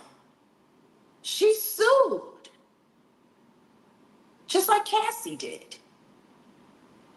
She sued. She didn't win though. I think she lied or something. She got caught lying and her case kind of got thrown out or something like that. Because she tried to blame it on Mr. Williams instead when it was somebody else. She's real interesting. And it was so sad because when I saw her at the courthouse, when she came walking in, you could see how scared she was. Okay, here we go. You could feel the fear coming off of her. But I mean, I guess if somebody throws you a couple of $1 million and your life is all busted and washed, allegedly, you know, hey, got to pay the bills somehow. Jack, let me ask you. You spoke in that montage. To go through a whole trial of freak offs and all kind of wild stuff, and to play that montage of him playing with his kids on the floor, playing Connect Four and Scrabble or whatever he's playing, and showing only that. The word hubris gets thrown out a lot. Like, That was a phone call was coming through. Let me make sure it's on. I forgot to put it on Do Not Disturb. no, please go ahead. My bad. I hope it's picking up everything. My bad. No, you're okay. I'll repeat it. In regards to Yeah. you spoke on the montage for them to show, after going through the trial and hear about the freak offs and just all the depravity that's going on, and then to show a montage of him only with his kids playing Yahtzee and Uno and doing everything on the floor and just hanging out with his kids. Have Kim Porter in there too? Yes. Yeah. Yes. Yeah. The word hubris gets thrown out a lot as far as in this scenario. Do you feel the montage, now that we see what the sentencing was, do you feel the montage hurt or helped that situation? I don't think it had anything to do with it. Matter of fact, I don't think anything that anyone said, anyone showed, or anyone did had anything to do with the sentencing at all. I think the sentencing was going to be what it was before, Wait, so you don't think the judge went to talk or call somebody to say, hey, how should this go? Like, you don't think he No. solely on him? I mean, it's his job. But these are the higher up. These are the elites. And I always think that there's always a phone call made. I mean, Let's I know call what somebody. you're saying, but at the same time, all he did was split the baby with what was there. The RICO charge got thrown out. The S trafficking charge got thrown out. All he got left with were 2 counts of the Mann Act. The prosecution wanted 11 years.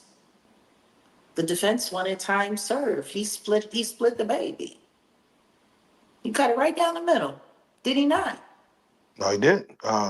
People were expecting 5 to 7. He got the lower end of the middle. Yeah. Well, because he already has time. Definitely got the lower so end. I don't even care about that they time, take man. that into consideration as well. His family spoke for him that day. His kids came up and spoke, and they said that his father is a changed man. How did they know? I guess the jail calls. Jail calls? I've been in jail. People do all kinds of things. I knew a girl that knew how to get her family to put money on her books right before commissary, faithfully, every time. It's kind of funny how people play that game. And don't get me wrong, I'm not going to sit up there and judge anybody and what they want to do for their parent or their financial provider. Because I'm sorry, do any of those children have a means for earning a living outside of the Combs enterprise? I don't think so. I mean, King Combs. Doing what? I don't know. What's he do? Doing what? Other than post on his dad's timeline and make music videos that I don't know that anybody actually watches. What do they do? What do any of them do? What does Paris Hilton do, I guess? Hell. Paris Hilton is a wife and a mother now. Very She's not true. making Very true. SEX tapes anymore. Very true. Very true. Ain't none of them married and don't none of them had no kids. So what do they do? Yeah, what do they do? That's what I want to know. Do they have the ability to speak for the father though, based on jail phone calls saying that he's a I don't changed man? know. I don't know. I don't know. Honestly, I don't even care. Really. I don't care. None of this is real. So How about that? How about we start there? There you go. None of this is real. This is the land of make-believe. So one of those questions, Jab, What from about zip up in the land of make-believe? one of those questions that will come from the other side, meaning like Sure. the Vlad? one, no, more Like like, from a guy like Vladimir Layuski? hey, I can't speak for that. I can't speak for that. But let's just say the generic rapper back in the 90s, early 2000s would have said he has groupie love. He takes said groupie on tour and pays her for just being with him, which is technically, by definition, what is considered S trafficking in today's terms. But this was normal. This was normal back then. And it was wrong back then. Was it a crime back then? I guess is that Yes, the question? it was a I crime. guess that's the question asked. Yes, Once it's a upon crime. a time, if you got caught buying, carrying, and smoking cannabis, that was a crime. But they all And now, did it. all you need is a car. And you can go to a store and buy you some. Isn't that something? Hey. Yeah.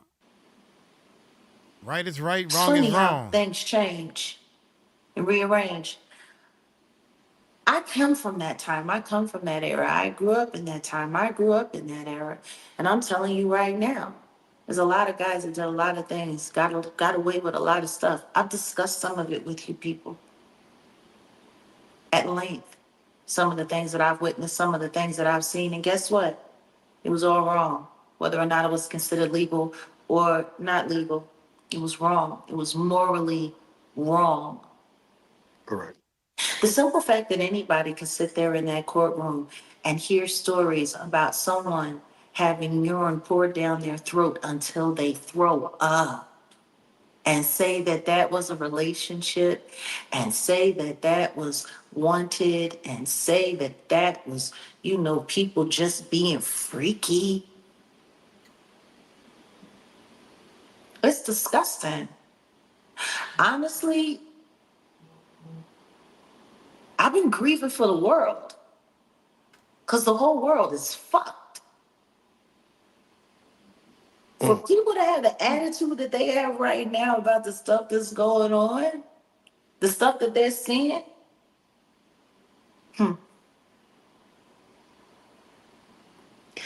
y'all gotta forgive me. What happened? Why did it say? Oh no, I'll figure it out. It's right here.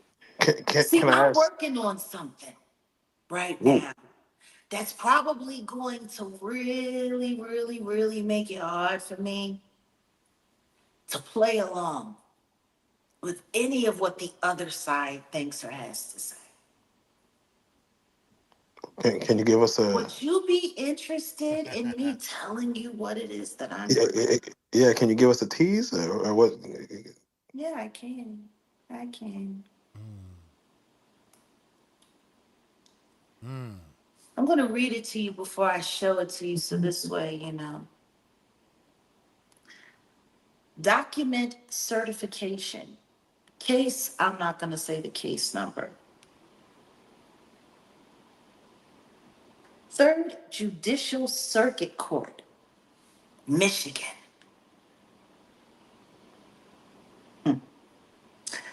State of Michigan, County of Wayne, City of Detroit.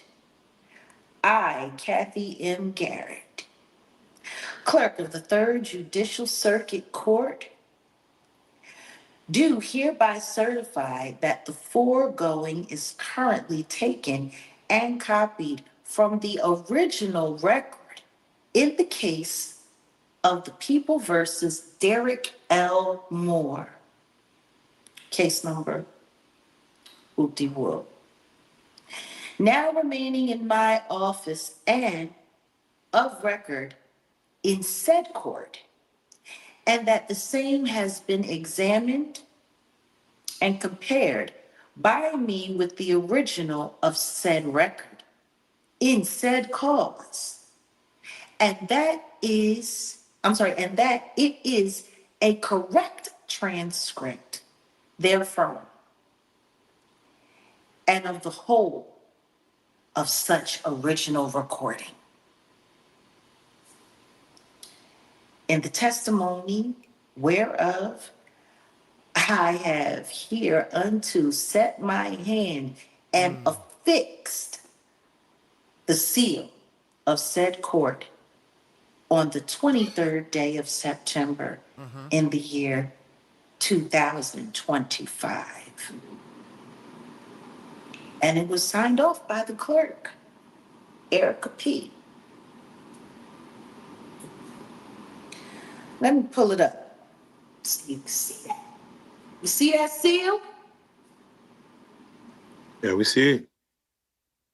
Yeah. Court of Wayne County.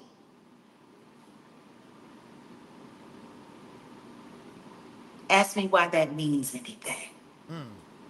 Why that mean anything? Please, if you don't mind. If you don't mind, please. Well, see, it has to do with this case. Back in 1998, it's so funny that you said rappers from back then, back in the late 90s, and they did this and they did that.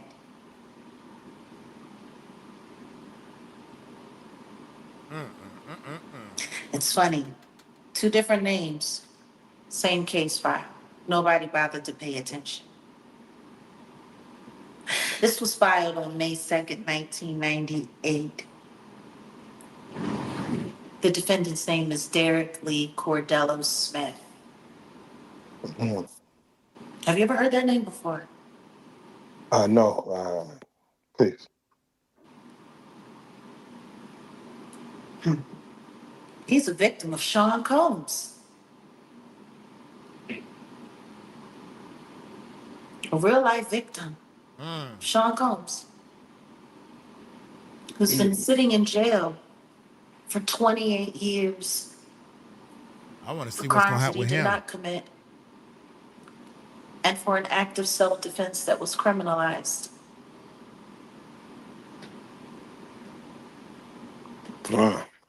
Should we be looking into these cases more? Because we look to provide voices for the voiceless, and I know he can't tell his story. Let's see what the exhibits are.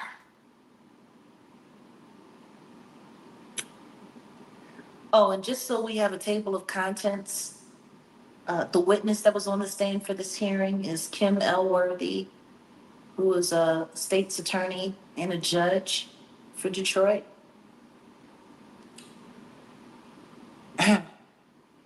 The judge was John O'Hare, and Derek was representing himself, and he did the cross-examination. I'm going to read a few things, share a few things with you guys, if that's okay. Please. But let's see what the exhibits are. Commitment of sentence to Corrections Department for offense of second-degree red rum, self-defense variable. The victim was Carl Bishop, and the plea was nolo contendere plea, which means no contest, to remain sealed per plea agreement of John O'Hare, 𝗵𝐿worthy, Sean Combs, and defendant 𝗟𝗜𝗡𝗞𝗦. Agreement in 1997 between parties. This is an exhibit.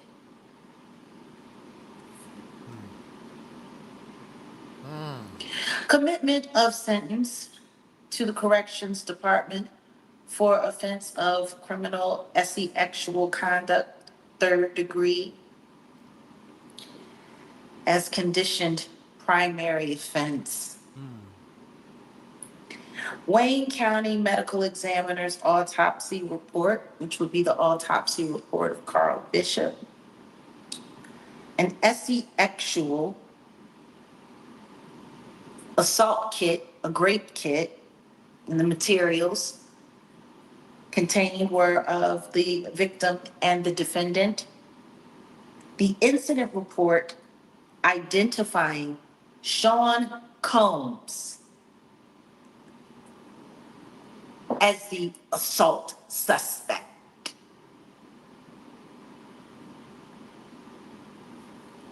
Well,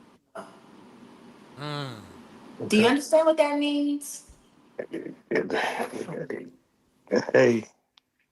Y'all hit that thumbs up on the live stream, man. Don't forget we live when we doing our reactions right now. Hit that thumbs up. This is it's getting deep, baby. It's getting deep. Do you understand what that means? Do you understand what I'm the holding words? Right here in my hand in this device that I uploaded for protection of the records? See, while everybody was busy watching that sham of whatever that was supposed to be to make people think that that guy actually was finally handled up on in some way, shape, or form, God was busy making sure that these very real findings came to me.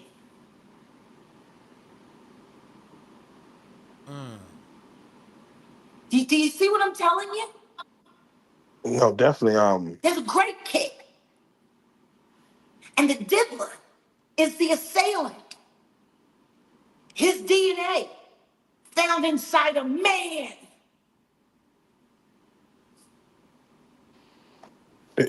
How do you take this on as far as what's to come next with this?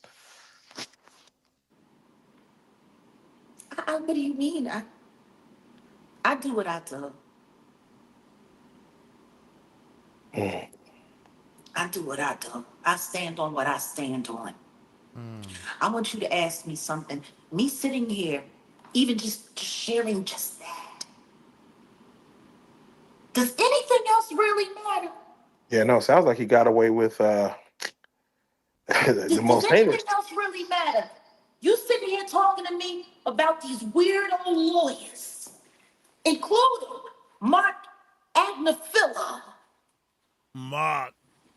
Yeah. You wanna know what's funny? Yeah. While Mark Agnifilo was sitting there making fun of baby oil and doing all of the stuff that he was doing in court and creating all of that nice guy hoopla, trying to get everyone to believe that Diddy is not such a terrible person and that he's a wonderful man and he deserves to go back to Madison Square Garden and he's going to be right there to cheer him on. Do you want to know where else he was?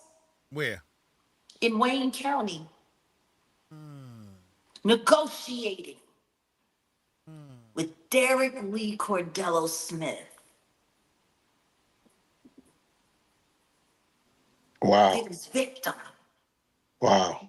Why would he be in negotiations with him if he actually believed that everything that he said in that courtroom was true? Sounds like a fixer. Sounds like a fixer. A fucking liar.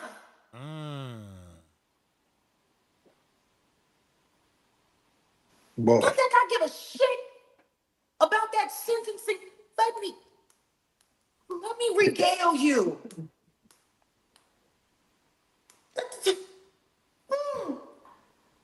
Hold on.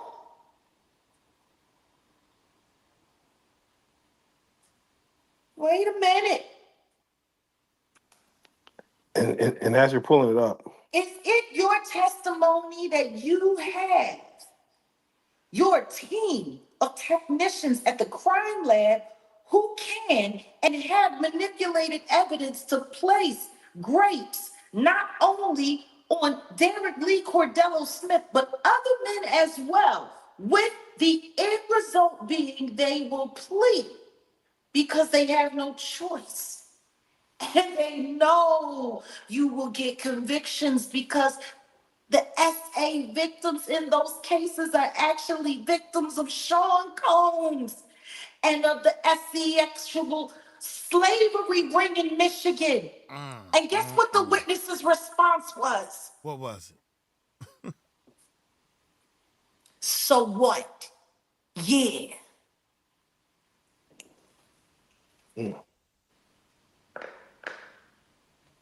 This is America.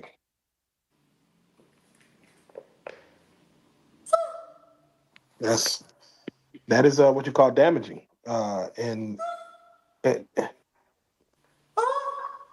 does the prosecution not have this information? Like, why isn't this? Why doesn't this come up in? Why didn't any of this come up during the trial? You know why? Philo knows about this. Bullshit. Bullshit. That's why. Because he's spoken to Derek himself. This court proceeding happened in 1998. And Derek's been sitting in prison since then. And people are sitting there worried about the diddler and how much time he might have to do. And this man has been sitting in prison since then. That's crazy. That's a victim of that weirdo. I like what she said. That weirdo. A victim of that weirdo. G to the H to the B. He used it back in 97.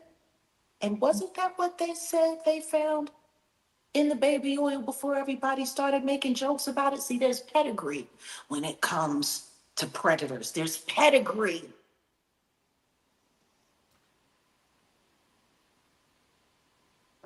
They know good and well it was some daggone. Do you believe, Jack, in good people doing bad things, bad people doing good things? Horse tranquilizer stuff. I believe that there is what I can't believe. And there is what isn't. Nothing more, nothing less. I don't believe in what everybody else believes in. I'm telling you something right now. When you got court officials that's sitting in court, they so brazen that they're actually threatening people. Damn. That's very brazen.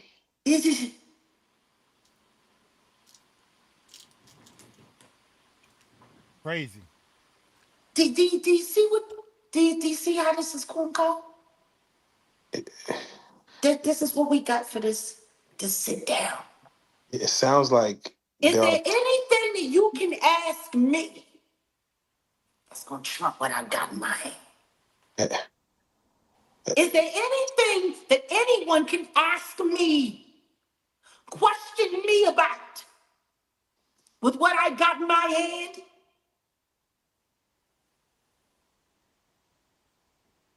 No, that's as damaging as damaging good. That's Trump card. That's game over. That's get real or get the fuck out of my way.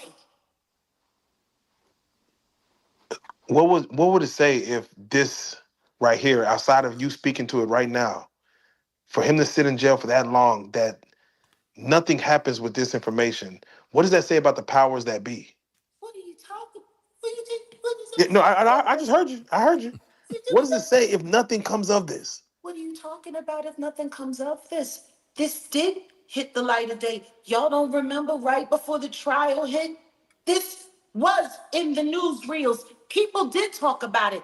And they sat there and they shrugged it off because of all of the great cases that they've been putting on this man for the past 20 years to make him look like a scumbag so nobody would listen to his story. Want to know why they were able to get away with it up until now? Because as of September 23rd, 2025, these records were sitting in the clerk's office unsealed, but unless anybody knew what to look for or what to ask for, they couldn't go and get copies of this paperwork. So there was no way to affirm any of what's been being said. It already came out. It was already stated that there were clerks, judges, lawyers that said that they lied on this man and framed this man on behalf of Sean Combs. You want to know what's really funny, though? You want to know what's super duper funny? It just disappeared. Do you know what I thought when I heard it myself? I said, oh, it must have not been real. Because there's no way in the world this isn't going to make it to that trial. You want to know what's even funnier? Diddy went to that jail to visit Derek his damn self in 2024. That's what I heard. Oh, wow. Mm-hmm. Guess what name he was using to go to that jail to visit Derek so nobody would know it was him? John Smith? No. Brother Love. Oh my God, that's crazy. Oh, what is clergy?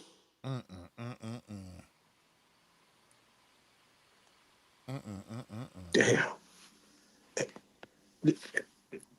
This is very wild. What made you? Guess where he went? Just a couple of days before HSI raided all of his properties. Fuck you mean?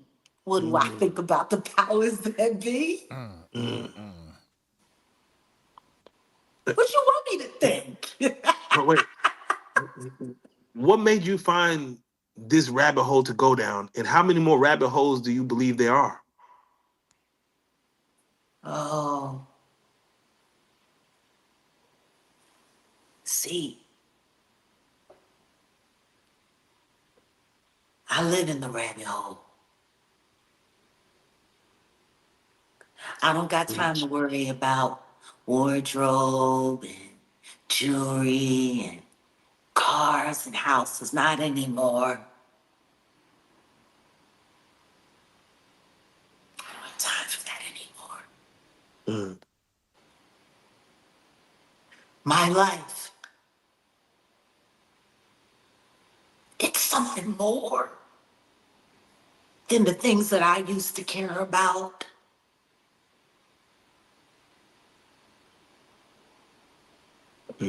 Without question.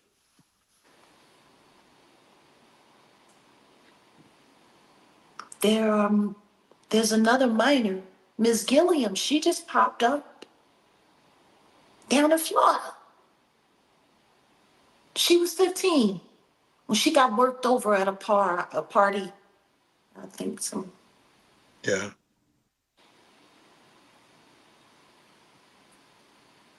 You want to know what's sad? All the people that want to make a liar out of me.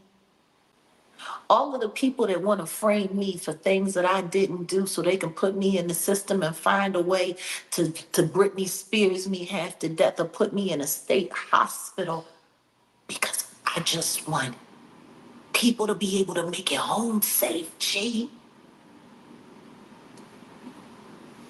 Yeah, definitely. That makes me a piece of shit, huh? That makes me terrible, huh? You want to know what's terrible? I'm gonna tell you what's terrible. Let me read a little. Let me read. Oh, please take your time. No, because see, I gotta. See, this is gonna be most of, the basis of where I respond to questions that you have to ask me today. Because I'm living at fuck you mean. Come on.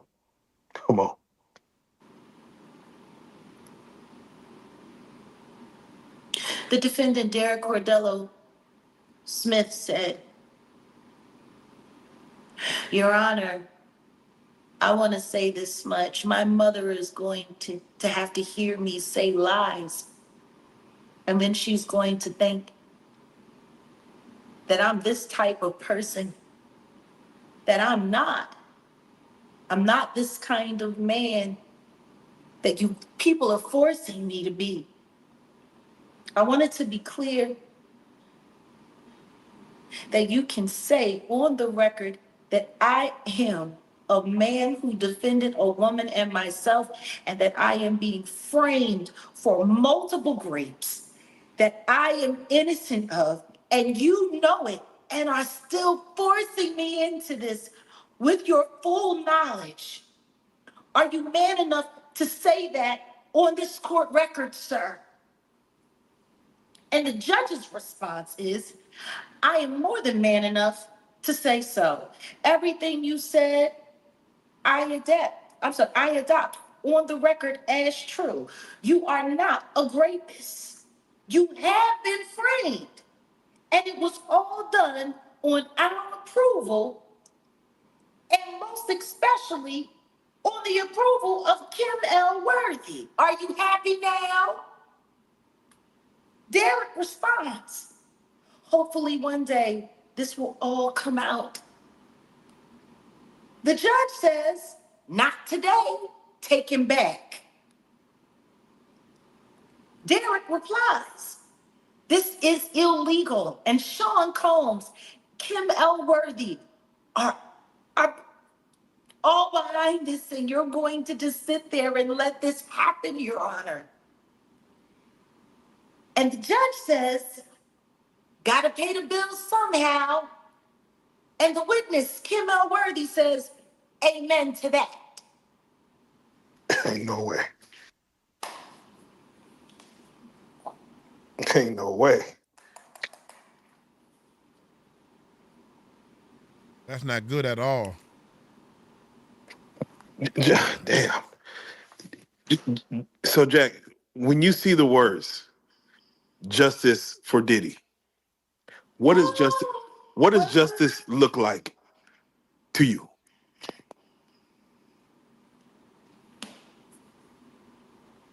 I don't know if that's even possible. Because if he was able to pull this off before he was a billionaire, look at what we got going on now. See, this is bigger than anything that any of us can talk about.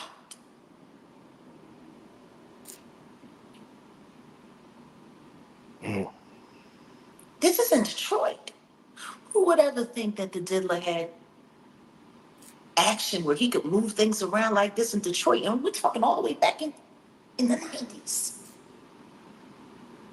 And every time this man has been about to come up for parole, Kim Worthy goes and gets one of those great kits that she's been holding on to and just throws it on him. And he's back, he's got to stay in jail. You don't remember right after Diddy was taken into custody, that story that came out about the inmate that sued him for $100 million and won on a default judgment? Y'all don't remember hearing about that right after he was arrested? I remember that. Yeah, it was so many lawsuits, but yes, that was one of them. Yeah, but it was the only lawsuit where you had heard somebody had actually won against him. Yeah. Inmate. Derek.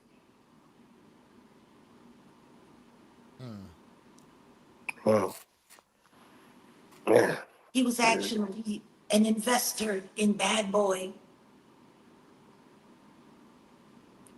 And they've been keeping him monkeyed up in jail all of this time, so they ain't gotta pay him. Damn. Yes, hell, I want to know what justice for Derek looks like right now. Jeez. Hell. He's entitled to 49% of whatever Combs Enterprise has amassed in the past 30 years. Almost 30 years. That's what he's entitled to. He already won a $100 million judgment.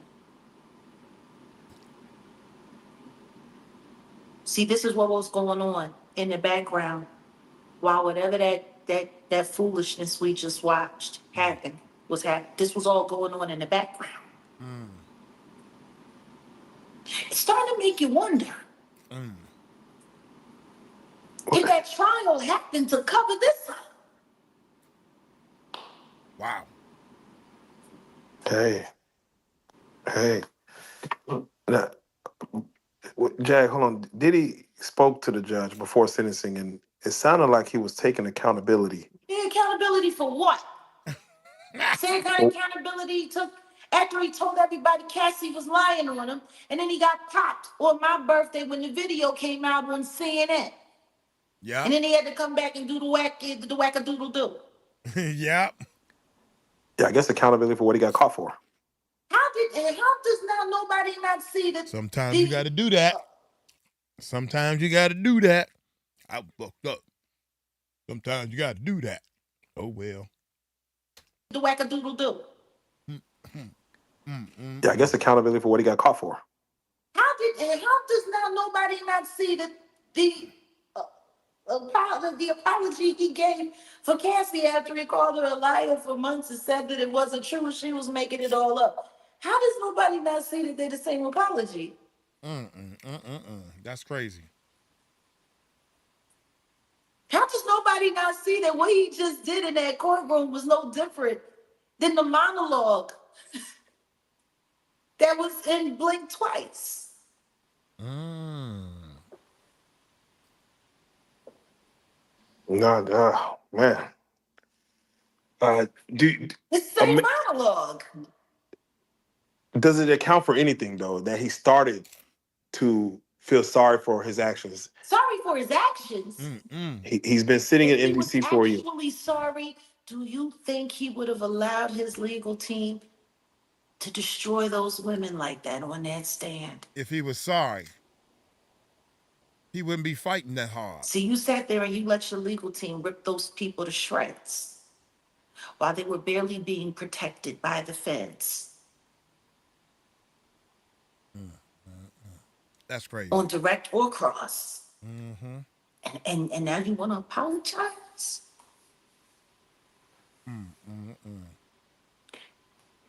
You want to know what apology would really mean something to me? If he apologized to Derek Lee Cordello for stealing almost 30 years of his life, essaying him,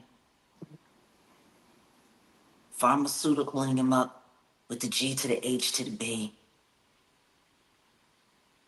and trying to get away with robbing him.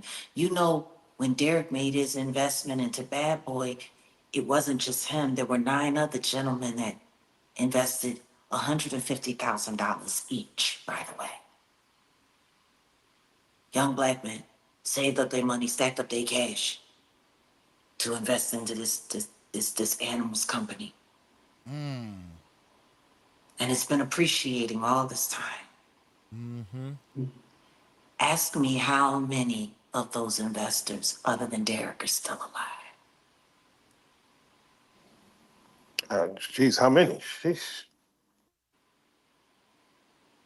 Yeah. Kind of like Uptown Records. Uptown Records. Only one left. That's Diddy. Derek. Lil' Kim. Wow. And for him to apologize for it would mean that he would have to admit that it happened. And then that means there may be other Dereks out there. And I'm not saying at the level of that, but Yeah.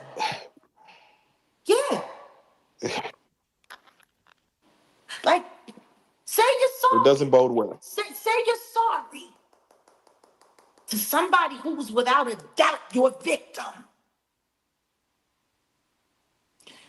Because there's medical evidence that proves it.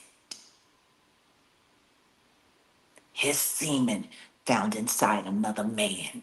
Ew. I'm about to throw up. Damn, that headline is wild. Ew.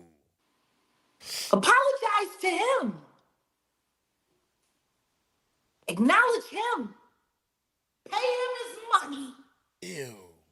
Oh, that's right. You can't, because right now you went from $1 billion to $300 million, and you probably oh, Derek somewhere around 250 to 400. So paying him would kind of leave you just destitute.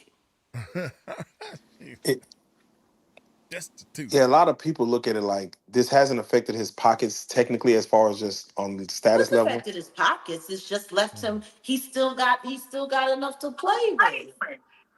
A lot to play with. I mean, Yeah, for now. For now.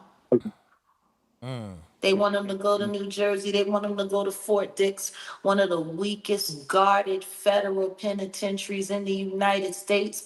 I would know. I know Fort Dix. It's a real nice place to take somebody. So when they finally get to go outside out in the yard, they can just get somebody to come and extract them right up out of there. You can leave and you don't have to worry about ever being held accountable. See, I'm not dumb. I ain't nobody's fool. People like being fooled these days.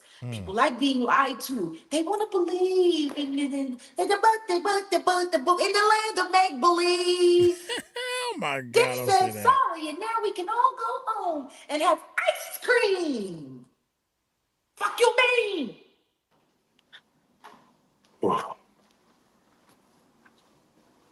You want to ask me questions about what? About what? boy. And we asked you this before. Like, is the average person ready for the truth of Hollywood? My interviews, because I'm doing a series of interviews with him. Okay, that's what. Yeah, there we go. I can't wait for the world to hear what he has to say in his own words. But I just want everybody to start with this transcript. Because, see, with all of the crimes that they've put on this man's name, with everything that they've done to make him look like an absolute degenerate who should be put down like a dirty dog, with everything that they've done to ruin it so people would never believe a word that came out of his mouth. See, when you start here with these transcripts from 1998, which were sealed and then unsealed in 2007 and then sat there in the clerk's office and nobody knew about it because nobody knew to come and get it. Nobody knew where to get it. Different names on the same case number. They thought they were clever. But see, when you start here,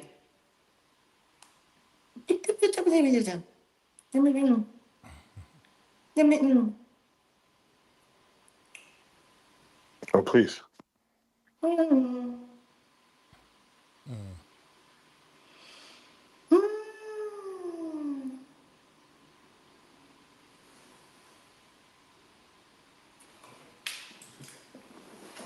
Let's just read a little bit, shall we?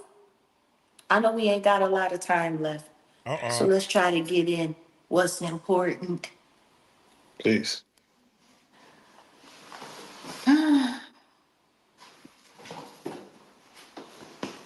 Derek, the defendant, says on record, thank you, sir. Okay, now, because Miss Worthy was being a little bit difficult on the stand. Actually, let me give you a little bit of context about how this whole hearing even happened to begin with.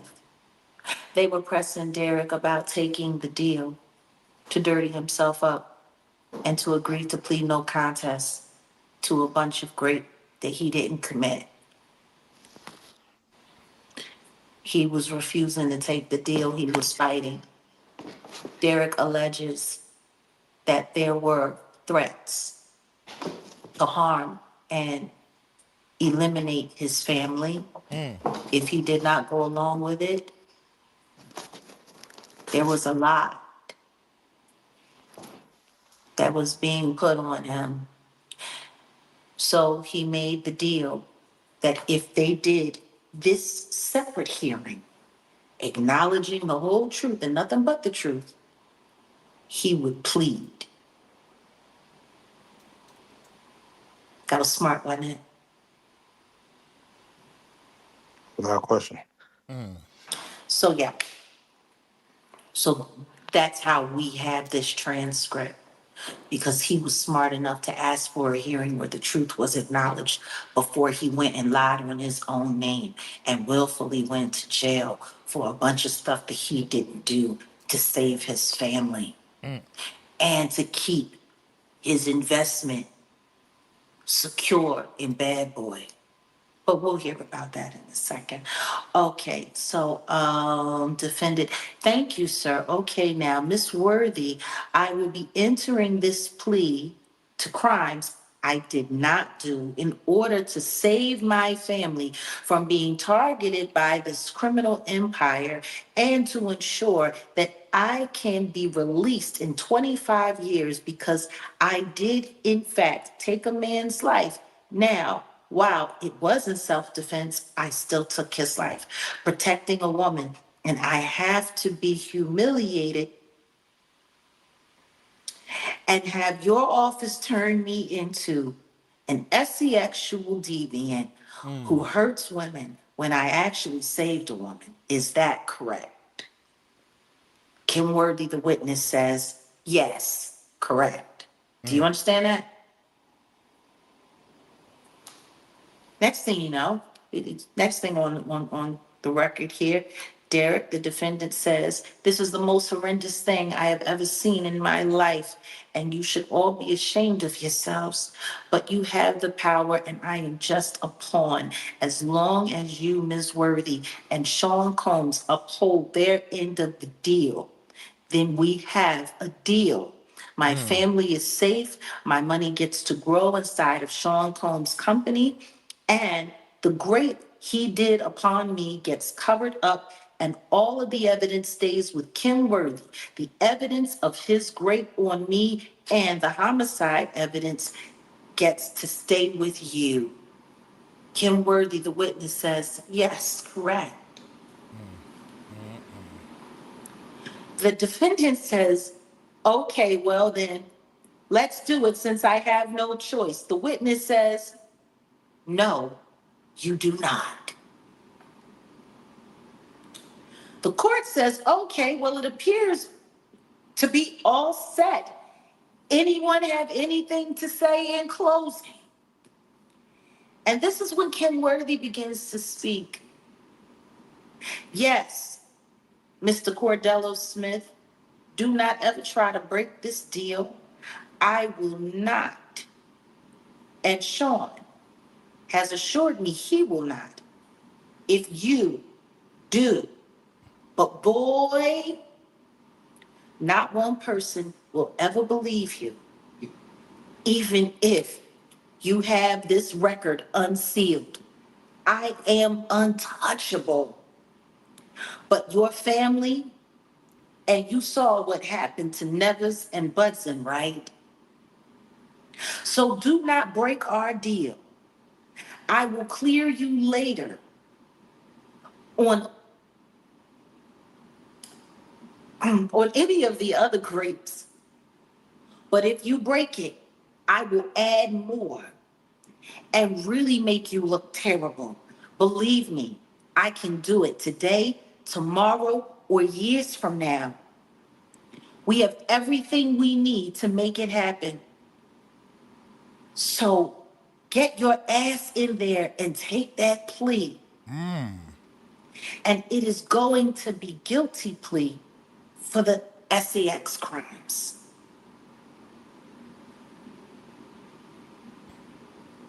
The defendant, Derek, says, okay, but I can assure you of this, Miss Worthy, one day, this will all come back because the truth cannot be hidden. Light will always shine through the darkness.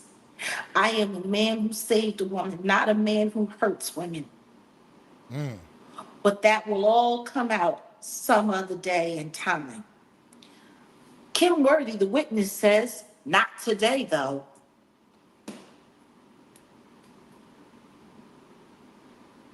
Now, y'all heard what I read you. At that time, she was a sitting judge. She sat there and threatened that man's life and threatened his family.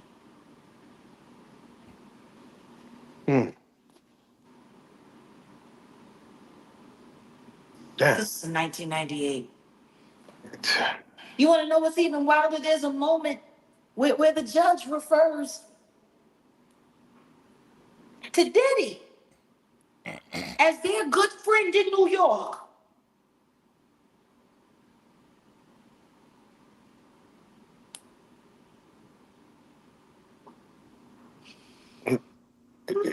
I mean, Diddy was the Puff Daddy back then. I mean, he was building the band and running the city.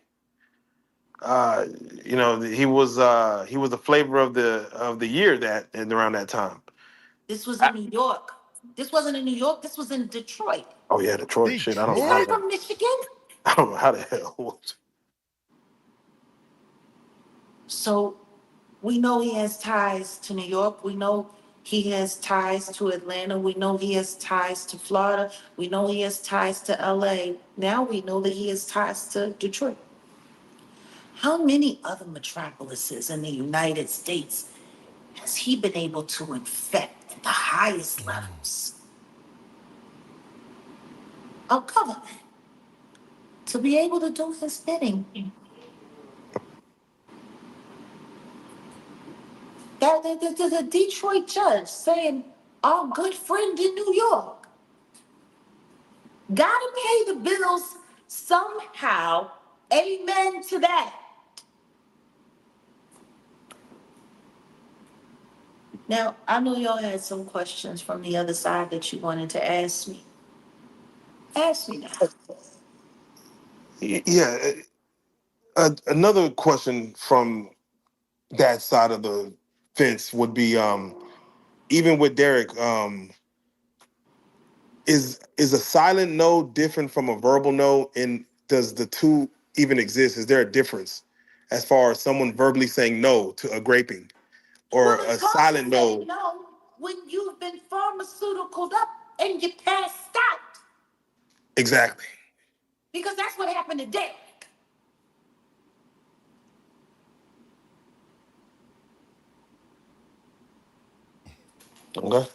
Okay. No, definitely. Jag, you're from this world. We seen a video. Jag, you if from you go this to world. type Hold up, y'all. Hey, shout out to my live stream, man. The Music Recording Network Live. That's a separate channel. So if y'all in the chat room, if y'all listening, it might be a different channel. So make sure you subscribe to our live channel. That's a separate channel, the Music Recording Network Live. Appreciate y'all. Then you can go upstairs with Rebecca, because she's going upstairs. And also Terry has went upstairs because they just subscribed. Anyway, back to the show. Let's see what you're talking about. Jag, you're from this world. We seen a video. If you go to type in Luke and Jay-Z in Twitter, you'll see a video of Jay-Z sitting next to Luke, Uncle Luke, with two women next to him eating each other out. Another two bearing chests, what wouldn't look good today. And again, we go back to, hey, this was the norm back then.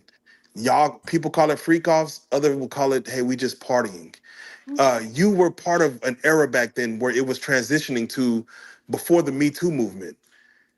Because it was such a norm back then, and again, like I said, laws and morality changes, do you feel as morality did change in society, has it gotten better or worse based on what we used to see versus what we see now versus what's behind closed doors in front of our faces? Because this was on a show called Luke's Playhouse. And I'm like now that couldn't even happen today where Jay-Z sits there and whoop-de-doo. You want to know what I find funny? That those images are still around for people to see, that they haven't been destroyed. And nobody's saying, well, if he was able to do that, because see, the question ain't nobody asking is whether or not these women that were sitting there making meals out of each other for these dudes' entertainment were legal.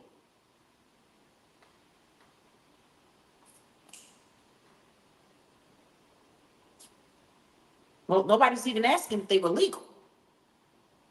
Yeah, that's a whole nother situation. You know, regardless of all of that, clearly the Jigga Man was cool with being in the presence of men who did stuff like this. So why don't he claim his friend the diddler?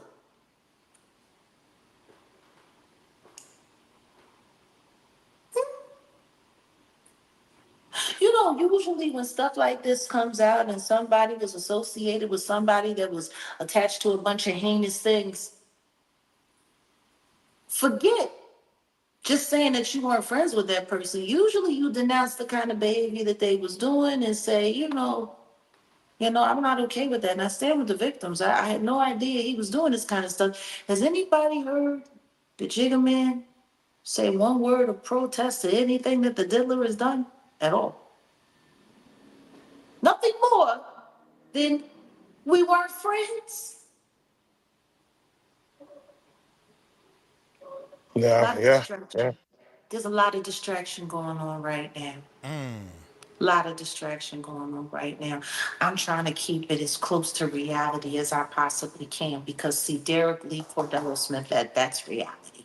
You know, a lot of people have had a lot of things to say about me and about this. And, I can't stand her talking about this. I can't stand her talking about that. No, the reason why they can't stand me talking about it is because they don't want to take responsibility for the fact that they watched it and cheered it all along and they enjoyed it for their own entertainment.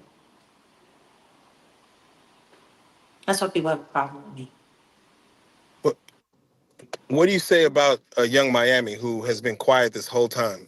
No, she hasn't. She wrote a letter to Judge Subramanian and said that Diddy was a man of God. Yeah, who's been quiet the whole time. Come on. And technically, she's almost right because he was pretending to be clergy when he went to the jail right before HSI busted into his house to go visit 𝗟𝗜𝗡𝗞𝗦 as Brother Love, the clergy.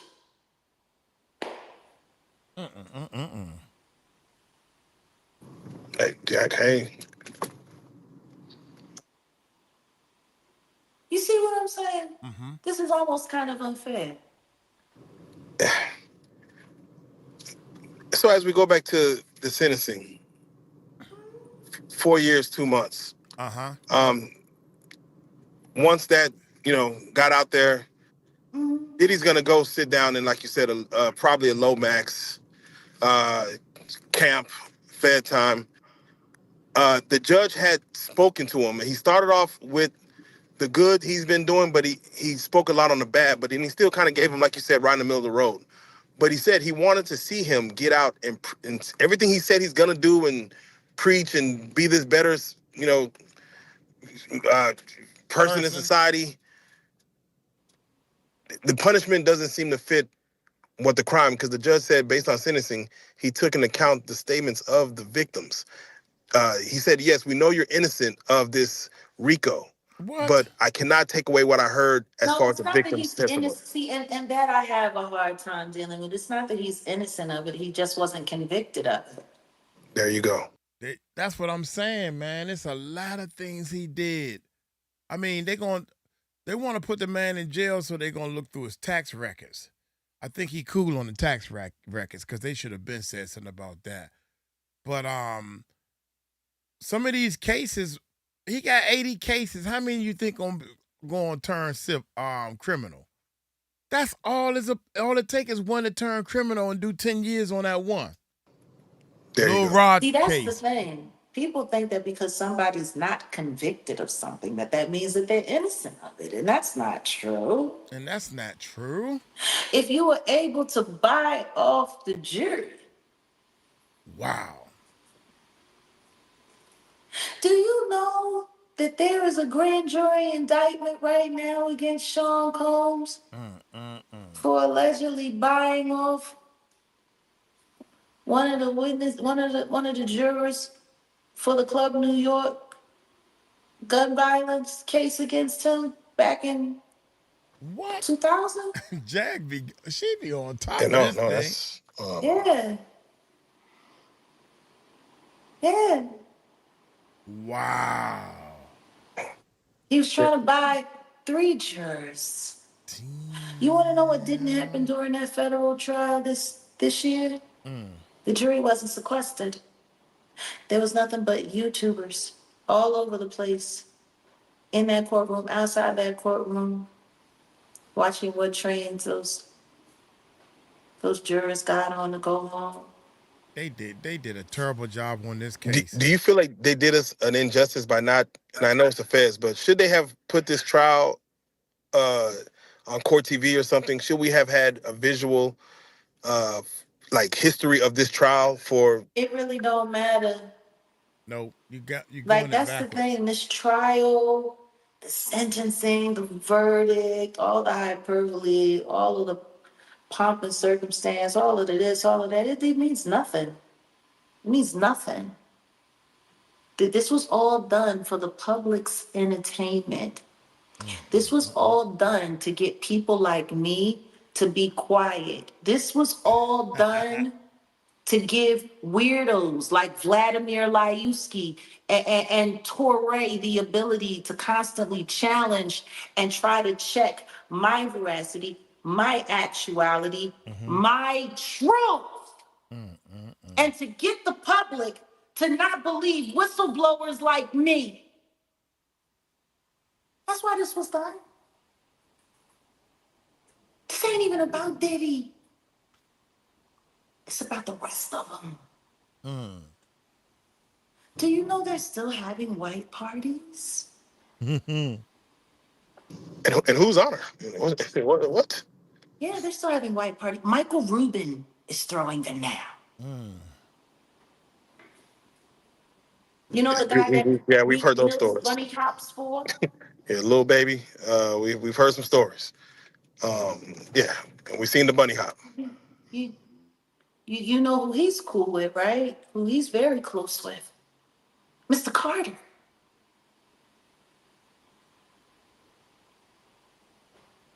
So it went from Diddy's camp throwing the white parties to now the Jigga Man's camp is throwing the white parties. Jigga Man? Interesting. The Jigga Man? Can I ask you, early on, this story was a Cassie Ventura story. For her to receive $20 million settlement plus $10 million from the hotel, plus Diddy getting sentenced to 4 years, does Cassie get justice in all this? Does that look like? Still not enough. Still not enough. And it's wild because she's getting such a better deal than 𝗟𝗡𝗖𝗓𝗄 Smith is. 30 million and your perpetrator gets 50 months? I mean, Still not enough. Jeez. Her life is never gonna be the same. And people are gonna find ways to make her life complicated, to force her to have to spend that 30 million every way they possibly can. You know, there is no up. There is no win. Haven't I been saying that? Yeah, like you said, it's all really make-believe. I mean, this is all just for show or something. Is there a lesson to be learned here, though, at all? Like, is there a lesson for generations to come to learn from this? Oh, my God. Stop being so anxious to be a follower. What you call when I'm... Stop being so quick to be on that Brandy bullshit. Jesus, man. You know I'm on the line.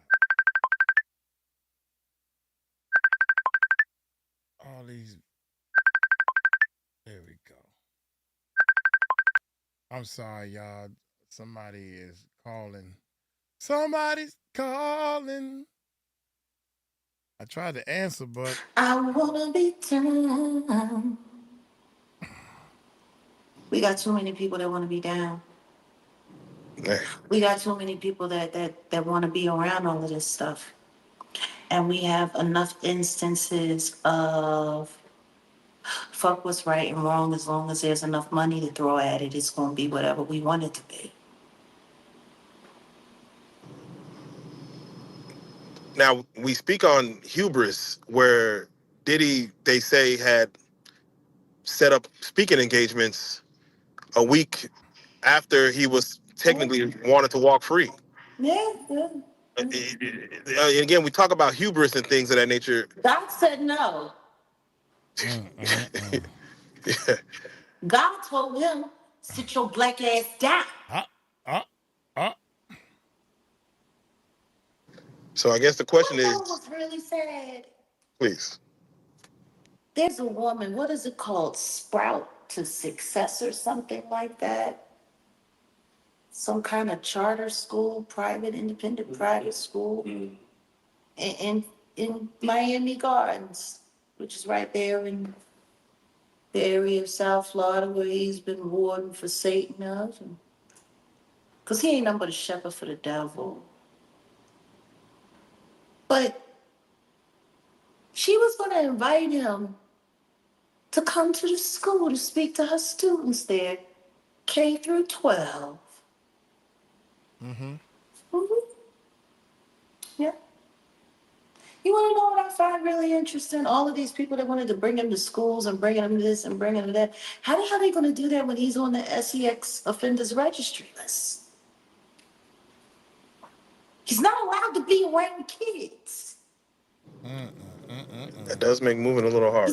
He's not allowed to be around school. He's on the registry. Didn't I already do a tutorial about the registry? Like, I don't know.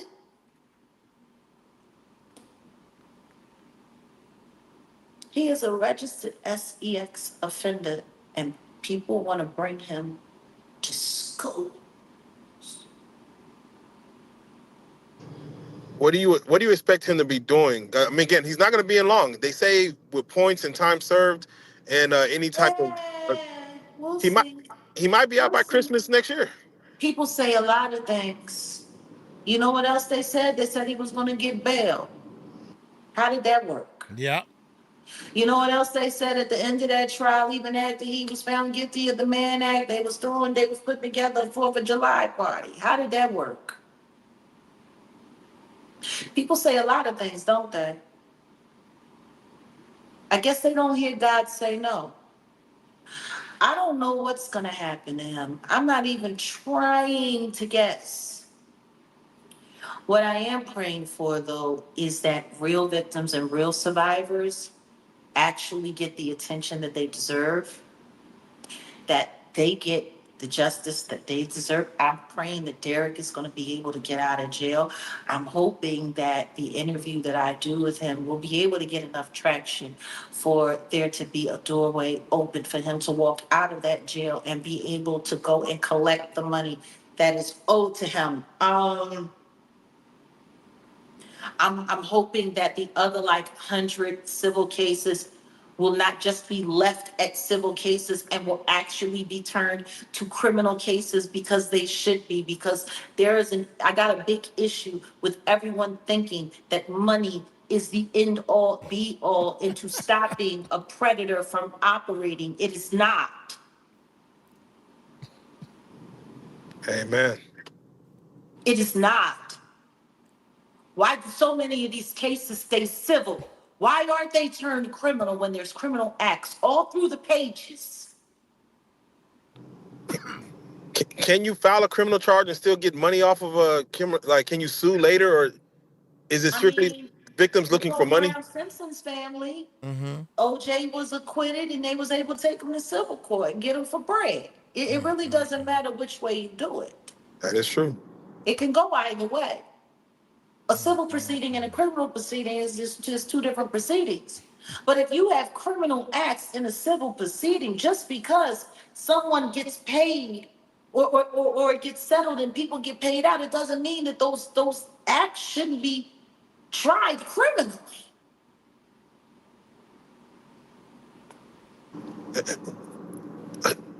Would you be surprised if Diddy has a music career after this? Why? He barely had one before. You got that right. Well, what is a music career? What is his music career? What instrument does he play? Got him. Oh my God. Oh. Whoa. Whoa. When last time Diddy made a song? Every breath you take. Every move. Only reason why that song did anywhere near as good as it was because everybody was a Biggie fan and they listened to that song because somebody passed away. Now let's break the song down. Was it Diddy's song? Nope. Was the melody his? Nope. He probably got somebody else to write the lyrics. Come on, bruh. Oh my God. Why? He barely had one before. Barely had. Yeah. Well, what is a music career? What is his music career? What instrument does he play? What does he know about music? He knows nothing. The fiddle? The No. fiddle. Not even that.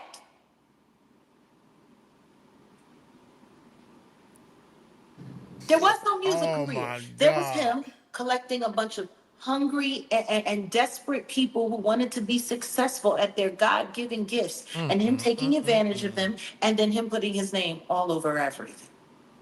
Game over, baby. How was that? Someone had once said you have to separate the art from the artist or the talent from the man.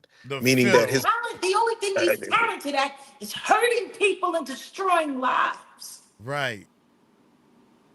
Making people, No, I forcing don't want people. to separate him from that. I wish everyone else would stop trying to. Stealing. Somebody said stealing in the chat room. Only thing he's good See at is that? stealing. Come on. Why should we listen to somebody that's wanted by the police? Not to segue too far from that, but we have to get your take on, and again, if you have an opinion on it. That's crazy. Two female rappers, Nicki Minaj, Cardi B, going at it. Kids get involved. Things get ugly. All Twitter wars. When a Jaguar Wright sees something like this, and this is the women, this is hip hop, I guess you could say. Is this fair game? Is that what hip hop is now? That's the question. That's not hip hop.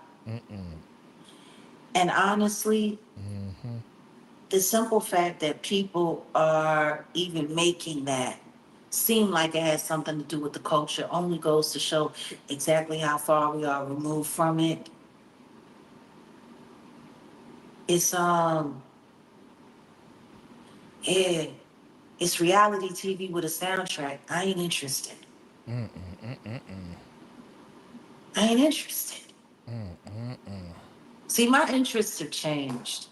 My interests are now focused on the harm that this so-called hip-hop culture has done to the public. And what we can do to turn it around. What we can do to stop making weirdo behavior a prerequisite for success in entertainment.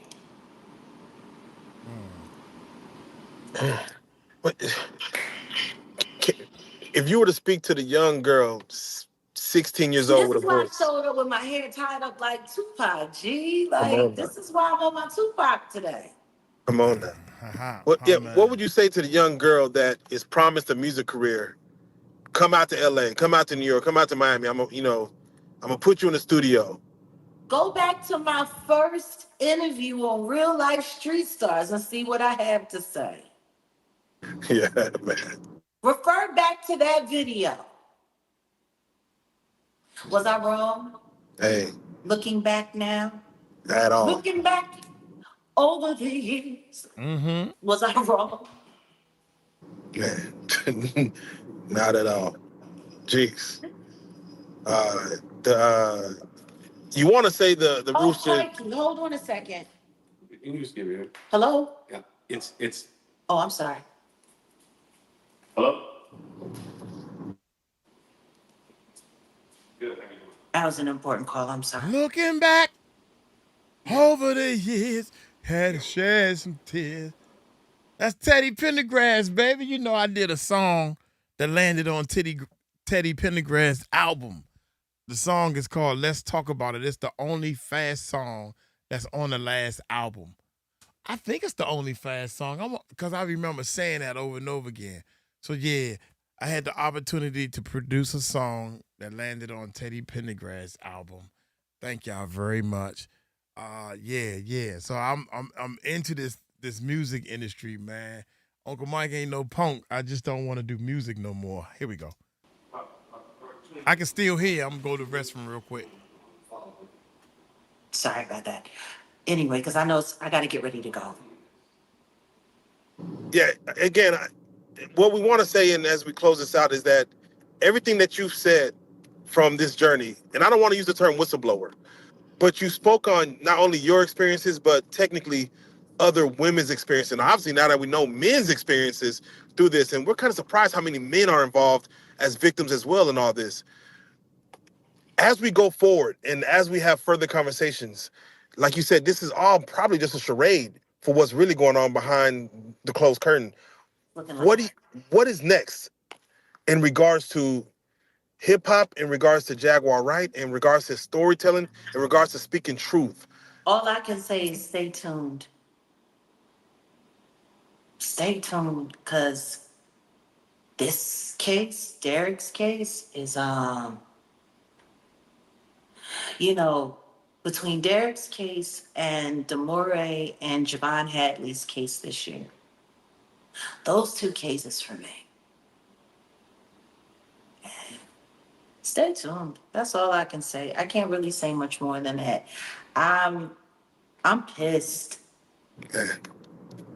I'm pissed. I hate to see a pissed Jaguar Wright, boy. Because people keep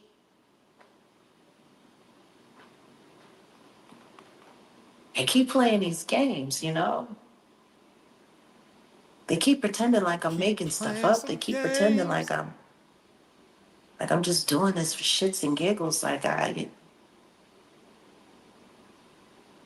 Imagine what it's like for me, reading the pages, some of what I just shared with you, and then listening to people talk about how unfair Diddy's being treated right now and how he apologized and how he's sorry. I apologize. Imagine what that's like for me.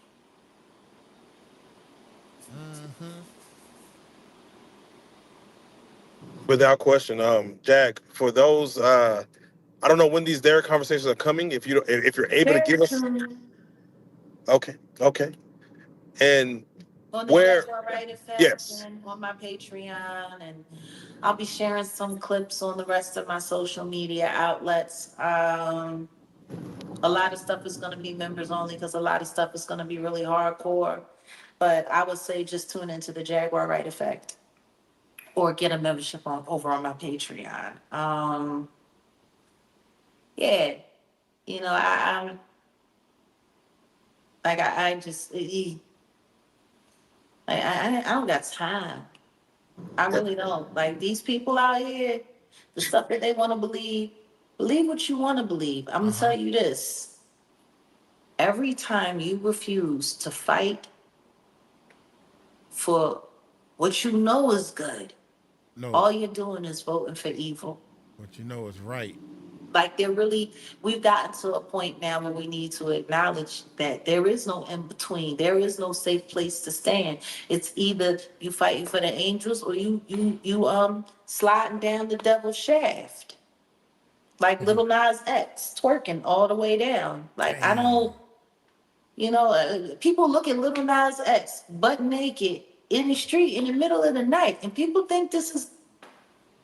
I mean, they say he was on, on that stuff. They say could have been drugs, mental breakdown. No, they said they found nothing in his system. What? Nothing but money. High on life? No, you ain't high on life. You high on trying to get that money back. You ain't. Careers are going. What's the next thing? Who's hot? He's not hot no more. What's the next thing? What's the next thing? That's how these careers are going. High as hell. Like running around in panties and white boots. If you don't mind, Jag, by closing us out, can you speak to the victims that haven't come forward, not only in Sean Combs' case, but in all cases in regards to being in the celebrity world where they feel the assailant is too big to come at, to touch, or their voices may not be heard. Can you speak to those victims that haven't come forward yet? I'm still here, waiting on all of y'all. Amen. Do your thing. I'm still here. Waiting on every last one of you. And I pray for all of you every day. I pray for every last one of you. I know what it looks like. For crying out loud, I'm sitting here looking at Derek's case. He's been sitting there for almost 30 years. If he hasn't given up, none of us can either.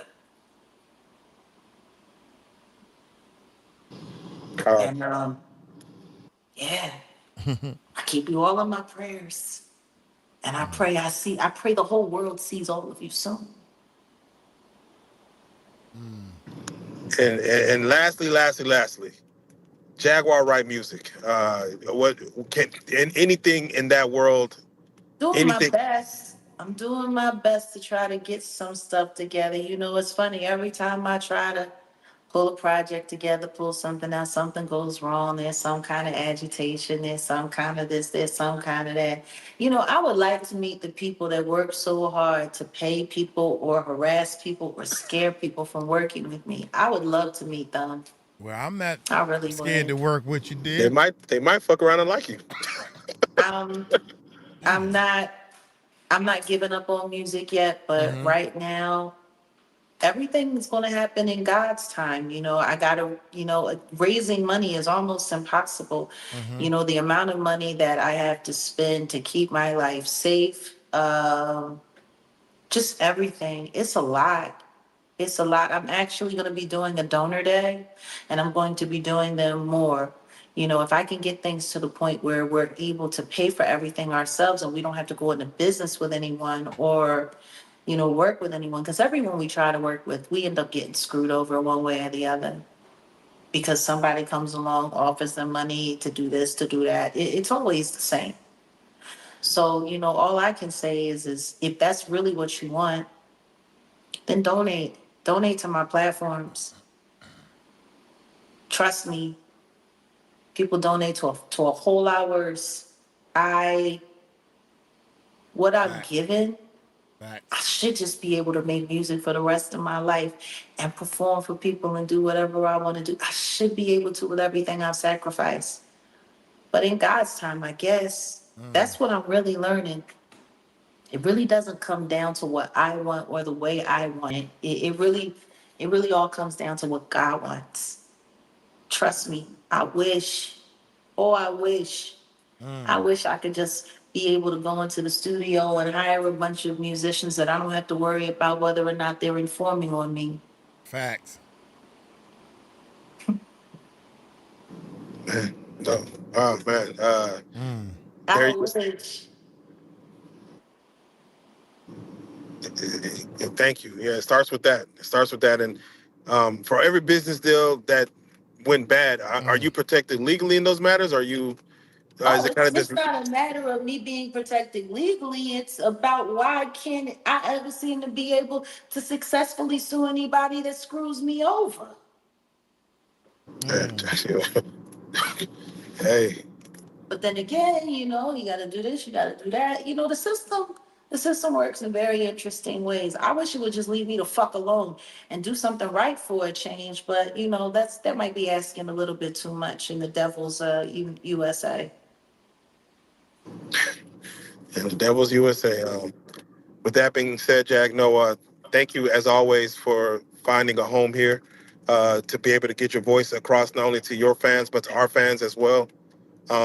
It's only. Well, I'm sure the chat is going to be interesting. The Hellcats love it every time I have a new video over here. All they do is sit here and just go crazy.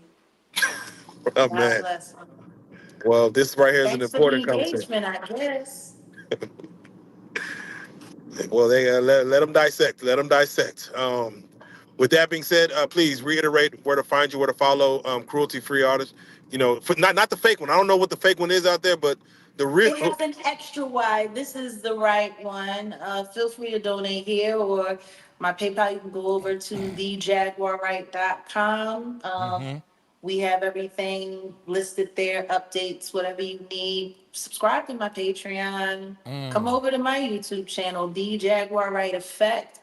Jaguar Wright Wright everywhere else. And yeah, just just stay tuned. We also have The cruelty-free Jaguar Wright effect. hoodies. Oh, and they're pretty awesome. They're awesome. We have one that has portrait that was done of me in chalk, and then we have another one that just has the cruelty-free, kids logo. It's really fun. So, please, in any way, engage. We appreciate you.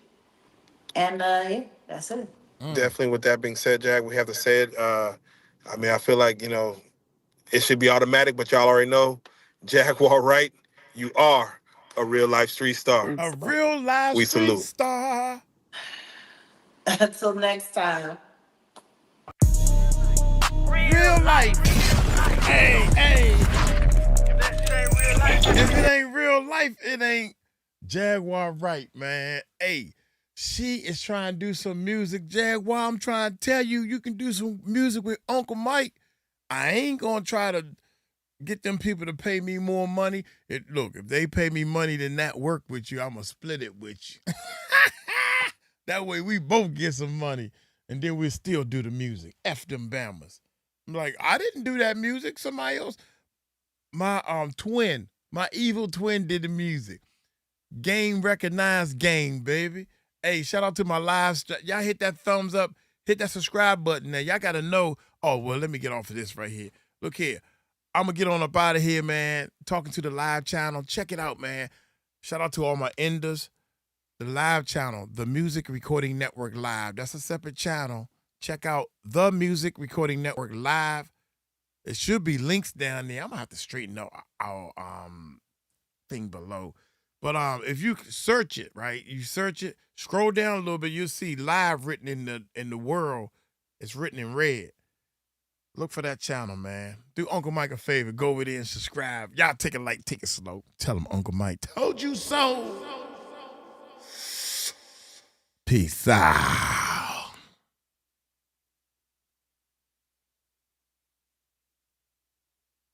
Yeah. Man, I am so hungry. I'm going out to get me something to eat since I'm finished. Jaguar Wright, an hour and a half, man. Yeah. Eat me. Shut up to here. Go home. Man, get out of here. Hey. Don't forget to go upstairs and go home. Don't forget to hit that subscribe button, baby. Shout out to who's in the house. Who's up in the chat room. Shout out to everybody in the chat room. Thank y'all so much for coming past. 82 people, hit that subscribe button, hit that bell. Thanks for subscribing. Leash 2321 channel. Lash 2323 channel. Appreciate you, man. Hit that subscribe button. Don't forget that you are not subscribed. This is not the main channel, man. This ain't the main channel. This is a different channel. Uncle Mike hungry. Terry, go upstairs. You go upstairs, Terry. I'm over this joint hurting. Maybe I need to go upstairs since there's a new refrigerator upstairs. Terry buying the refrigerator to go upstairs, y'all. Yes, he is. Uh-huh. He said, is it a refrigerator upstairs? Yeah, you buying it. Terry buying a new refrigerator upstairs. 1, 2, man, all kinds of stuff. 1, 2, 3, 4. Oh, was this Diddy? What was this? Diddy gets. Yeah. Oh man. I'm gonna name this. What's this? I am hungry, y'all. I'm so hungry. Wait a minute. I gotta say this stuff. I gotta save it. That's 16 already.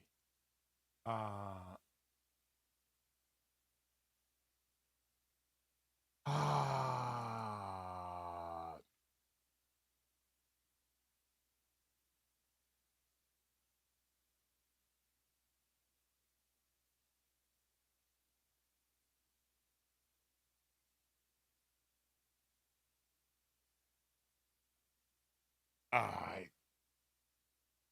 So now I gotta quit this. This is what I gotta do after every live, y'all. I mean, after every set of reactions. I don't know if y'all can't see that. Basically, I go over here, hit the video channel, reactions 6. Make sure it's there. It's there. Then I gotta eject. I gotta eject the hard drive. And when I click this switches over to another computer. Open this up. I don't know why I gotta restart. I gotta restart all the computers to here. All the computers need to be restarted.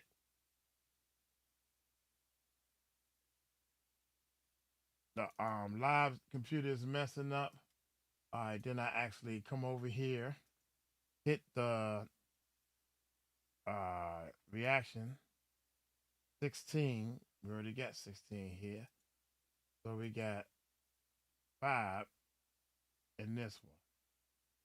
So yeah, tomorrow I gotta do some reactions. To here telling me we don't have any reactions. So now that this is, so I leave this alone and let this set. I wish I could go back to the other side because I can't see y'all. I can't see y'all. I can't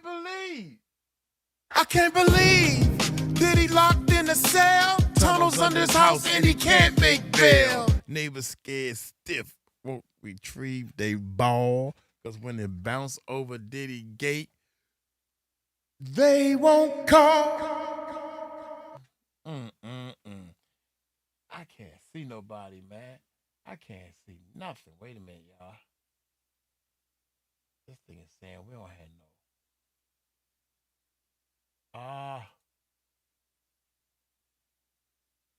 When it bounces over Diddy gate, I can't believe.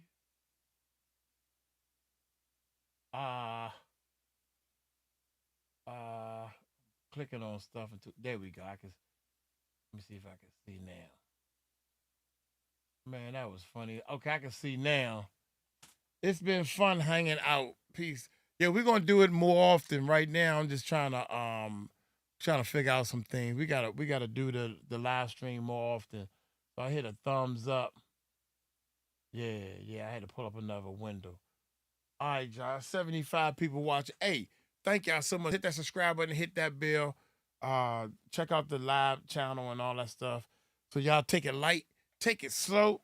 Y'all tell them Uncle Mike told you so. Live stream in the house. Peace out.